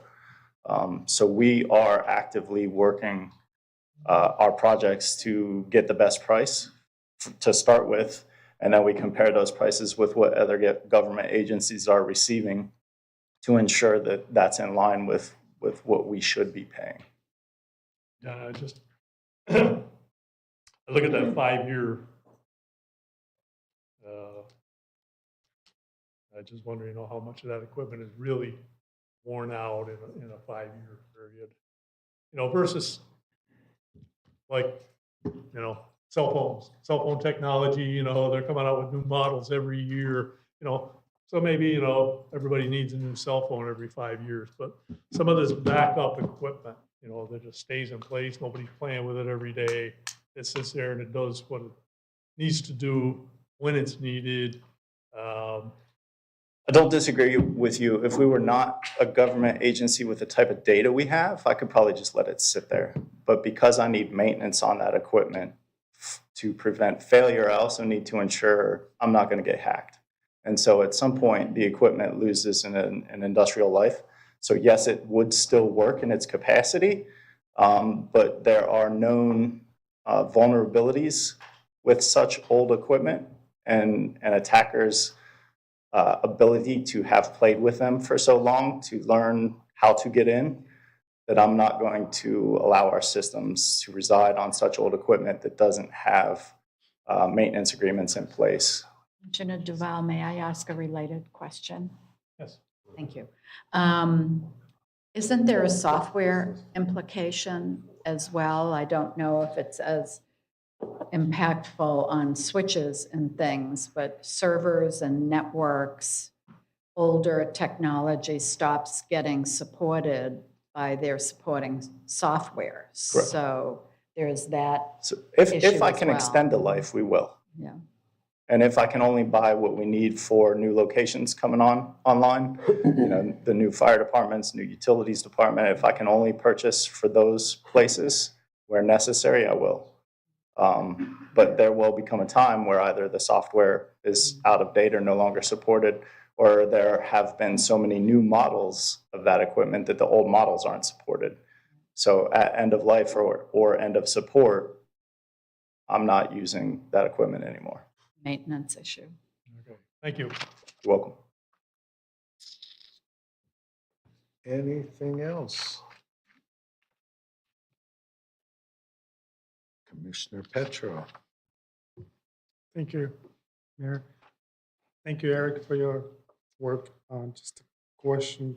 So you're not asking, according to this page 345 of the big book budget, you're not asking for $1 million this year? No, it's No. 600,000. It's only for the phone system, right? Correct.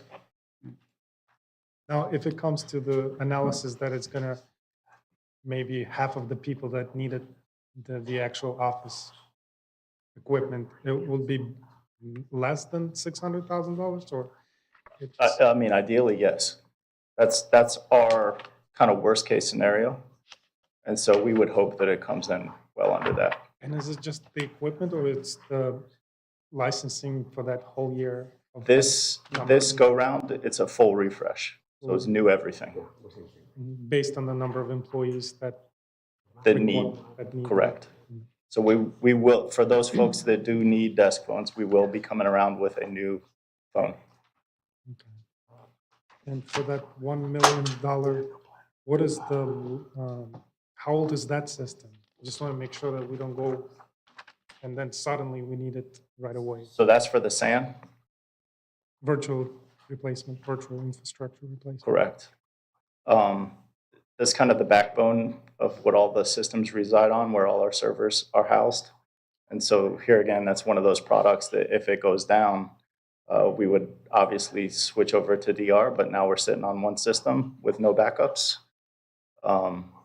If I can extend the life of it, I certainly will. Because it's so new as a product, we think we can. But if we cannot, when the time comes, we're 2-3 years out from that. 3 years out from that. And so if at that time it's no longer viable to continue with that, we would need that $1 million to buy something new. How old is it now? 2 years. 2 years. Okay. Okay, that's it. Thank you. Thank you. Seeing nothing else, any public comment? No public comment, sir. All right. So we have made it through. We have one more in this category, Mr. Mayor, which is development services for the all other category. And then I'm not sure how you want to address it, the conversation regarding the direction on the money for the police and R&R, as well as the parking that was voted on. All right. So, go ahead. So Development Services has a $4 million CIP amount, Mr. Mayor, and it is composed of the Building Department online permitting for $1 million, the renovation of the NPPD headquarters for the building division of $500,000, as well as the environmentally sensitive property acquisition of $2.5 million. That's the total of all three of those total your $4 million. So we're happy to answer any questions regarding development services. Questions, commissioners? Commissioner Langdon.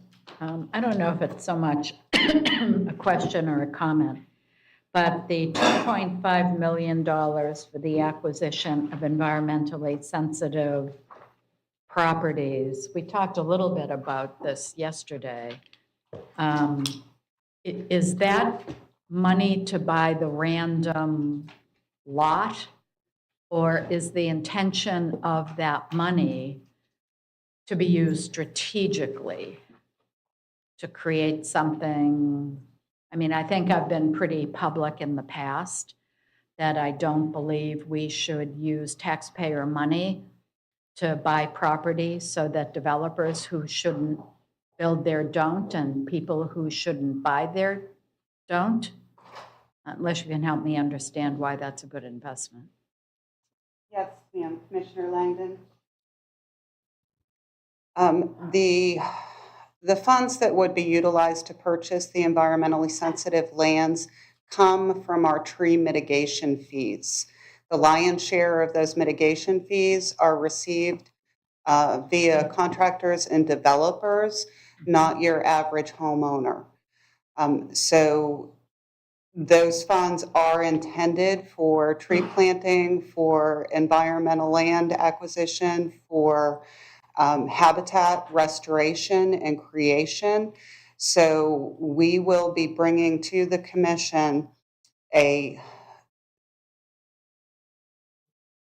list of properties, and we'll be providing you with some information about the ecological value of those properties and making recommendations as to which of the properties' natural resources things should be prioritized for acquisition, and then we'll receive your feedback as to which ones you would like us to focus on to determine if we have willing sellers and to proceed with negotiations for purchase.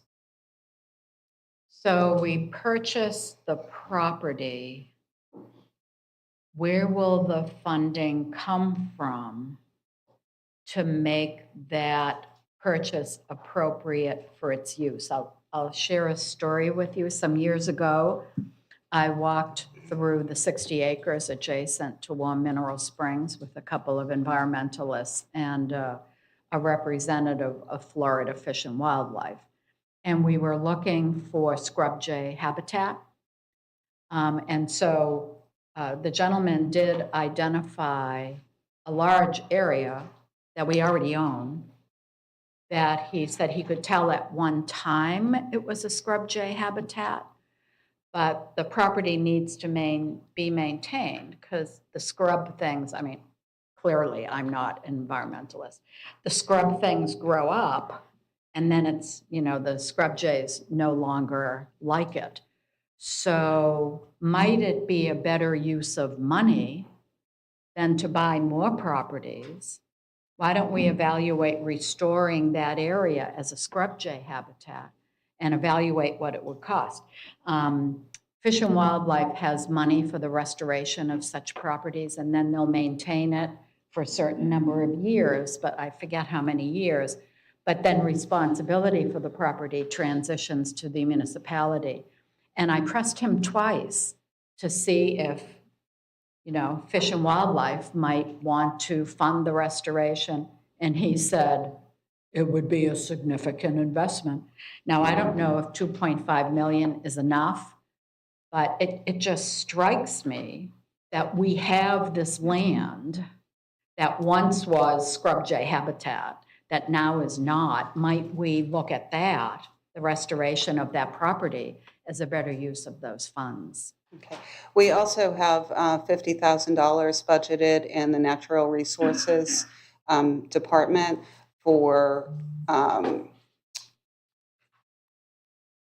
control of exotic and invasive species on city-owned property. We'll work with Public Works and Parks and Rec to implement that program, and that will be an ongoing budget request. As to properties that may be acquired by the city in the future for environmental conservation, we've already started having conversations with our nonprofit partners like the Nature Conservancy about their willingness to accept conservation easements on these properties and to handle that ongoing maintenance responsibility for those properties, especially where there are scrub jay, gopher tortoises, and other endangered species. So we are working toward a situation where the city's costs in maintaining those properties can be minimized through those partnerships. Moreover, some of the properties might be appropriate for parks. And with Parks and Recreation, if those properties were transferred to Parks and Recreation for park use, those improvements to the property may be able to be paid for with parks impact fees if they meet the qualification for a park system improvement. So there's many avenues that we can approach this, and we are proposing this environmentally sensitive land acquisition program because we consistently hear from the residents that they want to see more conservation land. So you'll see when we bring the properties forward for your review and recommendation that we're doing the best we can to scatter those properties across the city as a whole rather than focus on one area, because we also get a lot of criticism in that area that, all the park land is in a certain place or all the conservation land is in a certain place. Well, just a few things to poke at. I'm a little suspect of the conservation easement conversation because I heard the president of the group that we've been talking to about that 60 acres adjacent to Warm Mineral Springs. She was quite clear. There's no money for maintenance. So I'm going to take her word for it. Not that I don't trust you, Lori, but when she says no, she's in charge of her budget. $50K is not going to scratch the surface of that property by Warm Mineral Springs that was once scrub jay habitat. So I would just respectfully request that we evaluate that property and have a conversation as to whether or not it makes more sense to invest in land we already own that is not maintained and could be a very valuable conservation area for our scrub jays versus buying more property that we don't have the budget to improve or maintain. I mean, just a suggestion. If I could, I have a different slant on this 2.5 million because I'm a strong supporter of this. and I promoted it, and I asked for it, and I wanted, because I don't see it as picking up a parcel here, there, and everywhere to like protect gopher tortoises or scrub jays or whatever. I see it as a viable means towards acquiring critical, environmentally sensitive property that lends itself to the kind of stormwater management projects that would significantly help our citizenry along the Myakkahatchee. I believe we buy tier 1 properties. We still have a group to go. There might be a dozen, 2 dozen more properties between tier 1 and tier 2. I would love to buy up all that property. I'd love to see us build some retention ponds there or find a partner to do it and put some culverts in there and actually find a way to reduce the flooding of our citizens who live in and around that area. To me, I think that would be an incredible use of this money, and I would consider that environmentally sensitive land. You could build park-like areas around it. You could create not a celery fields as compared to the celery fields in Sarasota, but something that might be very interesting that would do a multitude of good for our city. That's what I'm talking about, because, I just think like that's really long overdue. If we think for a minute that we can turn the blind eye to the flooding in the city, we're sadly mistaken, and on top of all the other challenges we have.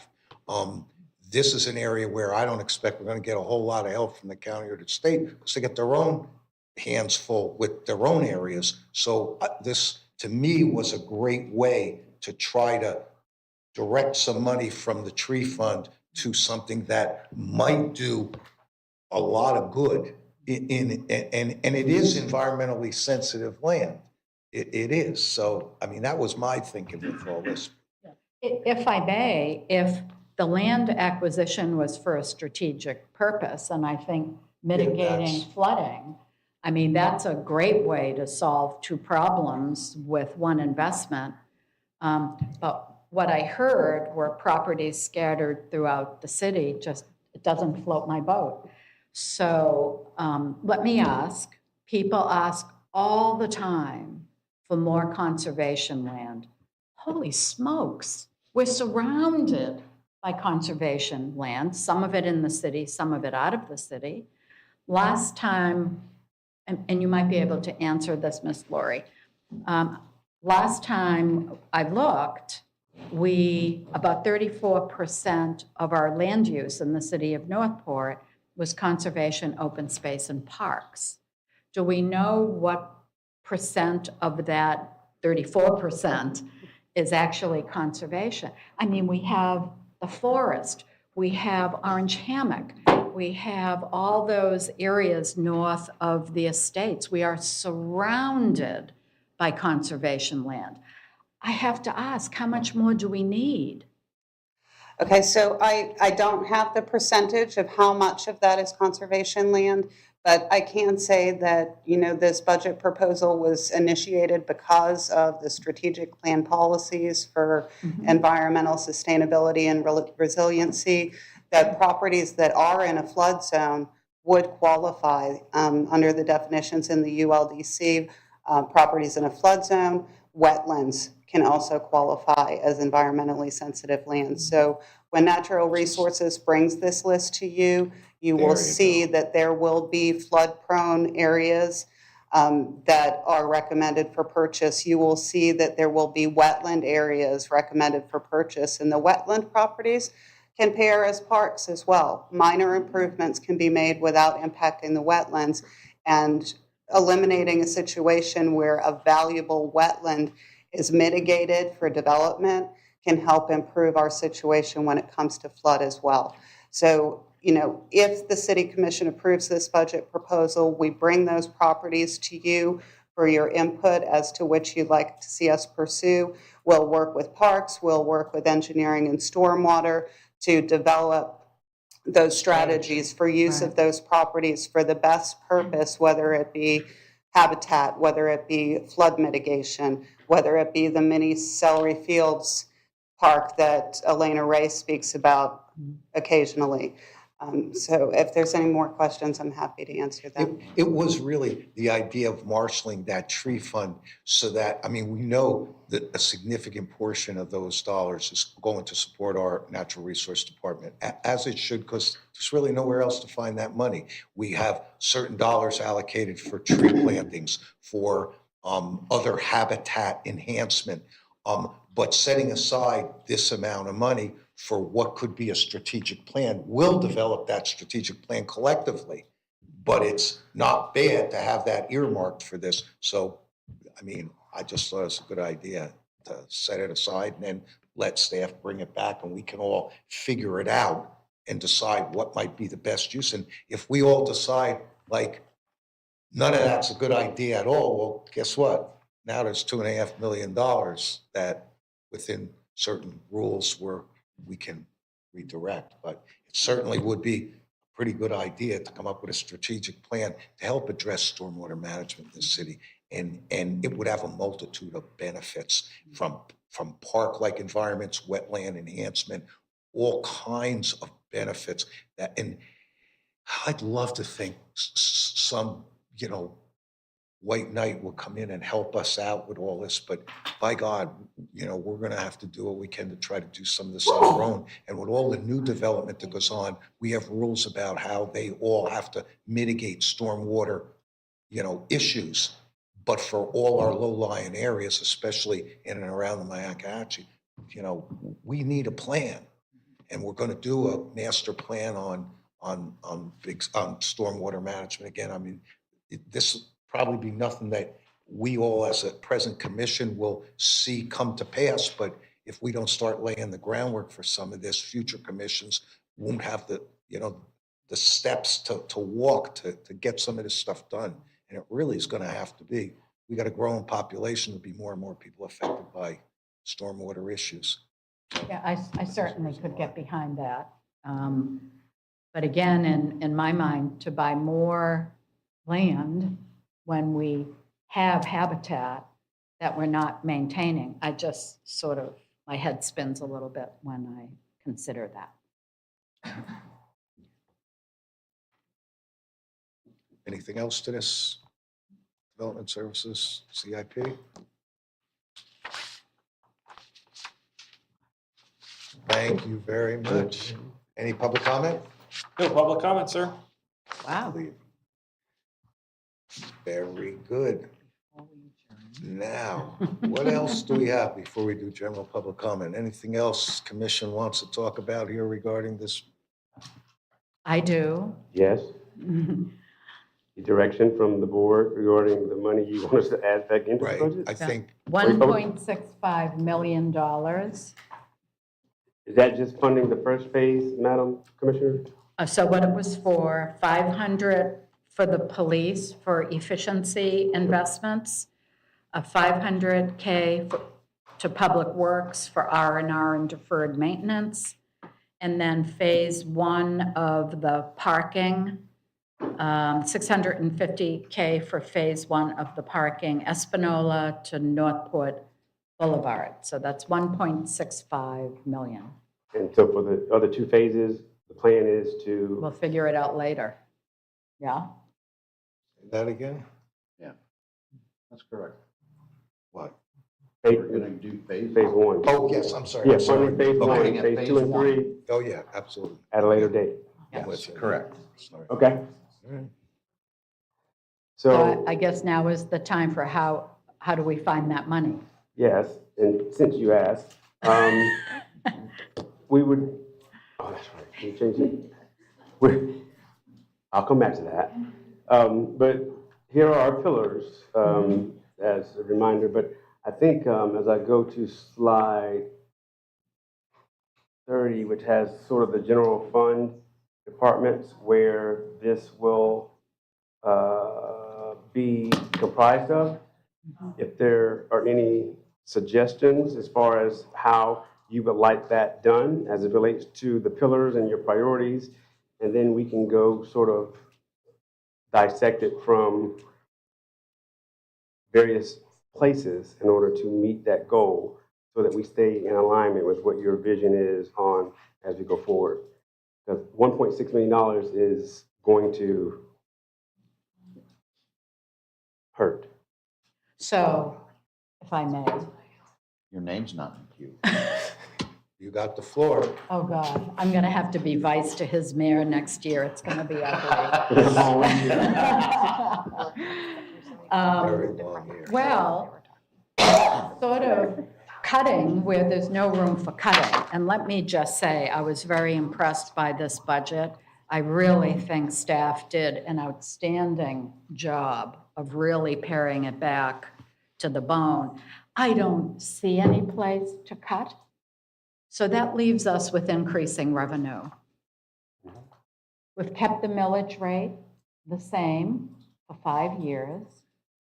We have talked in the past about how very slowly incrementing the millage rate can make it a lot easier rather than waiting a year or two and then we just have so many fires, we have to really jam it home. I think we should also consider the revenue side of the conversation and not just the cost-cutting side of the conversation. And to her point, Mr. Mayor, if you were considering a millage rate increase, that amount would be 4.2% to make up for that $1.6 million. What would it bring the millage rate to? It would increase by 0.1583, taking it to 3.9250. 250? 3.9250. We're at 3.7667, so that's an increase of approximately 0.2. 4.2. Approximately. It says 0.1583, but yes. Whenever she's done, I'm ready. That is a pregnant conversation. Vice Mayor. Yeah, I was leaning on the same lines, but you guys did put a very, very lean budget together, but I was looking at both aspects of it, this is what you brought this time, bring us back a new set of numbers in July on where you guys see fit, scrunching it down a little bit more, and it could be losing a vehicle here or a piece of equipment there, whatever buckets that these monies come out of that can be replaced into the same buckets to come up with these monies, be it Parks and Rec money or where we're trying to adjust these funds. Right. If there's a little bit to be taken away, let's work on that, and then we can look at an adjustment into the millage rate to come up with the shortfall. I'm looking at both sides of the fence, not just jumping the millage rate. I think there is a little bit more savings in there, even though y'all are at bare bones, and I'm not trying to pick on you. I talked to you the other day about, 6 vehicles. Maybe we can buy with 4 vehicles this year and do more next year. That's something that staff needs to look at. I can't judge and say, nope, you're only getting 4 vehicles, especially if you do need 6. This is where staff has to come into and say, yeah, we can push that out another year. And I know it's tough. I know you've already done it, but this is our first chapter. We expect more in chapter 2. Sir, Mr. Mayor, Vice Mayor. You'll get it right sooner or later. You are. Matter of time. I was prepared for you to say that because I knew you would go there. But and he's right the way that he says it, because we don't like to dive into line items, and that's exactly how we have structured our budget. So I'm glad to hear you say that.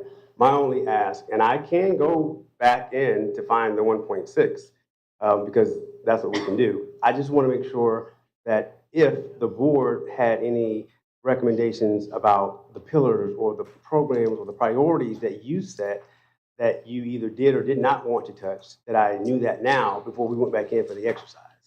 Because I'd hate to go in and cut something that you, as a board, would say, don't do that, and save us some time. For instance, we know that you've just added some money to public safety. Public safety is 55% of this, so that takes that entire right side off the equation to go find in the $1.6 million. And as you can see from the low numbers of those particular departments that are left, 1.6 is going to, even if we divide it equally, which is not the right way to balance your budget, because we are a priority-based budgeting philosophy where we put the most money where the most impact is that aligns with your vision and your goals, is still going to eat up something in a big way because there's just not a lot there. But to your point, we can do it. I can do it. I just want to make sure that if there's anything on a priority basis or a vision basis you would like to give me direction on before we do the exercise. And another thing I would add too is, yes, we just gave you a proposal of $1.6 million. We may not be able to get that $1.6 million. Oh, I can get it. Okay, well then you get it, bring it back, and I can get it with no millage rate increase and everything. I mean, Wait, yeah, we'll wait, hold wait. you to it on the record. But what I'm saying is there's give and take on both sides. You know, when you come back with the numbers, we may have to give a little bit back to you as well. This is what we stood on today. This is what we decided on what we'd like to see. Yes, sir. But it's not a perfect world. We're willing to work with staff. Yes, sir. But I'd like to give staff the opportunity to figure it out for themselves to where we're not hurting them. I completely See what I'm saying? Oh, yes, I completely understand. I'm up in the queue. I'm sure everybody Oh, wants yeah, to you weigh are. in. Look at that. So anybody who wants to ought to get their name up there if they want to be recognized. But Pete couldn't have said it, I mean, Vice Mayor couldn't have said it much better than I. You know, if staff brings back where they might be able to find this $1.5 million roughly, and the consequences of swapping out, so to speak, is just too onerous, well, then maybe we can't do these things that are being proposed. But as far as a millage rate, you know, I mean, the inevitability of property taxes going up, you know, certainly from my standpoint, I just can't imagine a world where that's not going to happen over time. Look at the police headquarters alone. Okay, that facility is going to get built because it is an absolute necessity. One way or the other, the only place to pay for that is through property tax increases. Even if somebody else builds it, we're going to have to pay for it. And the only way to pay for it is with taxpayer dollars. Then look at the federal government, look at the state government. There is no doubt in my mind that going into next year and the year after, at least for the next couple of years, we're going to see dramatic cuts. They just passed a budget yesterday that cuts a big chunk of money out of the state budget. It's going to trickle down the impacts of this. Municipalities are going to have less money to work with. It's just that simple. And every one of us will be faced with the challenge. Each one of our municipalities are going to be faced with this challenge of, do we slash services? Do we compromise public safety? Do we compromise amenities, quality of life, so drastically that it will affect everyone's life? It will affect them. In some cases, it will affect whether people live or die if the decision is made to slash those services. So if that's not an acceptable approach, which I don't really think it is, then what's the only solution? Generate more revenue at the local level. And so we're looking at a couple of years of incredible uncertainty.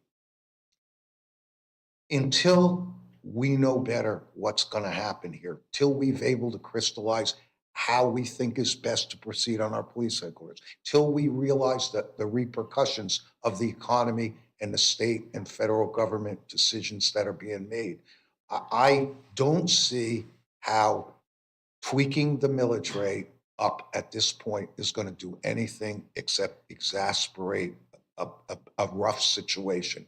It's like trying to put a Band-Aid on something that's like bleeding out.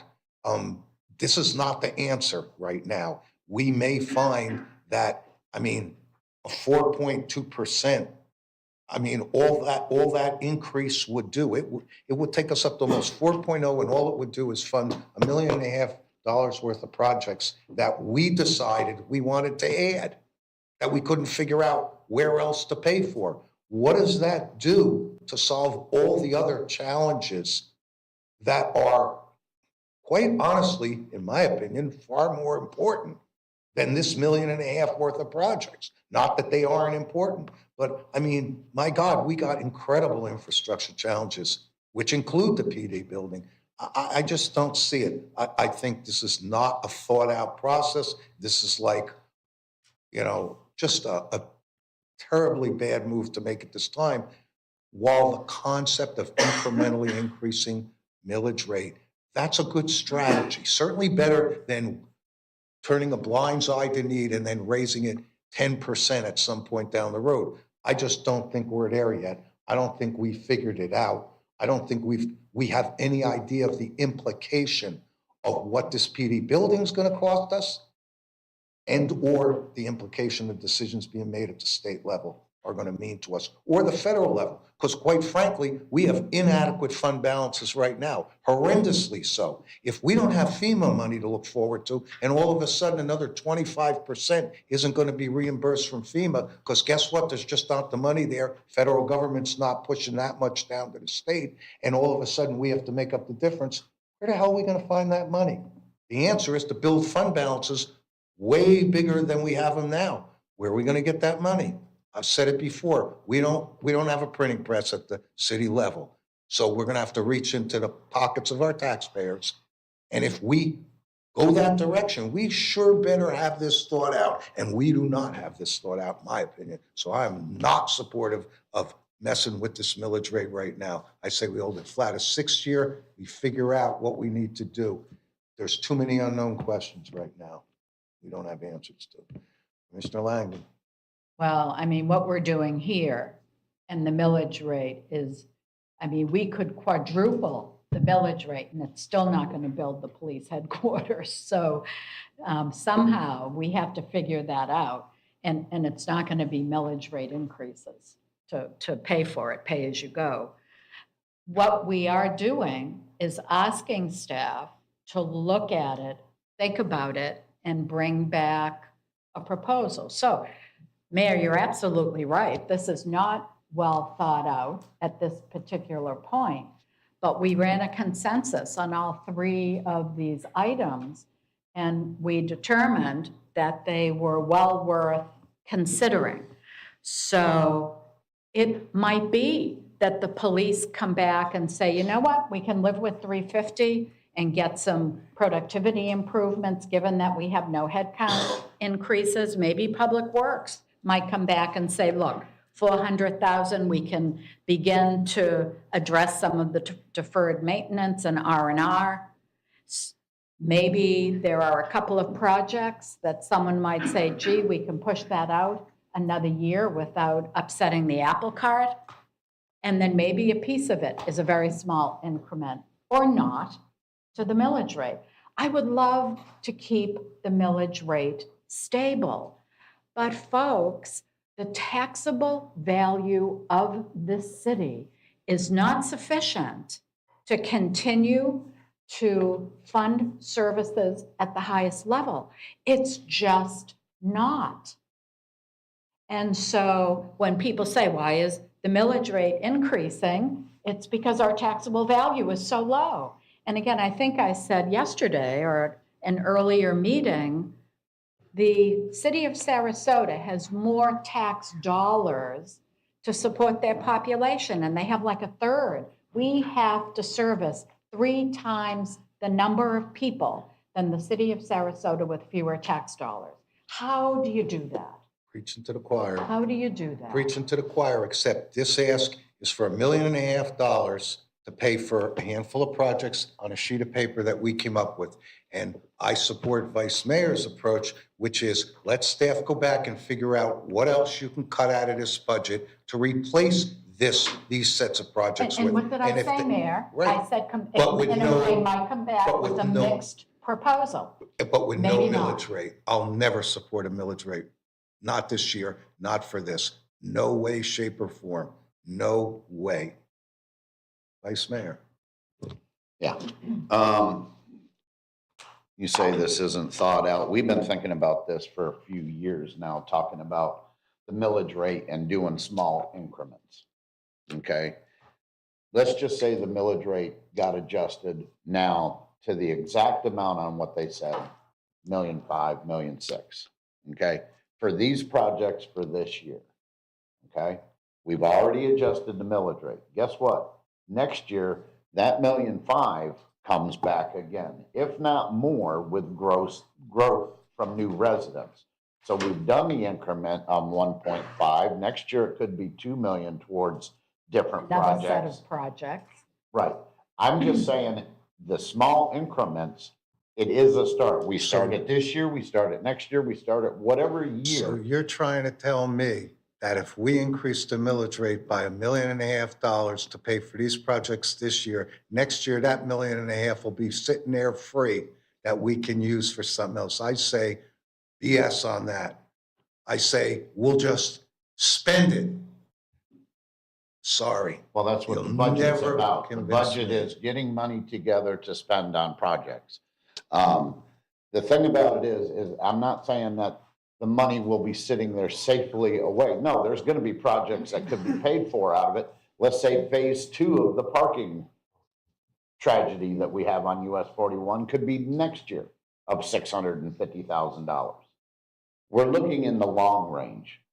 Do we have to raise it now? No. Did I say I wanted to do the whole $1.5 million in the millage rate increase? No, I wanted to see them tighten their belts, come down, and maybe we can half and half it. But before long, it's going to have to be done, whether it's this year, next year, or we just can't keep up. We're gonna tell them to cut it down and go on a diet for the next 3 years. What service are we giving our citizens in the long run? We've talked about cutting sanitation down to where we're only gonna pick up the cardboard once a month. You know, we've talked about cutting out bulk pickups. That's all services that the citizens get because they're paying their taxes. You know, how do we make this work for everybody to where we're as much as whole as possible? And like I said, it's up to staff to find us a way to figure out that we've suggested what we want. They suggested what they want. This is our first meeting. The next meeting, we'll find out how close we are together. And if the next meeting they say, oh, the best we could do is a full millage increase, then you stand on your soapbox and say, no, I'm not doing that. And I would probably stand right there with you to say, can't do it all. Maybe we can do half. I think entertaining a millage rate increase when we have no idea what the implications of what the state's doing, and we've not figured out a path forward for our key infrastructure projects, which include the PD. Yes, we're not going to pay for that as you go, but in a way we are. If some P3 partner comes in and builds that for us, or even if we do a COPS deal to build that thing, we're going to have to pay for it on an ongoing basis. Where is those dollars coming from? They're coming from our taxpayers, and they're going to come out of the taxpayers' pockets. To raise a millage rate now when we don't have an idea what our ultimate needs are and what our real ultimate priorities are when you look at it on the whole. If we're making a decision on millage rate increase, we better really make sure we're including everything. I don't think a millage rate increase to add these projects makes any sense at all. I just think it's off the rails. It just is. I mean, I'd rather do without this $1.5 million of projects than raise the millage rate.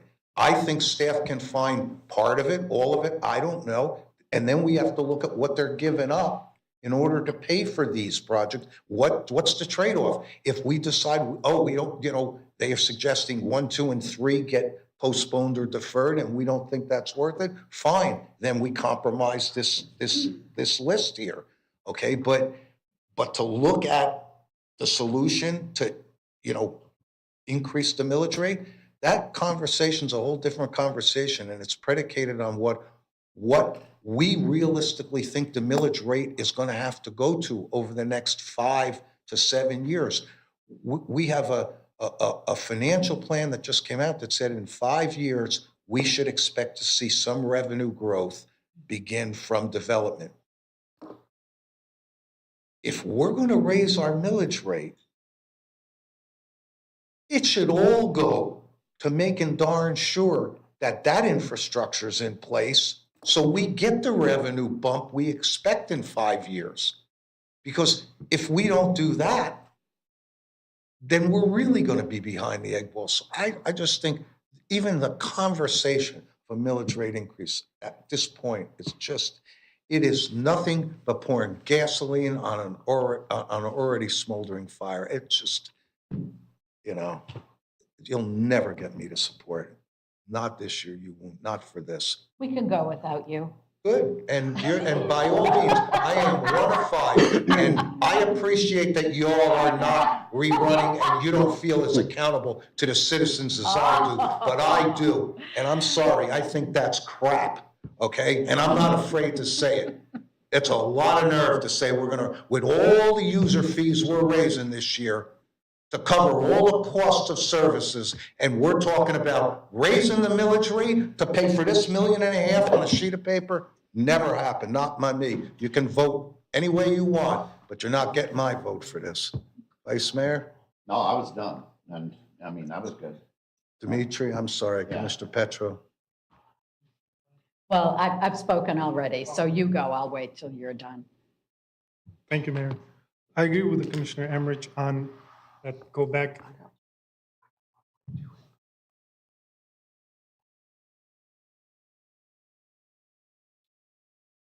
Oh, you could. I'm sorry. Oh, you I'm could. trying to find $1.6 million. That's fine. I agree. You With, haven't found it yet? I'm working on it. All right. I agree with Commissioner Emmerich, and that you can go back and look. It's painful, but it's possible. Right. I just think we can demonstrate in small steps our efforts at least, and can do what we can. I also took 2 of my tax bills, one for the vacant lot and one for the primary residence. And when I did look at the raises of user fees for assessments, it came out to about, I don't know how many housing units we have exactly, but an estimated of 30,000.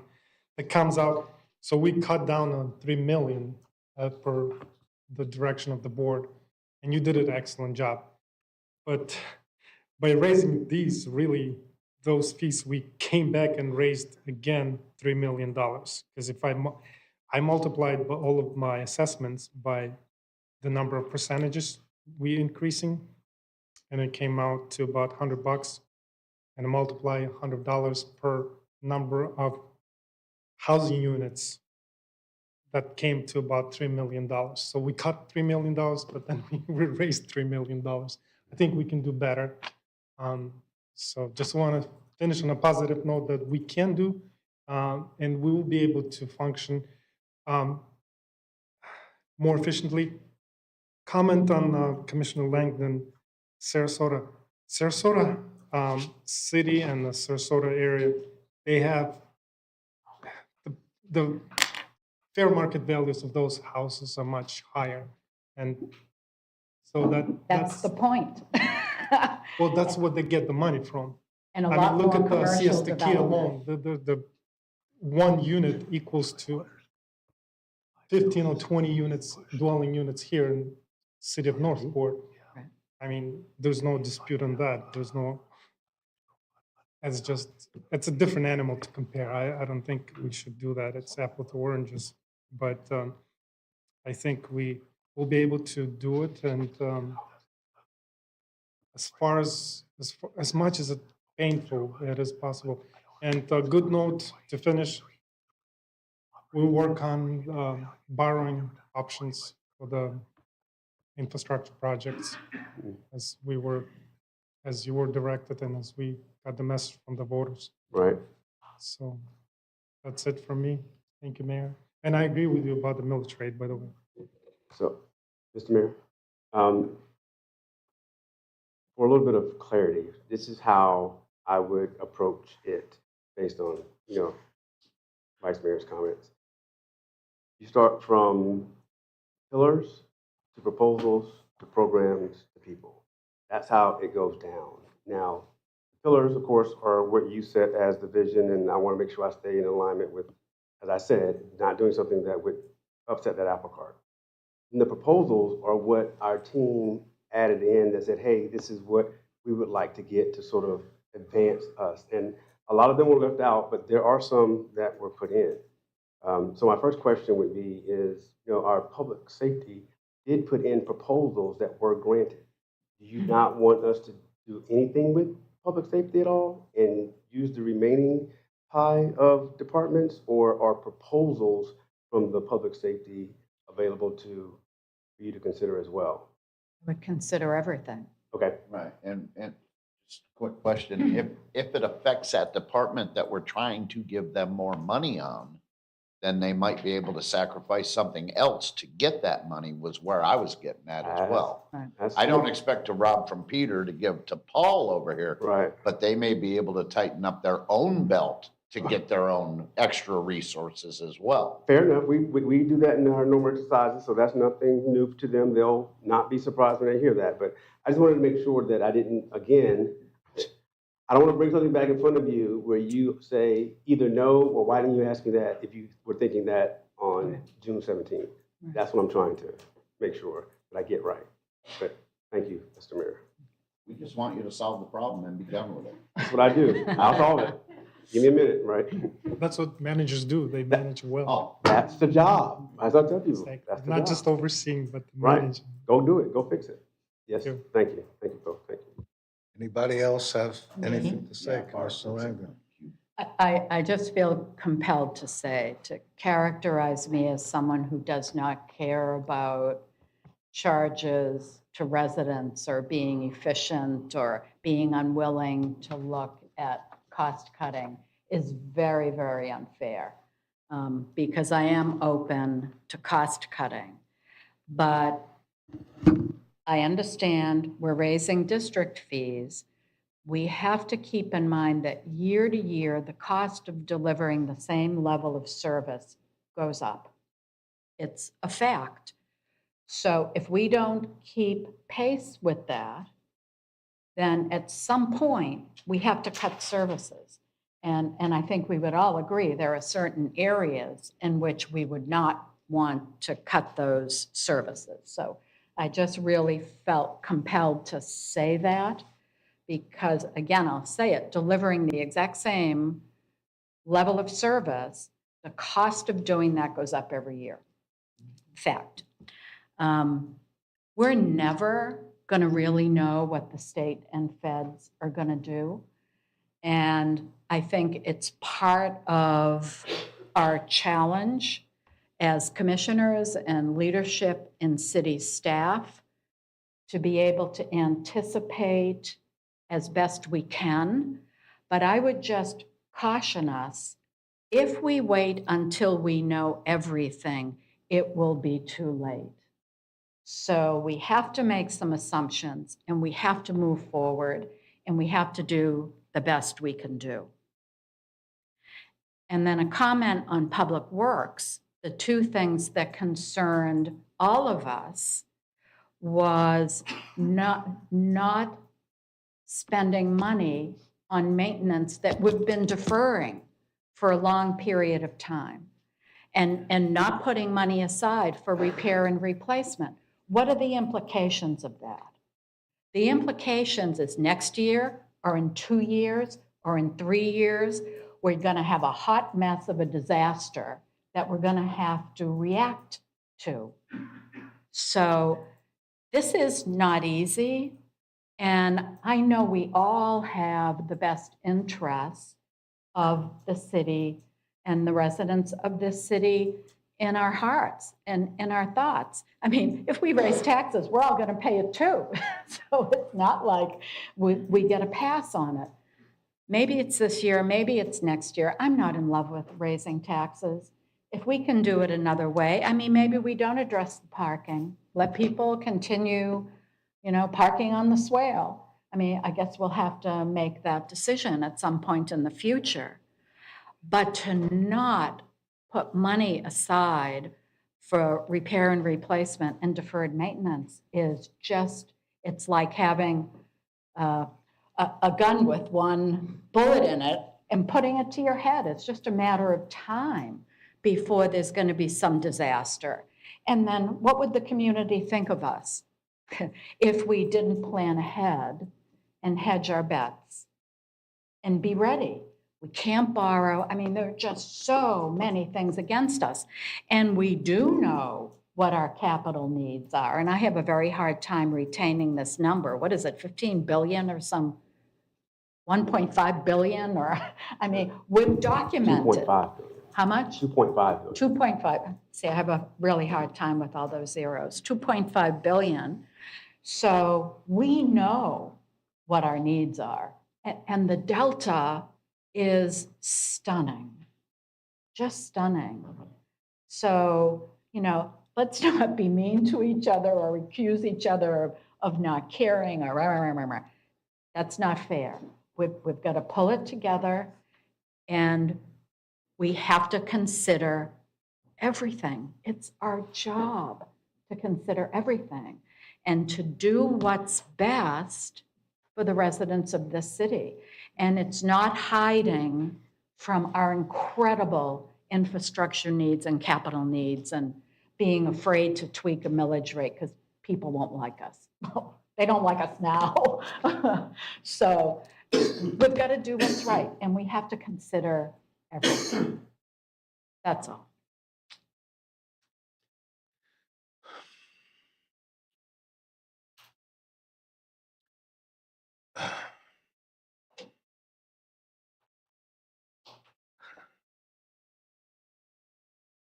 There are times when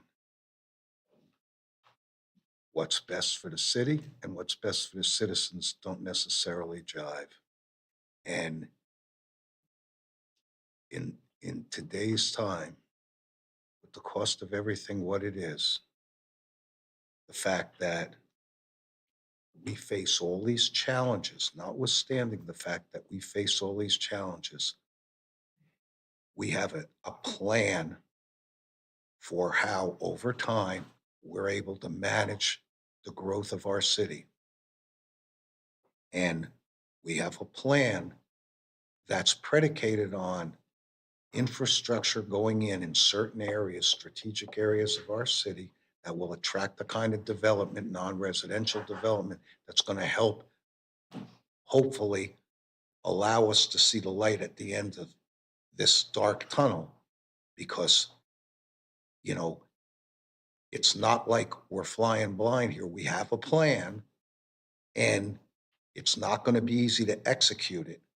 But for me, to ask our citizens to raise their for us to raise our citizens' tax dollars, our property taxes, for anything other than what directly affects the improvement and the enhancement of that infrastructure necessary for that growth, that's the only place I see us doing it.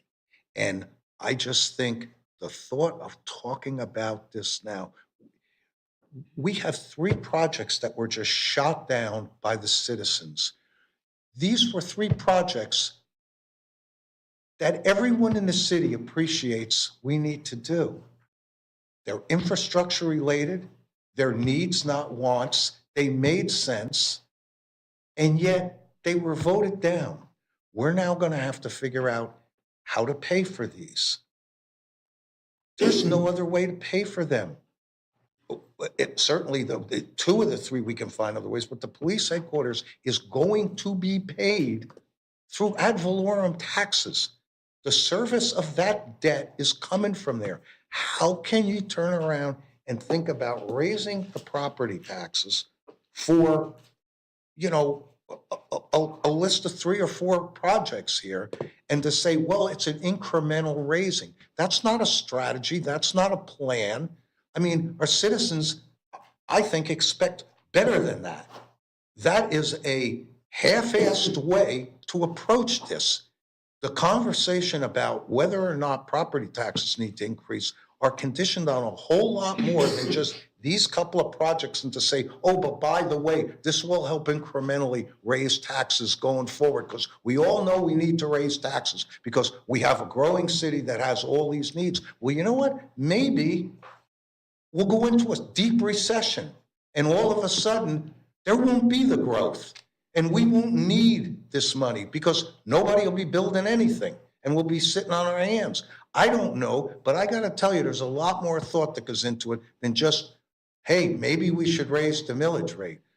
Do you realize like how tone deaf that sounds to people? And so, you know we all care about the same things here and share the vision, but that is just, we're trying to create a community here where people are on the same page, and we turn around and in a tone-deaf manner say, well, we have $1.5 million worth of projects here. Let's, we could consider raising the millage rate for them. That's no reason to raise the millage rate. You want to raise the millage rate, let's raise it for the right reasons. And then let's have a good, long discussion about it with community involvement engagement. So you will not convince me of this. I just think it's outrageous to bring this up at this time in this meeting and discuss this after this city staff has worked hard on a budget to really make ends meet, which I think is incredible. And I think Vice Mayor's idea of trying to find some things that could be swapped out, I'm all for. But if it involves 1/10 of 1% of a millage rate increase, you got a hard no from me, and I'll never agree to it. And I'll fight it in public opinion. I will go out and advocate against it and stir the citizens up. This is wrong. Feel free, Commissioner Langdon, you're up there. City Manager, I have a question. Over the next few months, we're going to be looking at the referendum questions, those essential projects that we all have agreed are critical that we accomplish. And we're going to be evaluating different ways of funding them. We've talked about the fact that those other ways of funding them will be more expensive. When will that information come back? Because I think part of what I hear Mayor saying is that as we figure out the funding for those projects, which we all know are the priorities, when will we have an idea of how we're funding different things? What will, I won't call it debt service because it won't always be borrowing, but there will be payments that have to be made, whether it's lease payments or whatever it looks like. Those are probably the kinds of conversations that would be more likely to require a consideration of the millage rate. So will those come through one at a time? I guess what I'm asking is I think it will be important for those projects for us to have an idea before we can move forward. What's the most likely funding option? What is the monthly payment or whatever the payment schedule is going to look like? I suspect that we wouldn't have enough money to make those payments if we did them all at once.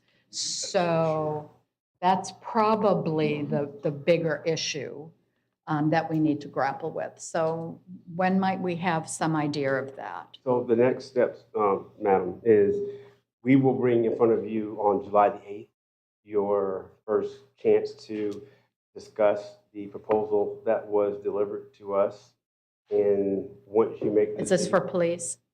Police. Or all of them? All 3 of them were included in the same bucket.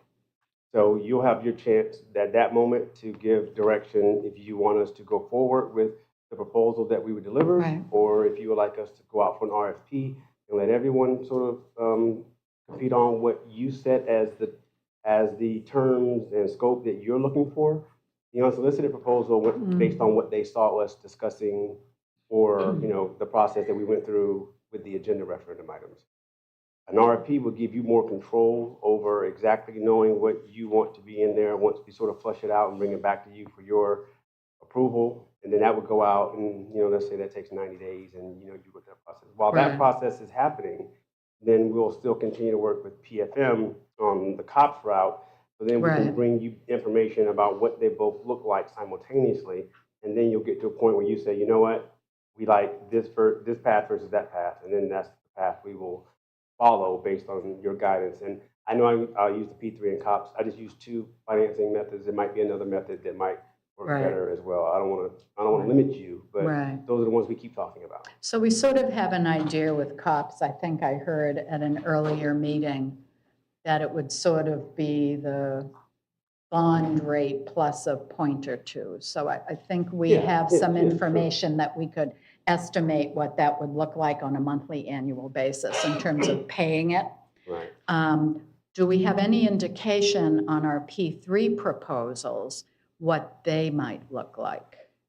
The one that we have received is expensive. It's, I believe it was more than $7 million. Was over $8 million A year, okay. Just for headquarters? Yes.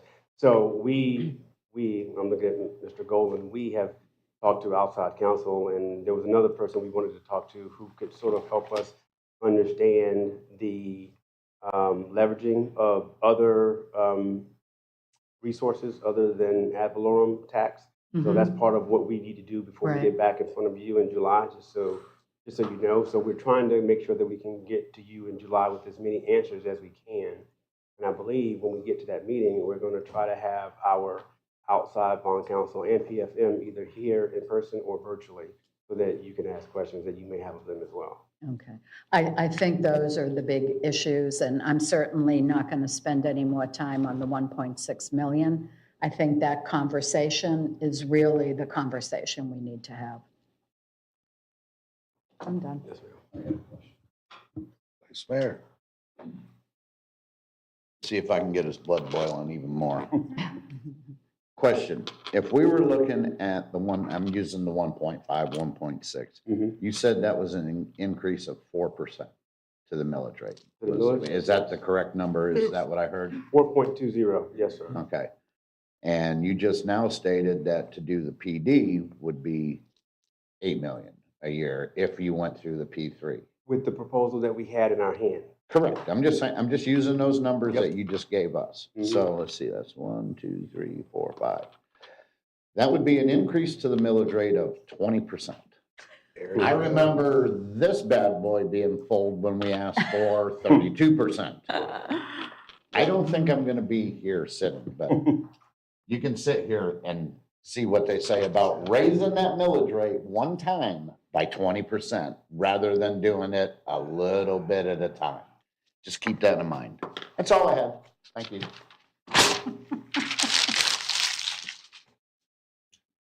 Okay. City manager, do you need any other direction from I us? do not, no ma'am. And nor do you want it. I didn't say that. I work for the board. Anybody else got anything? Do we have any other general public comments? No public comment, sir. Then at this time, it is 2:09, and I adjourn this workshop. Well, this